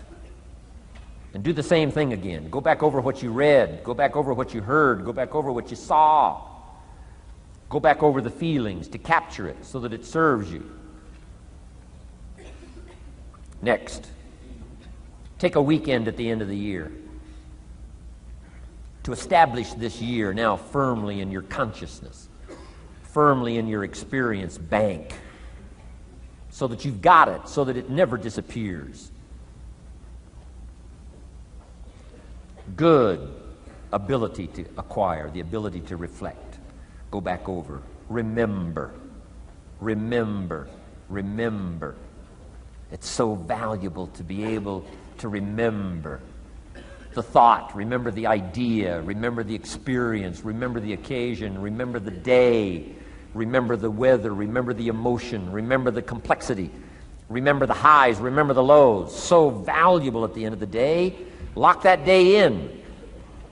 Lock the month in. Lock the week in. Lock the year in. Old Testament says a unique scenario unfolded according to the law, and that was they worked 9 years, and the 10th year was a sabbatical. The 10th year, work 9, take the 10th year, and not just to relax, not just to replenish, not maybe just to get physically in shape. Change of pace, we call it in the modern society, but not just for that. I'm sure that in ancient days, that sabbatical was to go over the last 9 years, what went right and what went wrong, and what worked well and what didn't work well. And how did you grow, and how did you learn, and how did you change, and what have you got now after 9 years that you didn't have at the beginning of the 9 years? See, that's so valuable, a sabbatical, some time. There's also something to be said for solitude when you reflect. Sometimes you can reflect with somebody. Husband and wife reflect on the past year, right? Parents reflect with their children on the past year. How did we do it, and how didn't we do it, and how could we improve? Colleagues can reflect with each other. But now here's one of the most important. You've got to learn to reflect with yourself. There's something to be said for solitude. There's something to be said for taking those occasions to shut out the world and shut out everything else for a while.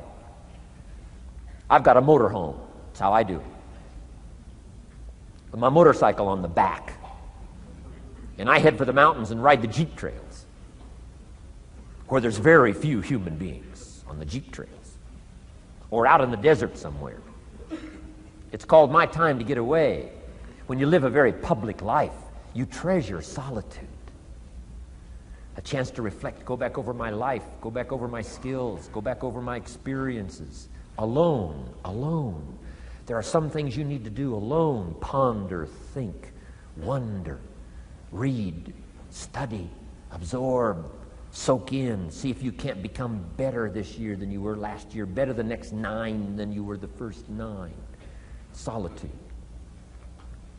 There's even a more modern advice that says, go to the closet for time of meditation, time of prayer.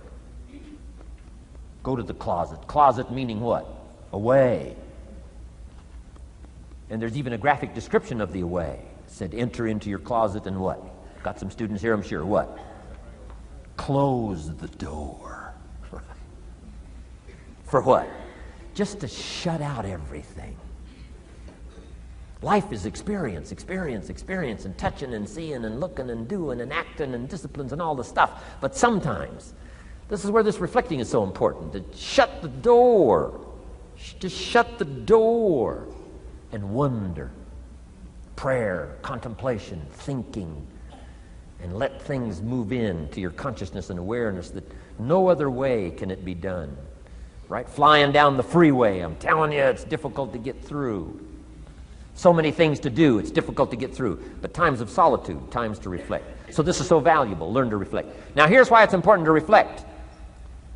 To make the past more valuable to serve you for the future.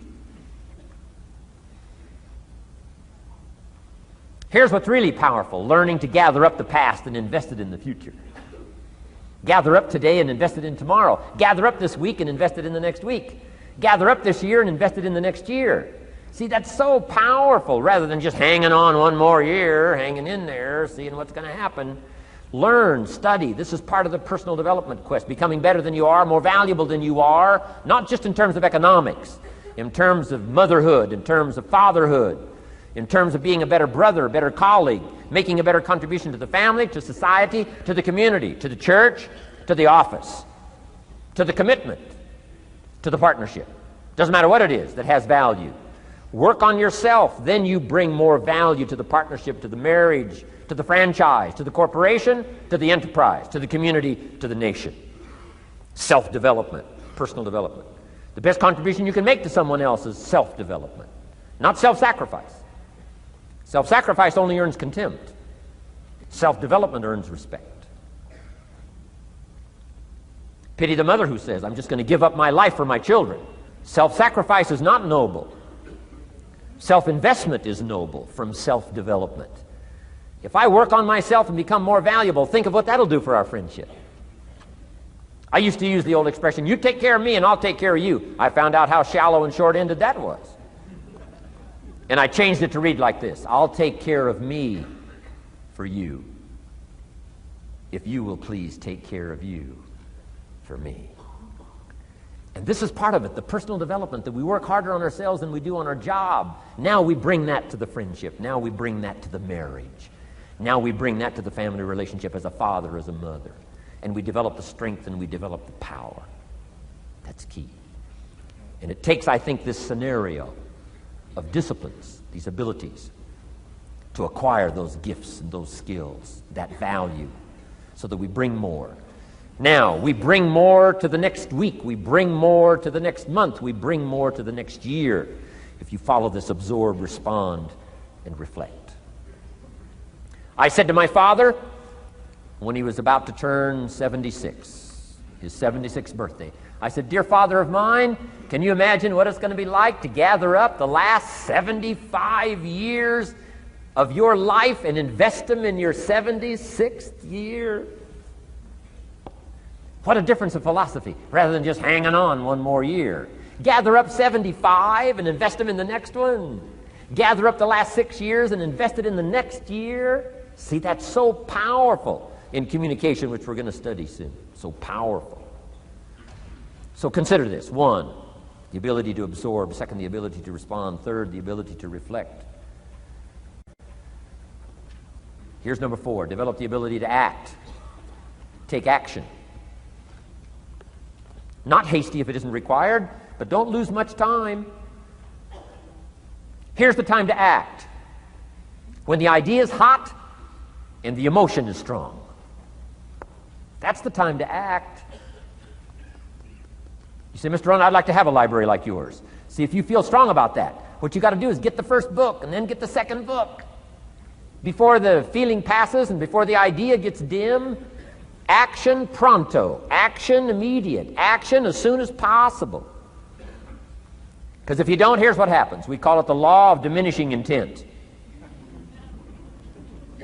We intend to when the idea strikes us. We intend to when the emotion is high. But now if you don't translate that into action fairly soon, now the intent starts to diminish. And a month from now it's cold. A year from now, can't be found. So act. Set up a discipline when the emotions are high and the idea is strong and clear and powerful. That's the time to set up the discipline. Somebody talks about good health and you're stirred. Says, right, I need to get a book on nutrition. Get the book before the idea passes and before the emotion gets cold. Go for the book. Start the library. Start the process. Fall on the floor. Do some push-ups. Action. Got to take action. Otherwise, the wisdom is wasted. Otherwise, the emotion soon passes. Unless you put it into a disciplined activity. Capture it. Disciplines is called how to capture the emotion and how to capture the wisdom and translate it into equity. Disciplines. Now, here's what's important about disciplines. All disciplines affect each other. In fact, here's a good philosophical phrase. Everything affects everything else. Nothing stands alone. Don't be naive in saying, well, this doesn't matter. I'm telling you, everything matters. There are some things that matter more than others, but there isn't anything that doesn't matter. Okay. We all pity the man who says, well, this is the only place I let down. Not true. Key to take home. Every letdown affects the rest of your performance. Every letdown affects the rest. This is part of the educational process on personal development. If you don't take the walk around the block, you probably won't do the apple a day. If you don't do the apple a day, you probably won't start building your library. If you don't build your library, you probably won't keep a journal, and you won't take pictures, and then you won't do this, you won't do wise things with your money, won't do wise things with your time, won't do wise things with your possibilities and relationships, and the first thing you know, 6 years of that accumulated, and we say you have messed up. So the whole key to reversing that process now is to start picking up these disciplines. Now here's the positive side. Every new discipline affects the rest of your disciplines. Every new one affects the rest. That's why action is so important. The least action, the smallest action. Take it. Because when you start accomplishing and the value starts to return from that one action, it'll inspire you to do the next one and the next one and the next one. You start walking around the block, it'll inspire you to get an apple. Get an apple, it'll inspire you to get a book. Get a book, it'll inspire you to get a journal. Get a journal, it'll inspire you to grow, develop some skills. All disciplines affect each other. Every lack affects the rest. Every new affects the rest. The key is to diminish the lack and set up the new. And you've started a whole new life process. Key. Also, one more thought on discipline. Here's the greatest value of discipline. Self-worth. Self-esteem. People are teaching self-esteem these days, but they don't connect it to disciplines. The least lack of discipline, and it starts to erode our psyche. One of the greatest temptations is to just ease up a little bit. Right? The slightest lack of doing your best starts to erode the psyche. Instead of doing your best, doing just a little less than your best. Sure enough. You say, well, it's just going to affect my sales. No, it's going to affect your consciousness. It's going to affect your philosophy. Now you've begun in the slightest way to affect your own philosophy. Here's the problem with the least neglect. Neglect starts as an infection. And if you don't take care of it, it becomes a disease. And one neglect leads to another. And the worst of all, when neglect starts, it diminishes our self-worth, our self-confidence, our self-value. You say, well, how can I get back my self-respect? I'm telling you, you don't have to go to 29 classes. All you have to do is start the smallest discipline that now corresponds to your own philosophy, like I should, and I could, and I will. No longer will I let neglect stack up on me so that I will have the sorry scenario 6 years from now, giving some excuse instead of celebrating my progress. That's the key to discipline. Okay? Let's get kids involved in the least of disciplines. One more, and then one more, and then another one, and then another one, and then some more. And the first thing you know, you're starting to weave the tapestry of a disciplined life into which you can pour more wisdom and more attitude and more strong feeling, more faith and more courage. Now you've got something, a vessel in which to put it. And now the equities start to flow. And the early return, I'm telling you, if you'll start this process, the early return will have you so excited. You'll commit yourself to this strategy for the rest of your life. You'll never go back to the old ways. Join a new crowd. Join a new group. The disciplines to do it. Take action. I recommended the last time I was here the little book, Richest Man in Babylon, and I said I've lectured now to over 3 million people in the last 33 years, and I've recommended this little book to almost all of them, I think. Guess how many have actually gone and got this little book? Answer, very few. My best guess is 10%. Such an easy thing to do. In that last seminar, right, I suggested this little book, number one, is easy to find. Number two, it's easy to buy. The most you can pay for it, $6, $7, $8. You can borrow that from your kids. And number three, it's easy to read. It's in story form. That's why I use it for teenagers, teaching them how to be rich by 40, 35 if you're extra bright, much sooner if you find a unique opportunity. But if it's easy to find and easy to buy, and if it's easy to read, why wouldn't everybody go get it? We don't know. What do you know? You don't know. I don't know. Nobody knows. Here's how profound it is. Some do and some don't. Now here's the numbers. About 10% do. 90% don't or won't. And we don't know the mystery of that. And I'm telling you, 10 years from now, those numbers will still be the same. 10% will, 90% won't. The numbers don't change. Only the faces change. You're looking at one of the faces. I used to belong to the 90% who couldn't be bothered even if it was easy. Guess how many people have a library card? Wisdom of the world available. Transform your life in any value amount you want. By the way, how much is a library card in Texas? Free. Here's what free is. Easy. I mean, it can't be any easier than free.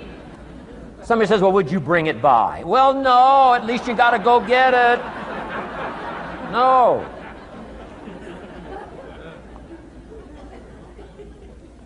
Wisdom of the world available. Transform your life spiritually, socially, personally, economically, and every other way. Teach you how to be rich and powerful and sophisticated and healthy, influential. How many people have a library card? Answer, 3%. 95, 97% couldn't be bothered. Guy specializes in happy hour, but he doesn't have a card.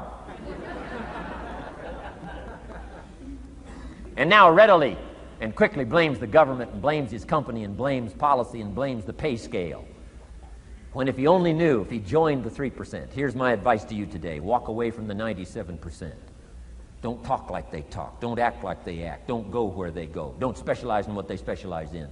Throw away the blame lists they cling to. Start you a new life. You say, well, is it as simple as getting a library card and join the 3%? And the answer is, of course. Of course. That's how easy this stuff is. This is so easy. It's so simple. It's not complex. You don't need a 2,000-year-old guru. You don't need multi-track affirmations. I'm telling you, don't. Affirmation without discipline is the beginning of delusion. Key. Don't let somebody sweep you into some contrary way to nature itself says, unless you labor. The miracle of the seed and the soil and the seasons and God and all the other stuff that's available, sunshine and rain, that's not available to you by affirmation. It is only available to you by labor. So labor well. Okay. Learn well. Discipline yourself well. And you can have all the treasures you want. This stuff's easy and simple. It's not ocean waves and seagulls. You don't have to move to Sedona where all the force fields come together in Arizona.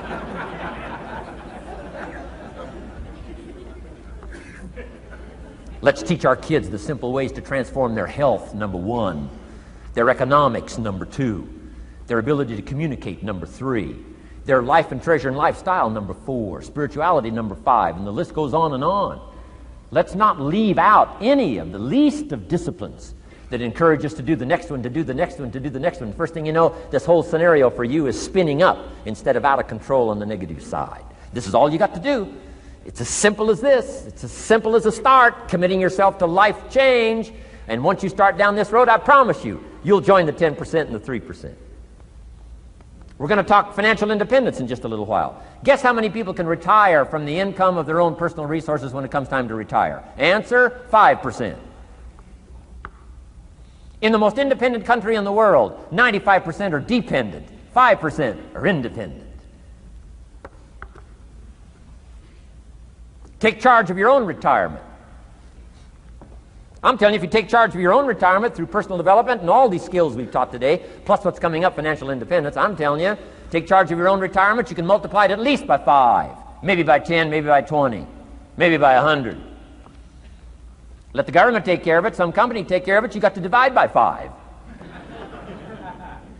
Take charge of your own life, take charge of your own day, take charge of your own conversation, take charge of your own family, take charge of your own possibilities. And learn these skills, develop this kind of strategy, and I'm telling you, life will open up for you. Join the 3%. Join the 10%. Join the 5%. Walk away from the 95%. In our Leadership Weekend we teach, find out what poor people read and don't read it.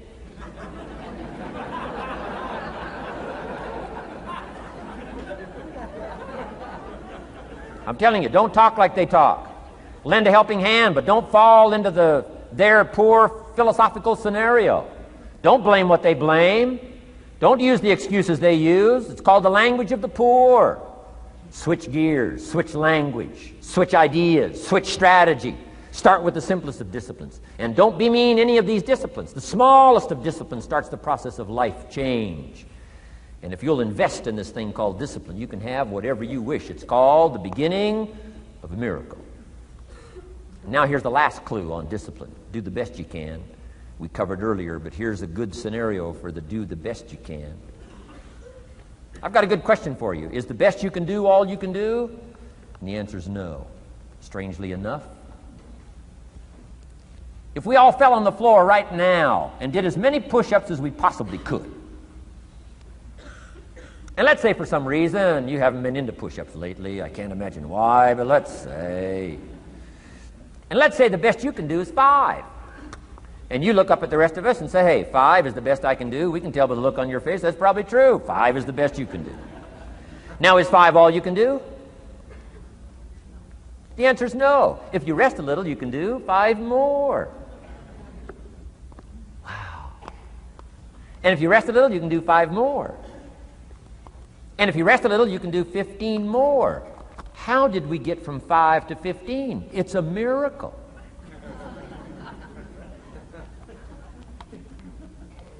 And if you rest a little, you can do 15, rest a little, you can do 15, rest a little, you can do 20. How did you get from 5 to 20? It's a miracle. Did you know you can keep doing that?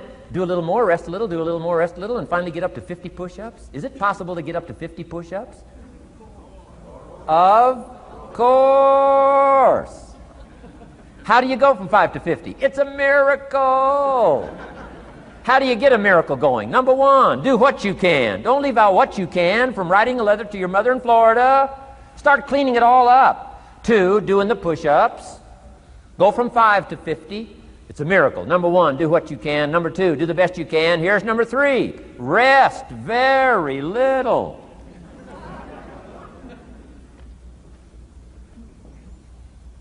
Don't rest too long. Why? The weeds take the garden. Kids have got that figured out. You can't rest too long. Here's the clue. Make rest a necessity, not an objective. The objective of life is not to rest. The objective of life is to act. Think of more disciplines. Think of more ways and means in which to use your own wisdom and your own philosophy, and use your own attitude, your own faith, your own courage, your own commitment, your own desires, your own excitement. Invest it, invest it, invest it, invest it in discipline so that it's not wasted. The smallest of discipline. Thereby transform your life. Join the 5%, join the 10%, join the 3%. Guess when I went and got this little book, Richest Man in Babylon? The same day I heard about it. I went and got it. Somebody says, well, Mr. Rohn, does that make you different than most other people? And the answer is yes. Somebody says, well, why is that? We don't know. We don't know. What do you know? You don't know. I don't know. None of us knows. Some do and some don't. The numbers don't change. Only the faces change. From those who get in on a seminar like this, listen to a dynamic sermon, read a book, listen to some cassettes, take seriously the next conversation of a friend who wants to level with you, and do something about it. And you can walk away from the 97%, not live there anymore. Because if you don't, the next 6 years of your life will be like the last 6. Mr. Shove said to me, Mr. Rohn, 6 years now you've been working. I'm telling you, the next 6 years of your life is going to be like the last 6, unless you take advantage and start making these personal changes. I made the changes, totally revolutionized my life. So take a look at the next 5 years of your life. It's going to be like the last 5, unless you change. And if you will change, everything will change. Join the 5%. 10 years from now, the numbers are going to be the same. But I'm telling you, some faces in this audience can change and start showing up in the 3% crowd, in the 5% crowd, in the 10% crowd, and thereby dynamically affect your life and your future. Develop these strengths. Now here's the last ability. Develop the ability to share. Pass along to someone else. If you've picked up a good idea today, pass it along. Don't let it stay. Pass it along. A book, if you take one of these little books I've suggested home and it affects you, pass along. Say, hey, I found a book, really helped me. I found a book, got me thinking. I found a book, changed my health. I found a book, got me inspired. Pass it along, pass it along, pass it along. Here's what's exciting about sharing. If you share with 10 different people, they get to hear it once, you get to hear it 10 times. So it's probably going to do more for you than it is for them. But it's called what? Everybody wins. When somebody shares, everybody wins. Wow. Share your ideas, share your experiences, share your knowledge. You can have just as much pleasure as I do. I said, giving this seminar, this is one of my joys in life. Give a seminar like this, make the best investment I can of words and spirit and heart and soul and time, energy. I don't have to work this hard. But I gladly work this hard. Why? I want the return. Your words touch my life. See, that's heavyweight stuff. You can't buy it with money. But I'm telling you, you can get the same thing started by recommending a book. Somebody will read that book, and then they'll read another one, and they'll read another one, and they'll come to you someday and say, you got me started. That book you recommended turned my lights on, turned my mind around, got me thinking, got me pondering, and I've been on track ever since. You can get just as much praise as I do if you'll share with your children, share with your colleagues, share with everybody that comes within your grasp. Share. Now here's what sharing does. It not only helps you, helps the person you share with. Here's what else it does. Makes you bigger than you are. If I had a glass of water up here and it was full, question, can that glass hold any more water? If it's full, if the glass is full, can it hold any more water? The answer is yes. But for it to hold more, you got to pour out what's already in. That's what I'm asking you to do. If you're full of ideas, if you're full of good things, I'm asking you to pour it out, pour it out, pour it out. Why? I'm telling you, more will be poured in, poured in, poured in. Next, when you do pour out, you become bigger. It's not like a glass that stays the same. Human beings have the ability to grow in consciousness and awareness and capacity. It's unlimited capacity. I found out kids don't lack capacity. In Europe, the kids speak what? 2, 3, 4, 5, 6 languages. When I grew up, my father spoke German, never taught me. My mother spoke French, never taught me. They were trying to get away from all the old world languages back then. Had no concept how valuable languages were going to be in the future. Just didn't know. So they abandoned the German, abandoned the French. I could have learned all 3 languages instead of just English. My girls went to school in Beverly Hills. They've turned that around. In first grade now in Beverly Hills school system, they offer 3 languages besides English. French and German, Spanish. Why? Because kids can learn 2 languages just as easy as 1. Question, how many languages can a child learn? Here's how many. As many as you'll take the time to teach them. They do not lack capacity. They only lack teachers. Wow. And I'm telling you the same thing is with you. You don't lack capacity. But here's how you expand your capacity. And that is to share what you've got. Now you get bigger. Share some more, and now you get bigger. I'm here for a very self-interest reason. If I share with you, my consciousness grows.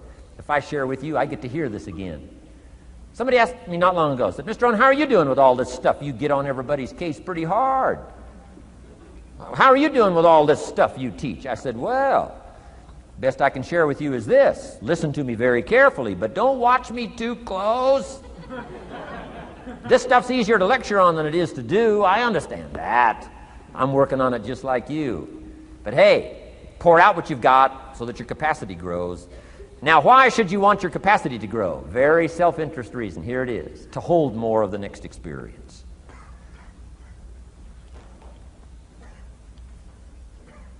You mean to tell me that sitting in this audience, some people will get more out of it than others? And the answer is yes. If you haven't been into expanding your own capacity lately, you might not get much from this seminar. But if you've been into expanding your capacity, and you've been sharing, and you've been doing all this stuff, I'm telling you, no telling what all this could mean to you today, this chance to grow, change, develop, absorb, take in.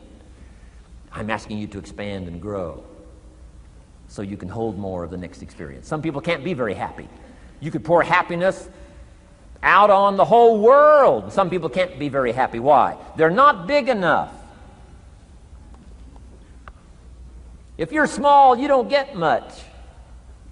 Small in comprehension, small in the ability to think and wonder, small in appreciation, no matter how much is poured out. Prosperity can be poured out on the whole country. Some people don't get much. Why? They're too small in their thinking, too small in their ability to share, have not expanded to their full capacity. Don't be like that. Now, some people aren't going to get much because they've got their cup turned upside down. You couldn't put anything in. Learn to share. It's a glorious, glorious experience. Okay, enough on personal development. Let's cover now setting goals. Let me show you something that turned me every way but loose. I've never been the same since I found out about it. Learning how to set goals.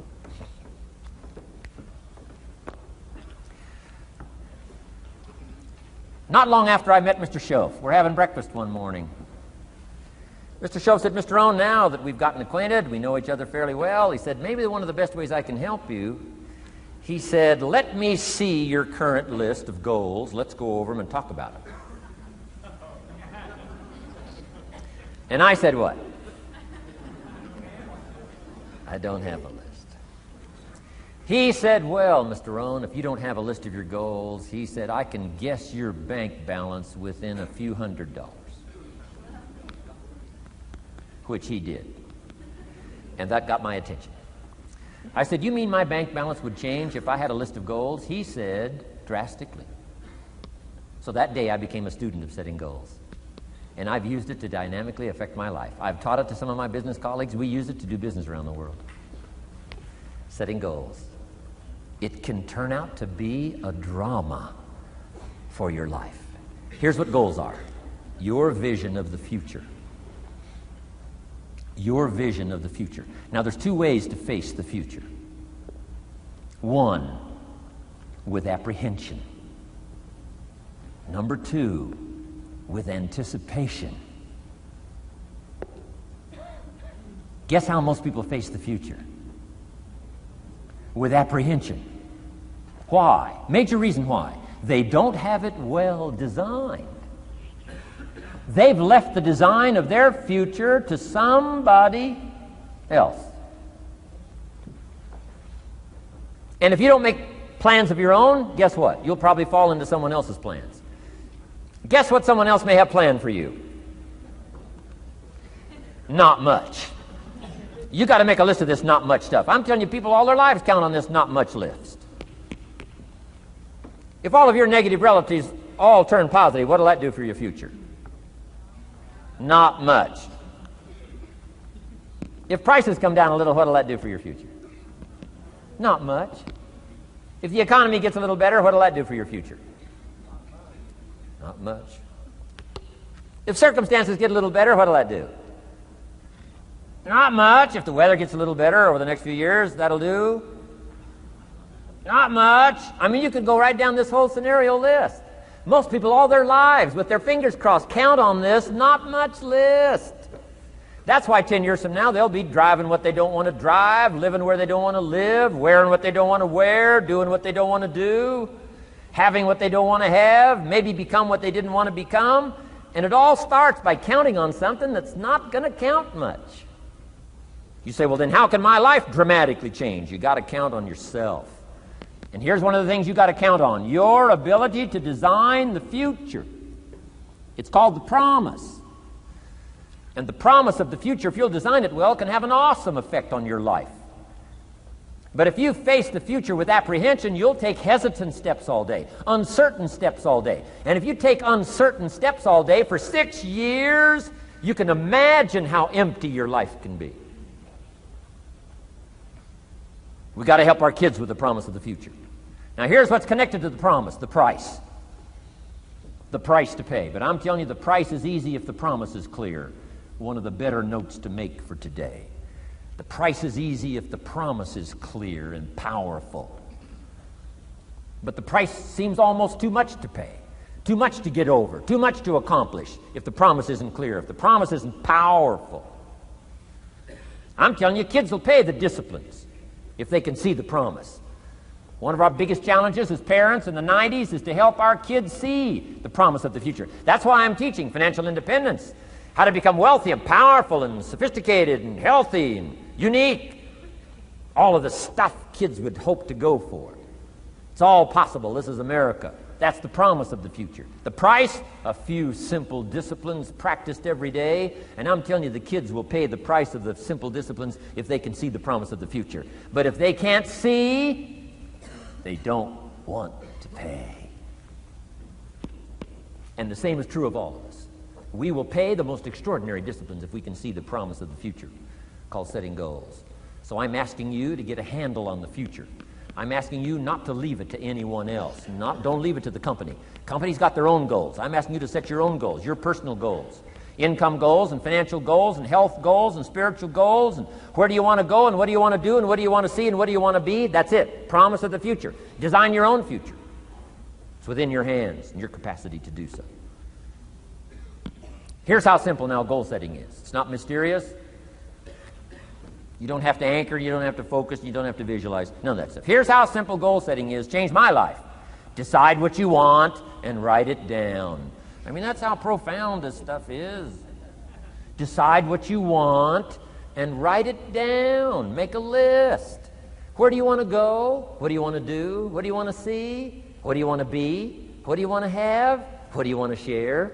What projects would you like to support? What would you like to be known for? What skills would you like to learn? Some extraordinary things you'd like to do, ordinary things you'd like to do, right? Silly little things you'd like to do, very important things you'd like to do. Decide on all that stuff and write it down, write it down, write it down. That's how simple this stuff is. And it's your own private list. If it's really private, on your list, put some stuff in code where nobody can understand it if this list fell into unfriendly hands. Okay. And simple things, whatever. Foolish things, doesn't matter. It's your list. I had a little revenge on my first list. Budget finance, who used to harass me. I got 2 or 3 payments behind. This one guy called incessantly. Said, we're going to come get your car, drag it rear end up down the street in front of your neighbors. Put me down something fierce. When I met Shof, got my life straightened out, one of the first things on one of my lists was budget finance. And when I finally got the money, I needed a little drama in my life. Finally got the money to pay him off. I put it in small bills in a big briefcase. Walked into the budget finance office on Wilshire Boulevard in Los Angeles. The guy who harassed me so often, his desk was about 3 back. I opened the door, walked in, right up to his desk, stood right in front of him, never said a word. He said, well, what are you doing here? Didn't say a word. I opened up this briefcase, dumped this pile of money all over his desk. I said, count it. It's all there. I'll never be back. Turned around, walked out, slammed the door. Now that might not be noble, but you got to try it at least one time. Pay off with a little drama.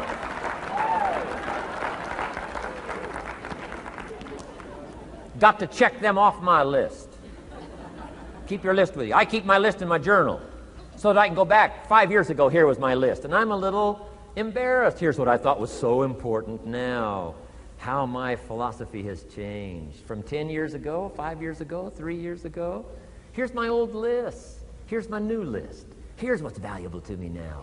Here's what I want my life to be now. Here's where I want to go, what I want to do, what I want to see. Keep your lists of goals so that it shows your growth, shows your ability to change and grow. Your philosophy grows and expands what's valuable. Setting goals. It doesn't matter how small, foolish it is. Put it on your list. My Japanese friend, Toro Ikeda, put on his first list, a Caucasian gardener. He wanted. Thought that was good.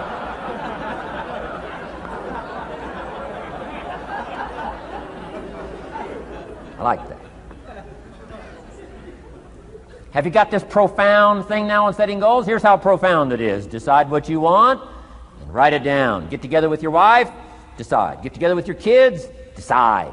Get together with your business colleagues, decide. Write it down. Make a list. Okay, that's how easy it is. Now let me give you one more scenario on setting goals. When I started making my first list, Mr. Shoaff said, Mr. Rohn, looks like we're going to be together for a while. He said, I've got a suggestion for you. He said, I think one of the first goals you ought to set, you're a 25-year-old American male. Sure, you've made some mistakes, but now you're on the road to better things. You got a family, worth it. Reasons makes the difference. And he said, you've got every reason to do this. He said, why don't you, among all the goals you're going to set, he said, why don't you set a goal to become a millionaire? A millionaire. This is America. All the possibilities are available. Why don't you set a goal to become a millionaire? He said, it's got a nice ring to it. Millionaire. Enough zeros to impress your accountant? Millionaire. And he said, here's why. Now I thought, the man doesn't need to teach me why. I'm thinking, wouldn't it be great to have $1 million? He said, no, that's not it. Here's why. And I had one of the greatest lessons I ever learned, and I'm about to share it with you. This will be worth the price of being here today if you can capture what I'm about to share with you. Babysitter fees, whatever else you paid. Some of you missed some sales today to be here, so this is a costly day for you. But what I'm about to share with you changed my whole life. Here's what Mr. Shoaff said. Set a goal to become a millionaire. And he said, here's why. For what it will make of you to achieve it. And I got one of the greatest classes in one sentence I've ever received in my life. Set a goal that'll make you stretch that far. For what it will make of you to achieve it. What a brand new reason for setting goals. What an all-encompassing challenge to have a better vision of the future. What for? To see what it will make of you to achieve it. And here's why. The greatest value in life is not what you get. The greatest value in life is what you become. Major question to ask on the job is not, what am I getting here? That's not the major question. The major question to ask is, what am I becoming here? It's not what you get that makes you valuable. It's what you become that makes you valuable. So Shoaff said, set a goal to become a millionaire. For what it will make of you to achieve it. Then he said, when you finally have become a millionaire, now, he said, what's important is not the money. I thought, wow, I've got some more to learn. He said, no, Mr. Rohn, I'm telling you honestly, you could just give the money away. Now, I did better than that, right? I told you. I lost it all. I'm rich by the time I'm 31. I'm a millionaire. I'm broke by the time I'm 33. So I didn't have to give it all away. I lost it all.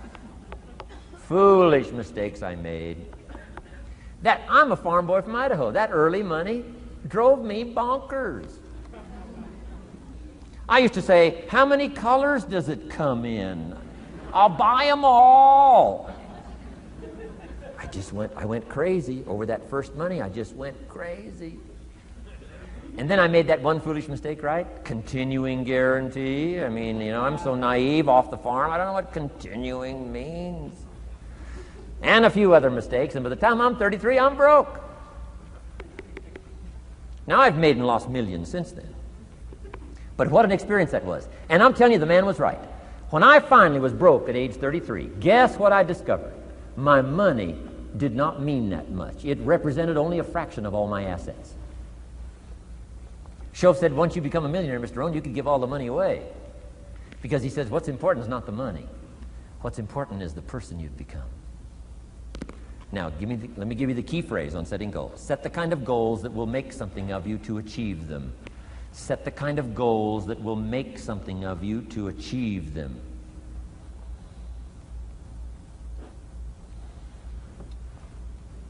Always keep that in mind. What will this make of me?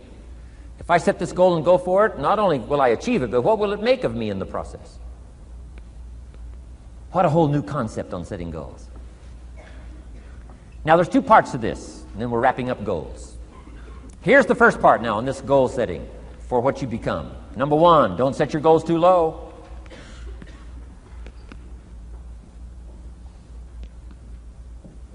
Interesting, we teach in leadership.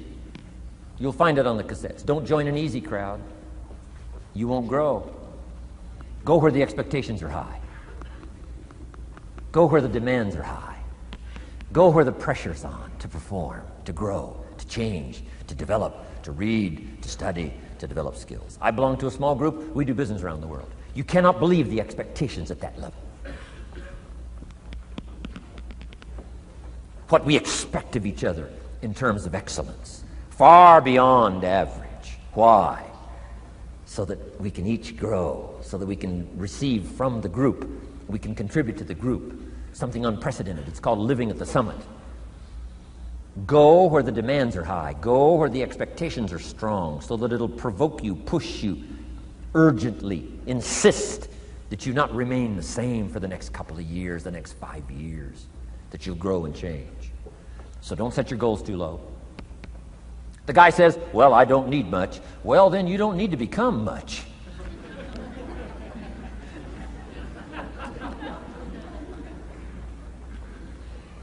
Now, here's the last part on setting goals. Don't compromise. Don't sell out.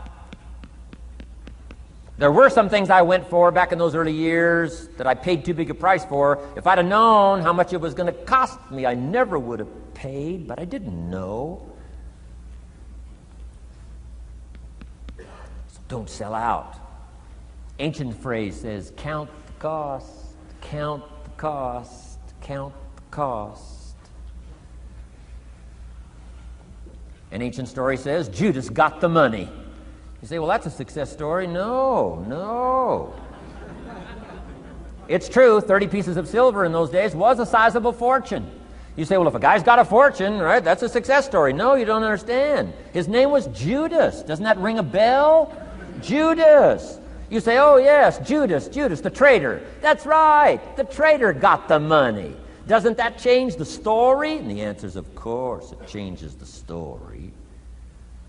Interestingly enough, after Judas gets the money from becoming a traitor, he's got the money in his hot little hand, and now he's unhappy. Somebody says, well, if you had a fortune, how could you be unhappy? Well, he wasn't unhappy with the money. He was unhappy with himself. Key phrase, the greatest source of unhappiness is self-unhappiness. The greatest source of unhappiness doesn't come from outside. The greatest source of unhappiness comes from inside. And here's where the erosion starts, doing a little less than you could. That's where the beginning little infection of unhappiness starts, doing a little less than you can, not feeling that good about yourself. So don't let that happen. Judas is unhappy. He says, what'll I do? He says, oh, I'll just take the money back. Walked in where he got the money and said, here, take this money, I'm unhappy. They said, heck with you, Judas. We got what we wanted, you got what you wanted, out. They threw him out with his money.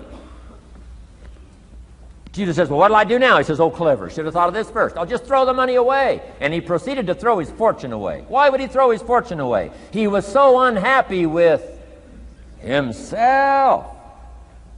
And And that's not even the end of the scenario. After he threw his fortune away, he couldn't change what he became, a trader. And now, in total abject frustration, he goes out and hangs his worthless self, which all traders should do, save the state the money.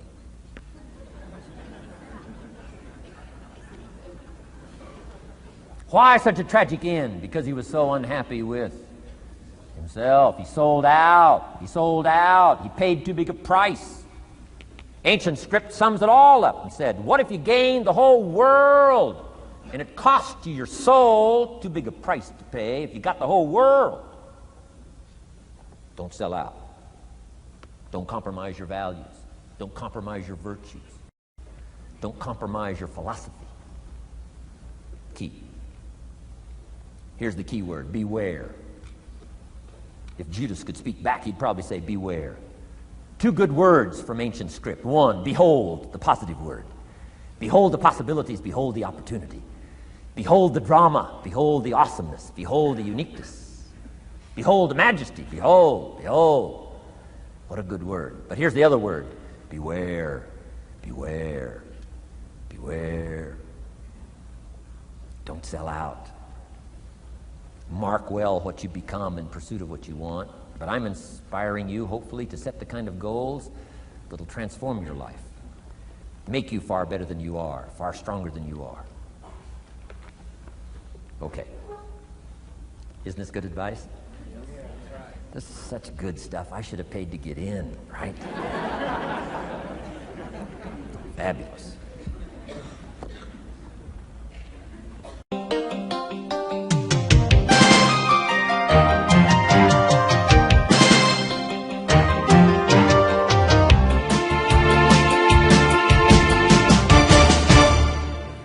What should a child do with $1? Let me give you the best advice I've got.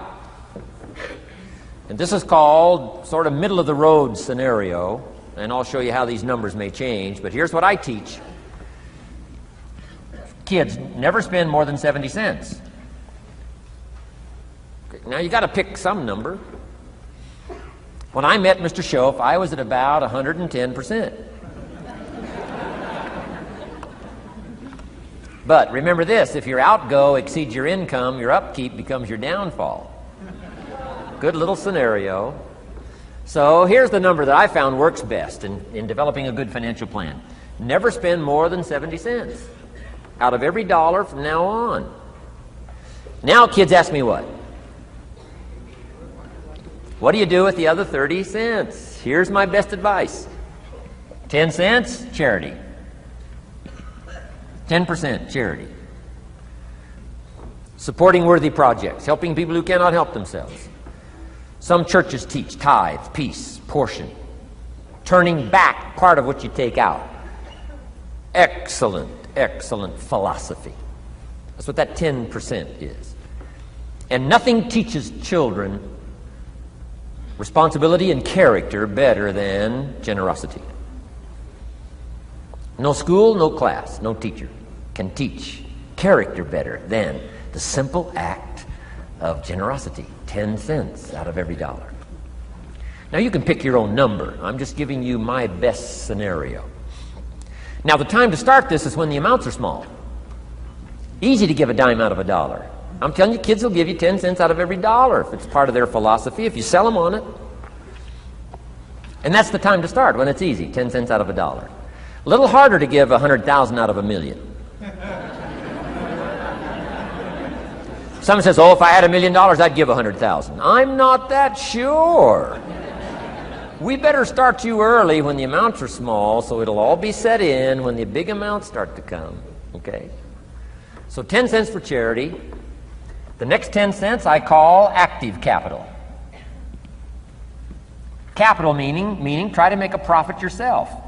We live in a capitalistic society, right? Everybody now wants to join capitalism. That's why the walls are coming down. Capital belongs in the hands of the people. That's where the genius is. So the genius is to try to show a profit. Buy and sell. Render service. Show a profit. Now here's what I teach kids. Profits are better than wages. Wages are okay, but wages help you make a living. Profits help you make a fortune. The key is to just understand philosophically a little simple economic scenario. And there's all kinds of ways to make a profit. I'm working on a new book. Here's what it's called. I think it's going to be called, Of Course Kids Should Pay Taxes. It's going to be an interesting book. In California, where I live, kids do pay taxes. If an 8-year-old walks into 7-Eleven, buys something that costs $1, the proprietor makes him cough up 7 more pennies. 8-year-old says, "What's these 7 pennies?" Proprietor says, "That's taxes. That's taxes." Kid says, "Well, I'm only 8.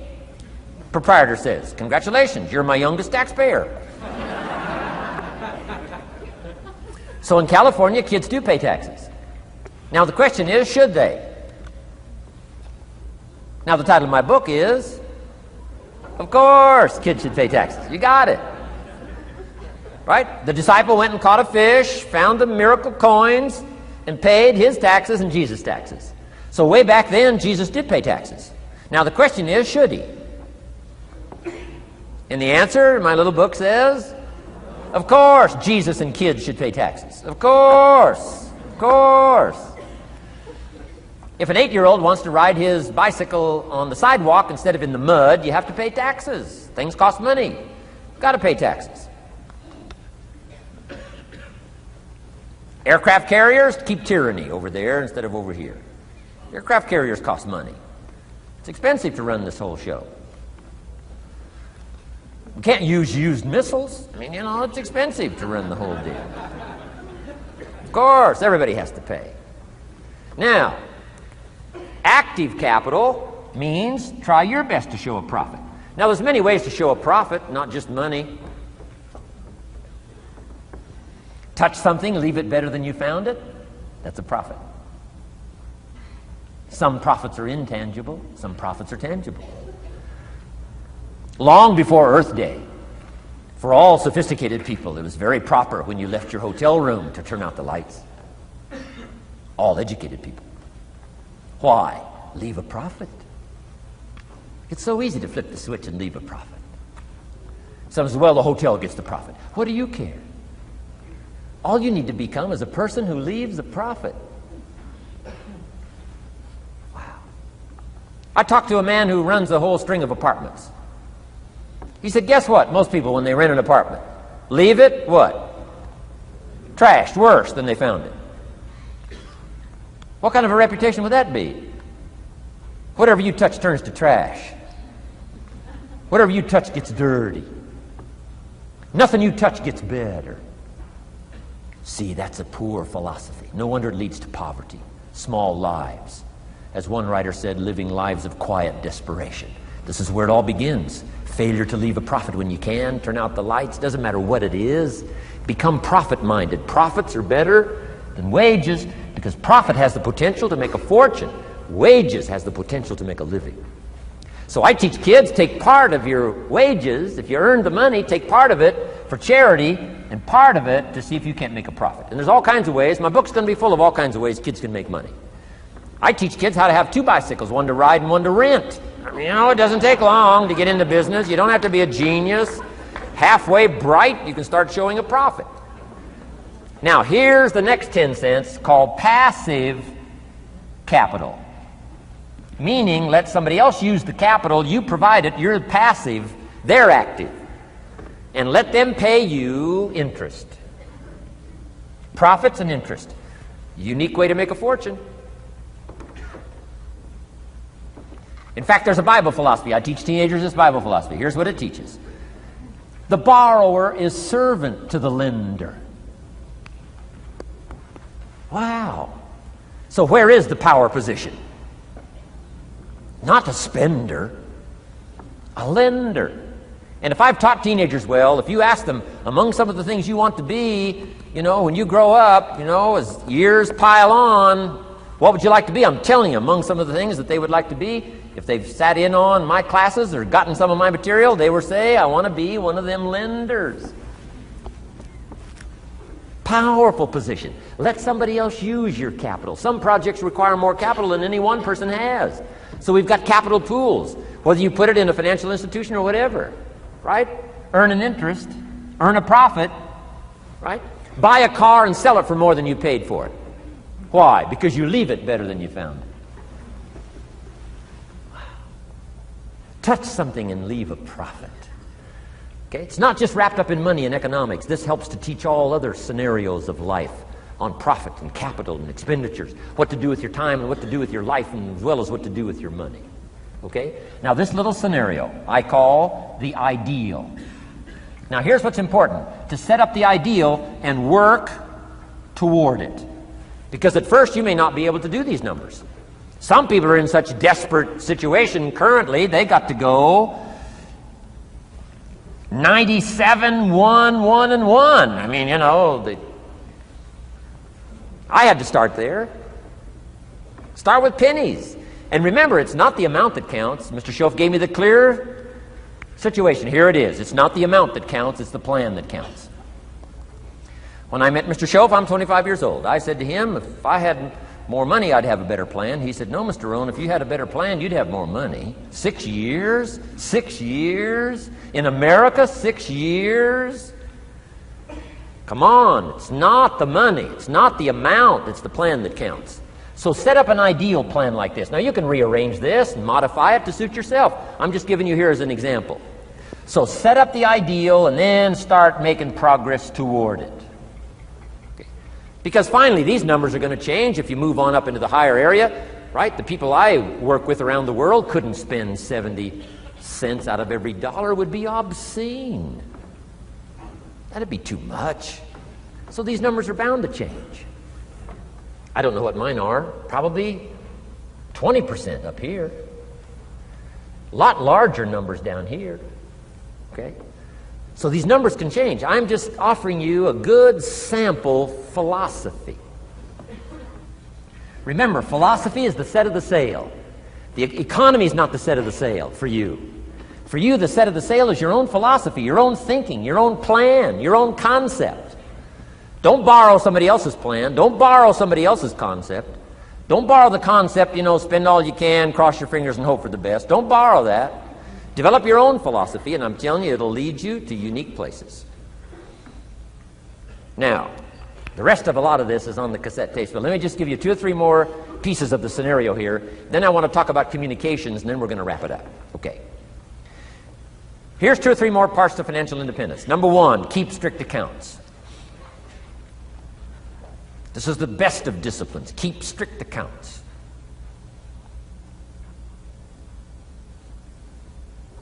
Did you ever hear this expression?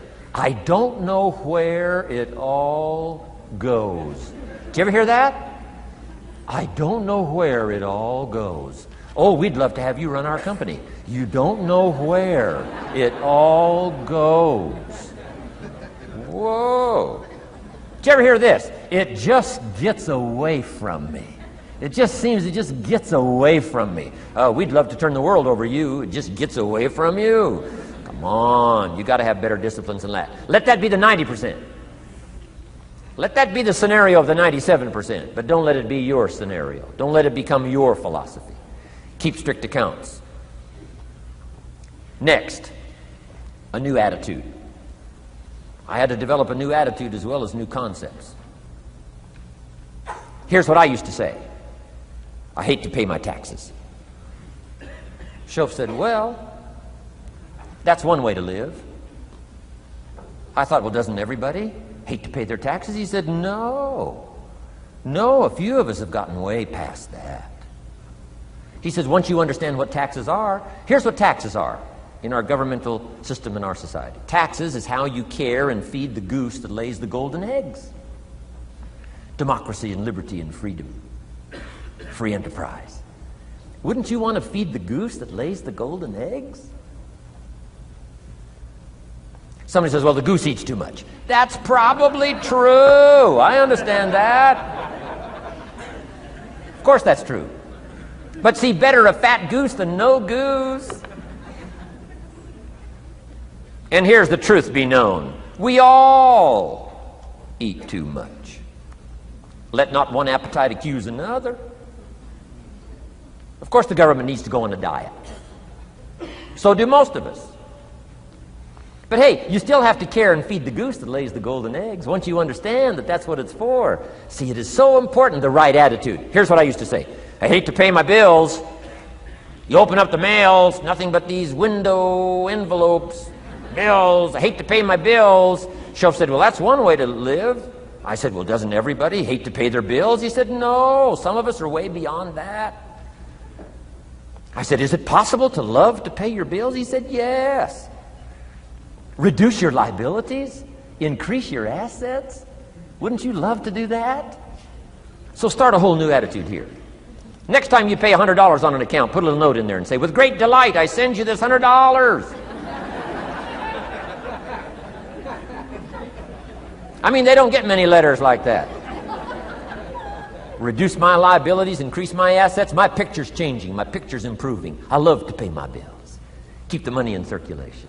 Pay my taxes. Feed the goose that lays the golden eggs. It's a matter of attitude. And here's the last on attitude. Everybody must pay. Of course, life is called opportunity, but life is called price. But we must all pay. We must all share. One of the classic stories of all time from ancient Bible script says, Jesus one day and his disciples were standing by the church treasury, synagogue treasury, watching people as they came by and put their offering in the treasury. That wouldn't be a bad idea. Jesus and his disciples standing by the treasury while everybody walks by. Jesus says, how much was that? How much was that? Interesting. And the story said some people came by, put in big amounts. Some people came by, put in modest amounts, average amounts. And the story says, then a little lady comes by and puts in 2 pennies in the treasury. Jesus says to his disciples, look at that. Look at that. His disciples said, 2 pennies, 2 pennies. What's 2 pennies? Jesus said, no, you don't understand. She gave more than everybody else. They said, 2 pennies is more than everybody else? He said, yes. Because I'm certain that her 2 pennies represented most of what she had. And if you give most of what you have, then you've given the most. Wow. What a lesson to learn. It's not the amount. It's what it represents of your life that counts. Now let me give you the wisdom of the scenario that did not occur. And this is the greatest of wisdom. And in my own particular, peculiar brilliance, I have the ability to record for you what was not recorded in the scenario of the story. Here's what did not occur, which may teach us one of the greatest of the wise things that was taught in this scenario. Here's what did not occur in the scenario. Jesus did not reach into the treasury and get this little lady's 2 pennies and run after her and say, here, little lady, my disciples and I have decided that you're so pitiful and you're so poor that we've decided to give you back your 2 pennies. I'm telling you, that did not occur. If it would have occurred, she would have been what? Insulted. She would have rightfully said, I know my 2 pennies aren't much, but it represented most of what I had. And would you insult me by not letting me contribute what I wanted to contribute, even if it's only 2 pennies? I'm telling you that did not occur. Here's part of the wisdom of the story that was not recorded. Jesus left her pennies in the treasury, meaning everybody has to pay, even if it's only pennies. That's the key. And whether you start with pennies or whether you start with dollars or whether you start with nothing, remember, part of the scenario is to spend, of course. Part of the scenario is to invest, and part of the scenario is to show a profit, and part of the scenario is to help take care of people who can't take care of themselves. If you'll set up your own philosophy, I'm not asking you to buy my philosophy. I'm not asking you to adopt my numbers. I'm only wanting to provoke you to think, for you to come up with a splendid economic philosophy that's got you up early and got you up late, has got you thinking and pondering ways to use your resources and turn it into the dreams you want for the future. And that's my little story on financial independence. Okay. Here's the next to the last subject, communication. How to affect other people with words. I've got just a little 4-point program here for you to consider The whole expanded version now, 3 days, right? 3 days of all this is in that package that you're taking home. So this is called an abbreviated version of all the rest, this 1 day, video day. 4 steps to good communication. Here's number 1, first of all. Words can work miracles. That's why communication is so important. Words can work miracles. Words are powerful. Words are almost godlike. In fact, ancient script says the Word was God. God was the Word. Wow, words and God. I said to my Israeli audience last year, in the beginning, the story of creation is unique. It says, in the beginning, Jehovah God spoke and said what? We've got some students here, I'm sure. In the beginning, Jehovah God spoke and said what? Let there be light. And what? There was light. Wow! Wow! It looks like words create light. Is that possible? I'm telling you it's possible. Humans can get pretty close. What if somebody can't possibly see how they could do well, how they could become successful, how they could transform their lives and their health, their future, and their finances, spiritually, and every other way? They can't see, and you come along and share your story, and maybe borrow some other stories. And by the time you get through with a good presentation to this person, they say, now I can see. Before you got here, I was blind. I was in the dark. And while you were talking, some things dawned on me. Is it possible to create light with human intelligence, with words? And the answer is, of course, of course. Here's part of the spectacular opportunity as a human being. One person talking to another. It's got so much power, so much potential. A mother talking to a daughter, a father talking to a son, salesperson talking to a client. Nothing more magical and powerful, awe-inspiring than words have the ability to dramatically affect people's lives and futures. So become a good communicator. Let me give you some good keys to good communication. Here's number 1. Have something good to say. Communication starts with preparation. Getting ready to speak this year. Getting ready to speak next year. Attend the classes. Read the books. Have something good to say. Here's 4 good words to help you to have something good to say. 1 is interest. Develop a new interest in people and life and what's going on. Economics and politics. Religion. Social structure, possibilities, opportunities. Develop a new interest. Here's the next word, fascination. Goes that step beyond interest. That's why kids learn so much that first 6 years. Fascination. Adults are walking on ants. Kids are saying, don't walk on these ants. I'm studying these ants. I'm looking at these ants. Kids are so fascinated. How come an ant can carry something bigger than he is? Wow. That's how come they learn so much. They're fascinated. And here's another little clue I've learned. Turn frustration into fascination if you can. You'll learn more. I've worked on this. I'm pretty good at it. Out in Los Angeles, I'm on the freeway. My airplane leaves in 45 minutes. The traffic is moving not 1 inch. I am now fascinated. I'm telling you. Now, it doesn't work every time. That's true, but every time it does work, I'm telling you, you'll come away with more. Learn to be fascinated instead of frustrated if you possibly can. Turn that little scenario on for yourself. Next is sensitivity. You got to understand, we use the phrase where people are coming from, where they've been, what's going on.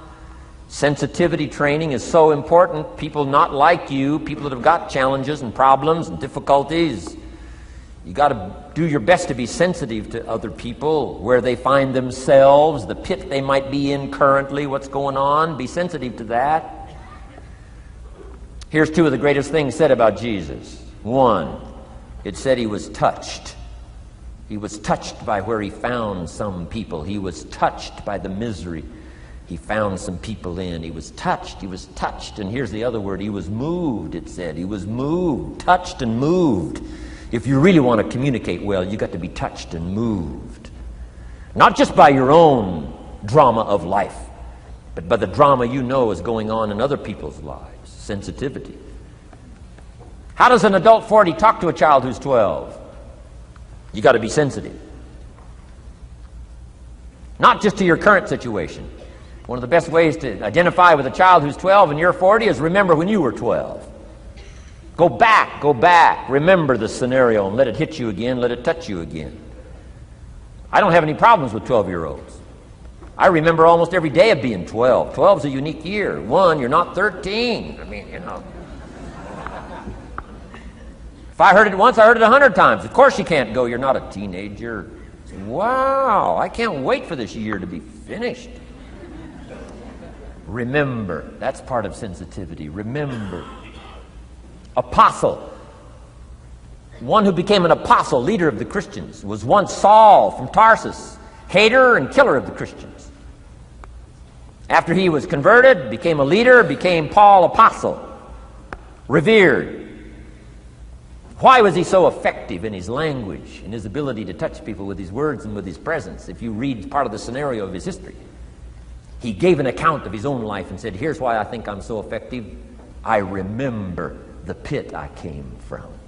Sure, they call me apostle, but I used to kill these Christians, and I never forget that.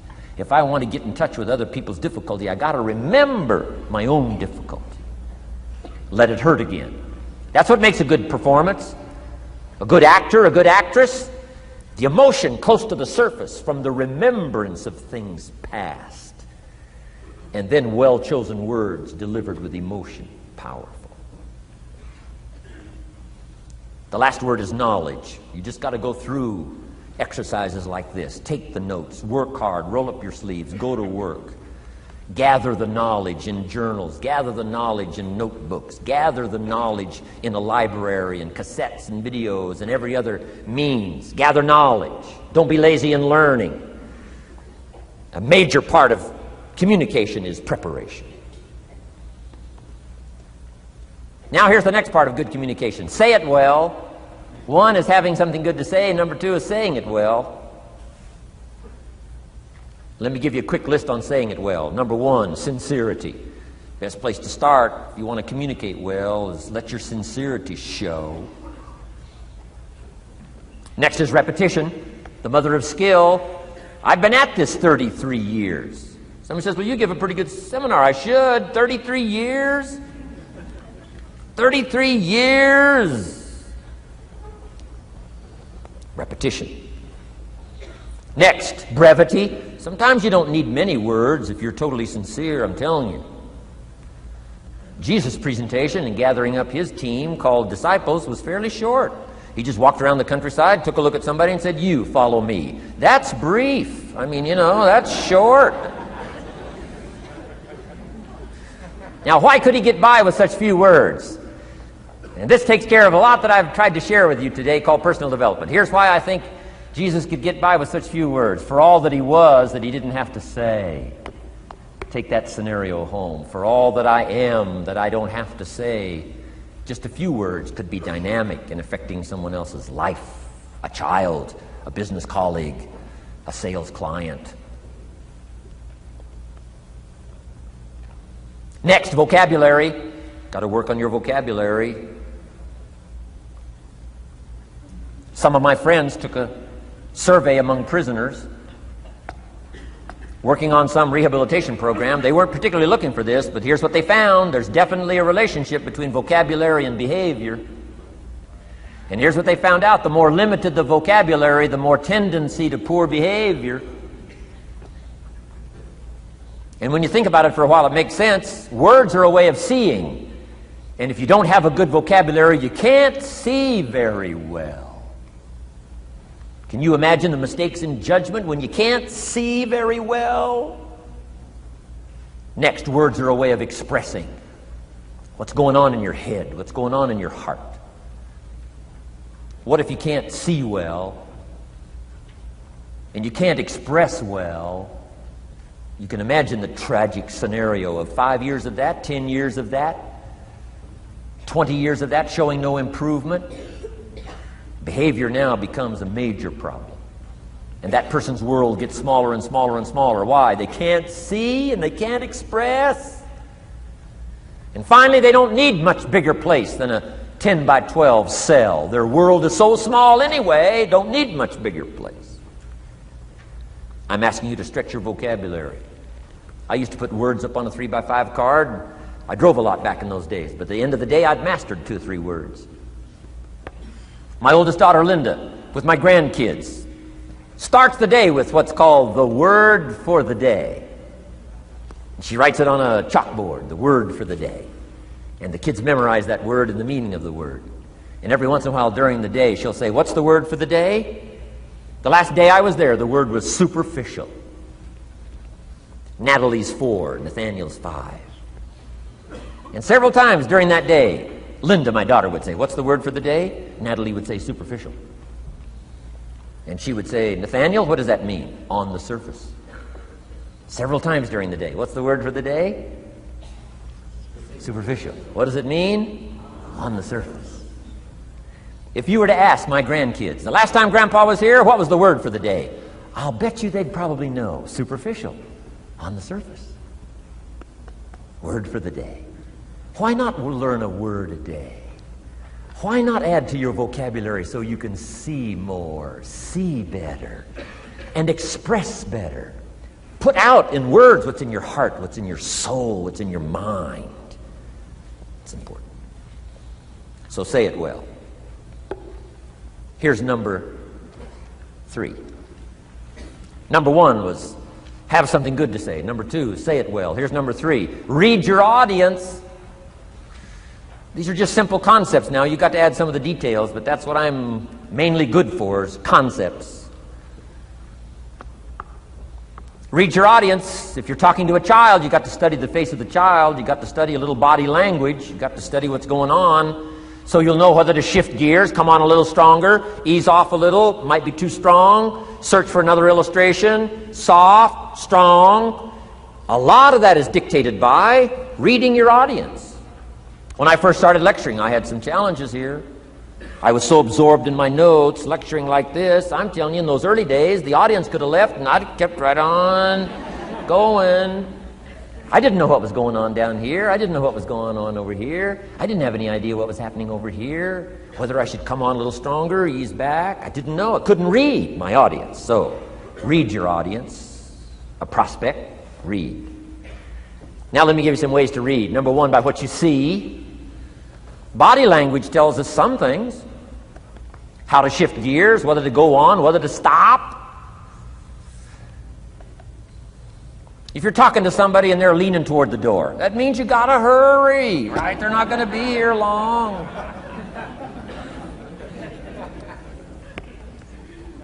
Body language. Guy's got his arms folded, chin tucked down. You got your work cut out for you. You're gonna have to reach deep in your bag. Find some extraordinary stories. This one's not gonna be easy. What tells you that? Reading what you see. Here's the next one. Read what you hear. You've got to read a child's impatience. Kids don't mind telling you whether they're bored or impatient. Kids' attention span is short. Doesn't last long. You've got to get it said. You start talking to a child, 30 seconds they say, "How long is this going to take?" Whoa. Read. Listen. Listen for the response. Now you'll know whether to shift gears, change your language, find a new illustration, soften, stronger. Read your audience. Read what you see, read what you hear. And here's one of the most important. Read what you feel.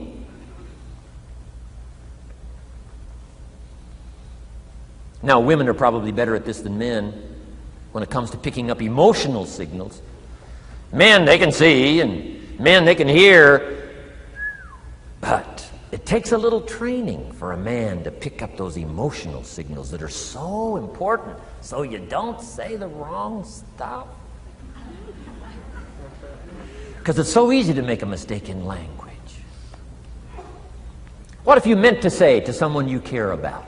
What if you meant to say, "What's troubling you?" And instead you said, "What's wrong with you?"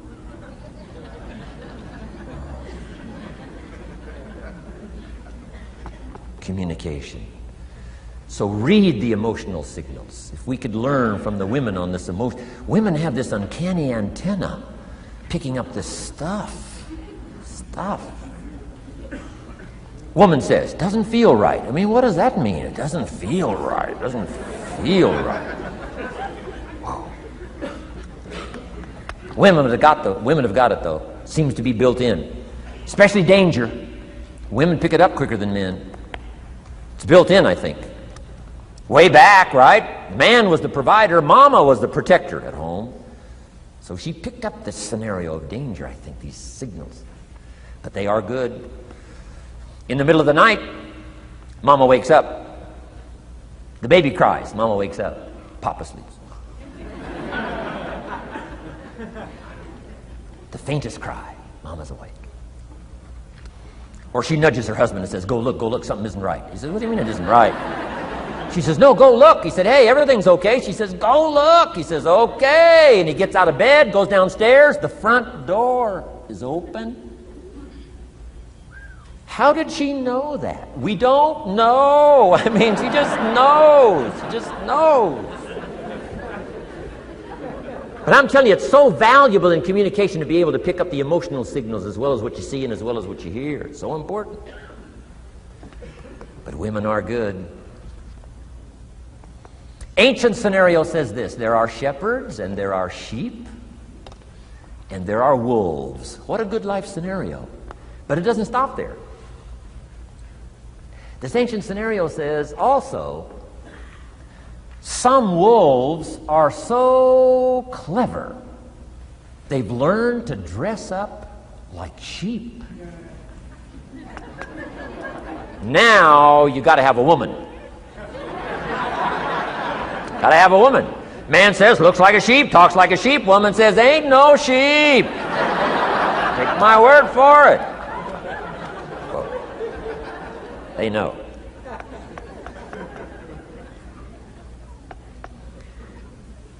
Read. Pick up the signals. Don't ignore the signals. Develop this personal development scenario, communication, financial independence, and all the rest. Now here's the last part. Intensity. Words mixed with emotion. Words mixed with hate. Words mixed with love. Words mixed with faith. Words mixed with courage. That's what's powerful. Words have a certain effect, but words loaded with emotion have an incredible effect. If I had a little straight pin, a guy buys a shirt, it's got all these little pins in it. I take out all these pins. If I took one of those little straight pins and I threw it at you, and let's say it reached you and hit you in the face or hit you in the hand, you'd feel it. This little straight pin. You'd feel it. That means I got you with my words. But what if I took that little straight pin and wired it to the end of an iron bar about that long? See, I could drive that pin through your heart. The pin is the words, the iron bar is the emotions. The emotions. Here's the best I could share with you. Put more of you into what you say. Don't be casual in language. Don't be casual in words. Casualness leads to casualties on the freeway and in communication. Don't be lazy in learning good communication. And put more of you. Now here's the last thought. The emotions must be measured. It can't be too much for the occasion if it's not called for. In leadership we teach, don't shoot a cannon at a rabbit. It's effective, but you got no more rabbit.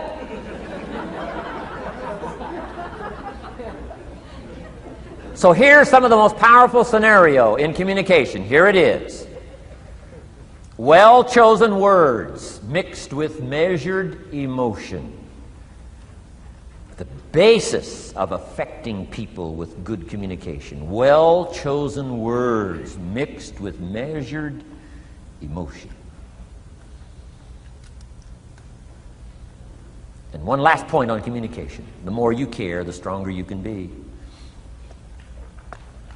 The more you care as a mother, the stronger you can be with your children. The more you care as a father, the stronger you can be. The more you care as a leader, the stronger you can be in helping to solve problems, getting on somebody's case. The more you care. But you got to care. I don't mind a minister consigning my soul to hell fire for my sinful ways, I don't mind that. If he believes it, I don't mind him consigning my soul to hellfire for my sinful ways, as long as he does it with tears and not with joy. If you're going to preach a message on hellfire and consign people to hellfire, you got to cry and sob your way through a sermon on hellfire. We would all dismiss as a performance a dry-eyed sermon on hellfire. You can't legitimately preach hellfire unless your heart breaks. Otherwise, it's a performance. Otherwise, we could all dismiss it. Why? The heart's not there. There are some conversations that don't make sense unless they're accompanied by tears. It doesn't mean anything unless it's accompanied by a broken heart. Learn measured emotions. Remember, draw from well-chosen words, expanded vocabulary. Be interested and fascinated. Pull all this together. I'm telling you, your ability to touch other people will grow day by day, week by week, month by month, year by year. Here's my last subject. It comes in two parts. First is the negative part. And I got just a couple of tips for you on negative. There wouldn't be positive without negative. It's part of the life scenario. Ancient script says it best. There's a time to laugh. And once you've learned to laugh, just keep on laughing. No. Just get another positive book. No. There's a time to laugh, what? And a time to cry. And you've got to become so sophisticated and so well educated that you don't laugh when it's time to cry. And you've also got to learn to cry well. How are you going to identify with some people if you don't cry with them? It's very important. The negative side is very important. Negative thinking. I teach kids, and you'll find it on those cassettes, the ant philosophy. Let me just give you the quick scenario on the ant philosophy. Number one, ants never quit. What a good philosophy. If they're going somewhere, you stop them, guess what? They'll look for another way. How long will they look? Till they find it, or till they die. What a great philosophy. But here's number two. I can't give them all to you, but here's number two. Ants think winter all summer. You've at least got to be that bright. You can't think summer all summer. You got to do some winter thinking in the summer. You say, well, the sky is blue. The clouds are fleecy. You can't be faked out by that. Ancient story says, don't build your house on the sand in the summer. Why would we be cautioned not to build our house on the sand in the summer? Because it's easy to get faked out. So what should you do during the summer? Think winter. Think storm. That'll drive you to find a rock in the summer when the sky is blue. Key, negative is normal. You got to handle it. You can't dismiss it. It's part of the life scenario, like your white corpuscles we talked about earlier. So don't ignore it. Let it be part of the scenario. Here's the key. Learn to master it. Negative is not to be ignored. It's to be mastered. It makes us better than we are to wrestle with it. It makes us better than we are to be alerted to tyranny that moves into Kuwait, or ignorance that moves into your life, or procrastination that moves in and robs you of your fortune, or poor health that's going to be the legacy of those who neglect their health disciplines. You got to do battle with the enemies on the outside and on the inside. So learn how to handle the negative. And now here's the last, called the positive. Let me give you the day that turns your life around, as quickly as I can. I got 4 parts to the day that turns your life around, and then we're finished for the day. Number 1, disgust. Disgust. Disgust is a negative emotion, but it can have a very positive, powerful effect. Disgust says, I've had it. What an important day that could be. I've had it. Wow. I met a beautiful, powerful, accomplished executive lady in New York. The company invited me to come in. This lady was the vice president, extraordinary lady. I got to know her, and I found out her story. I said, how did you get here? Big income. And she never went to college, never went to university. I said, how did you get here? Executive, powerful, income. She said, well, let me tell you part of the scenario. She said, when I was a young mother a few years ago, she said, one day I asked my husband for $10.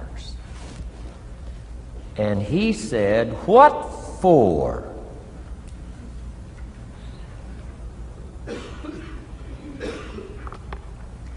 She said, before that day was over, I decided I would never, ever ask again.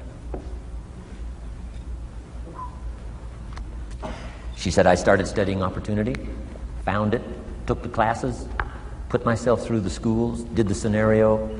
Now I'm vice president. I make a lot of money. And she said, I kept my promise. I've never, ever had to ask again.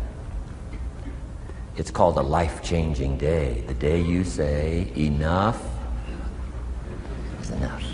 Now, if you can add an act to your disgust, it helps. A man takes a shotgun to his car, blows out every window, destroys every tire, puts 100 rounds in it, and says, I've driven this embarrassing thing for the last time.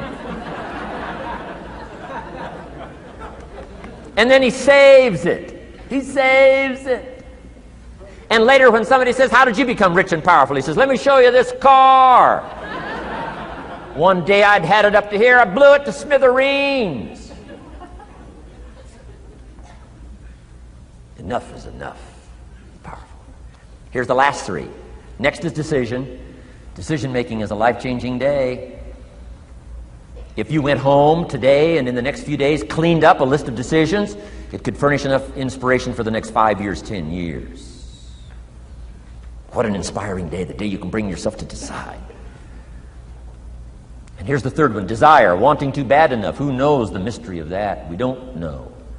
But here's something I do know. Sometimes desire waits for a trigger, waits for something to happen. Who knows what the happening may be? A song, the lyrics, a movie, the dialogue, a seminar, a sermon, a book, an experience, confrontation with an enemy, a conversation with a friend who finally levels with you. Whatever the experience it is, it's so valuable. And here's my best advice. Welcome all experiences. You never know which one is going to turn everything on. Don't put up the walls. The same wall that keeps out disappointment keeps out happiness. Take down the walls. Go for the experience. Let it teach you. And here's the last one. Resolve. Resolve says I will. Two of the most powerful words in the language. Benjamin Disraeli said, nothing can resist a human will that will stake its existence on its purpose. Shortly put, I'll do it or die. Best definition of resolve I got from a little junior high girl, Foster City, California.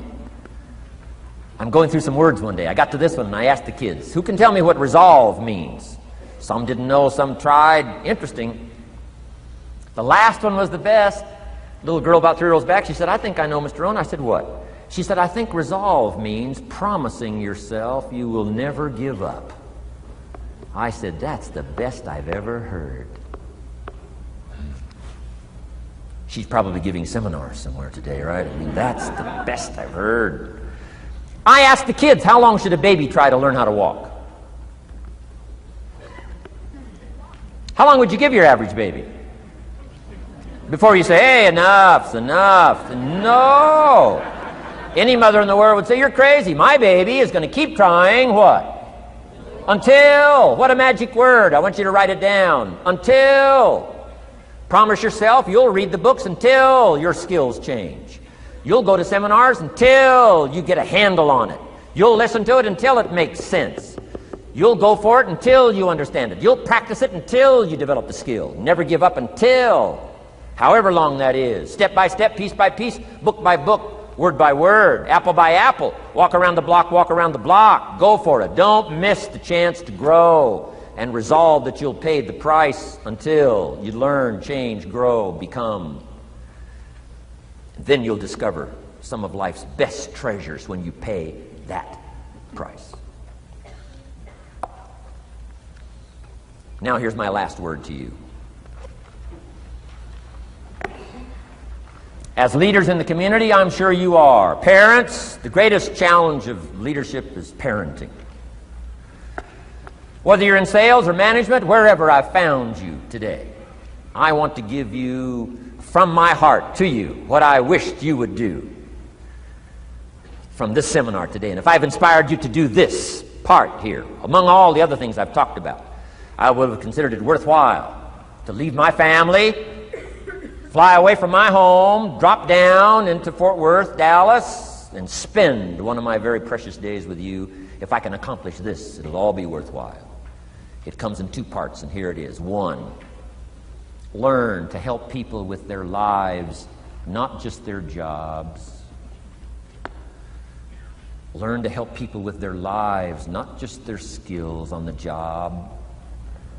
Touch people with a book, touch people with a poem, touch people with some words. Don't fail to say something that could be meaningful. Help people with their lives, help them set their goals. Help them with their dreams, help them with the future, help them with errors, help them with mistakes. Help people. Help your kids not just get along, not just hang in there, not just try to hold the family together. Try to build lives with communication, build lives with setting goals. Help your kids with their lives, not just their homework, their lives. And here's my last one for you personally, because I'm probably one of the best examples of this standing before you in this auditorium today. Here it is. Ancient script says, if you work on your gifts, they will make room for you. If you work on your gifts, they will make room for you. Wow. Look where my gifts have brought me today, to this room. A chance to invest in this many lives.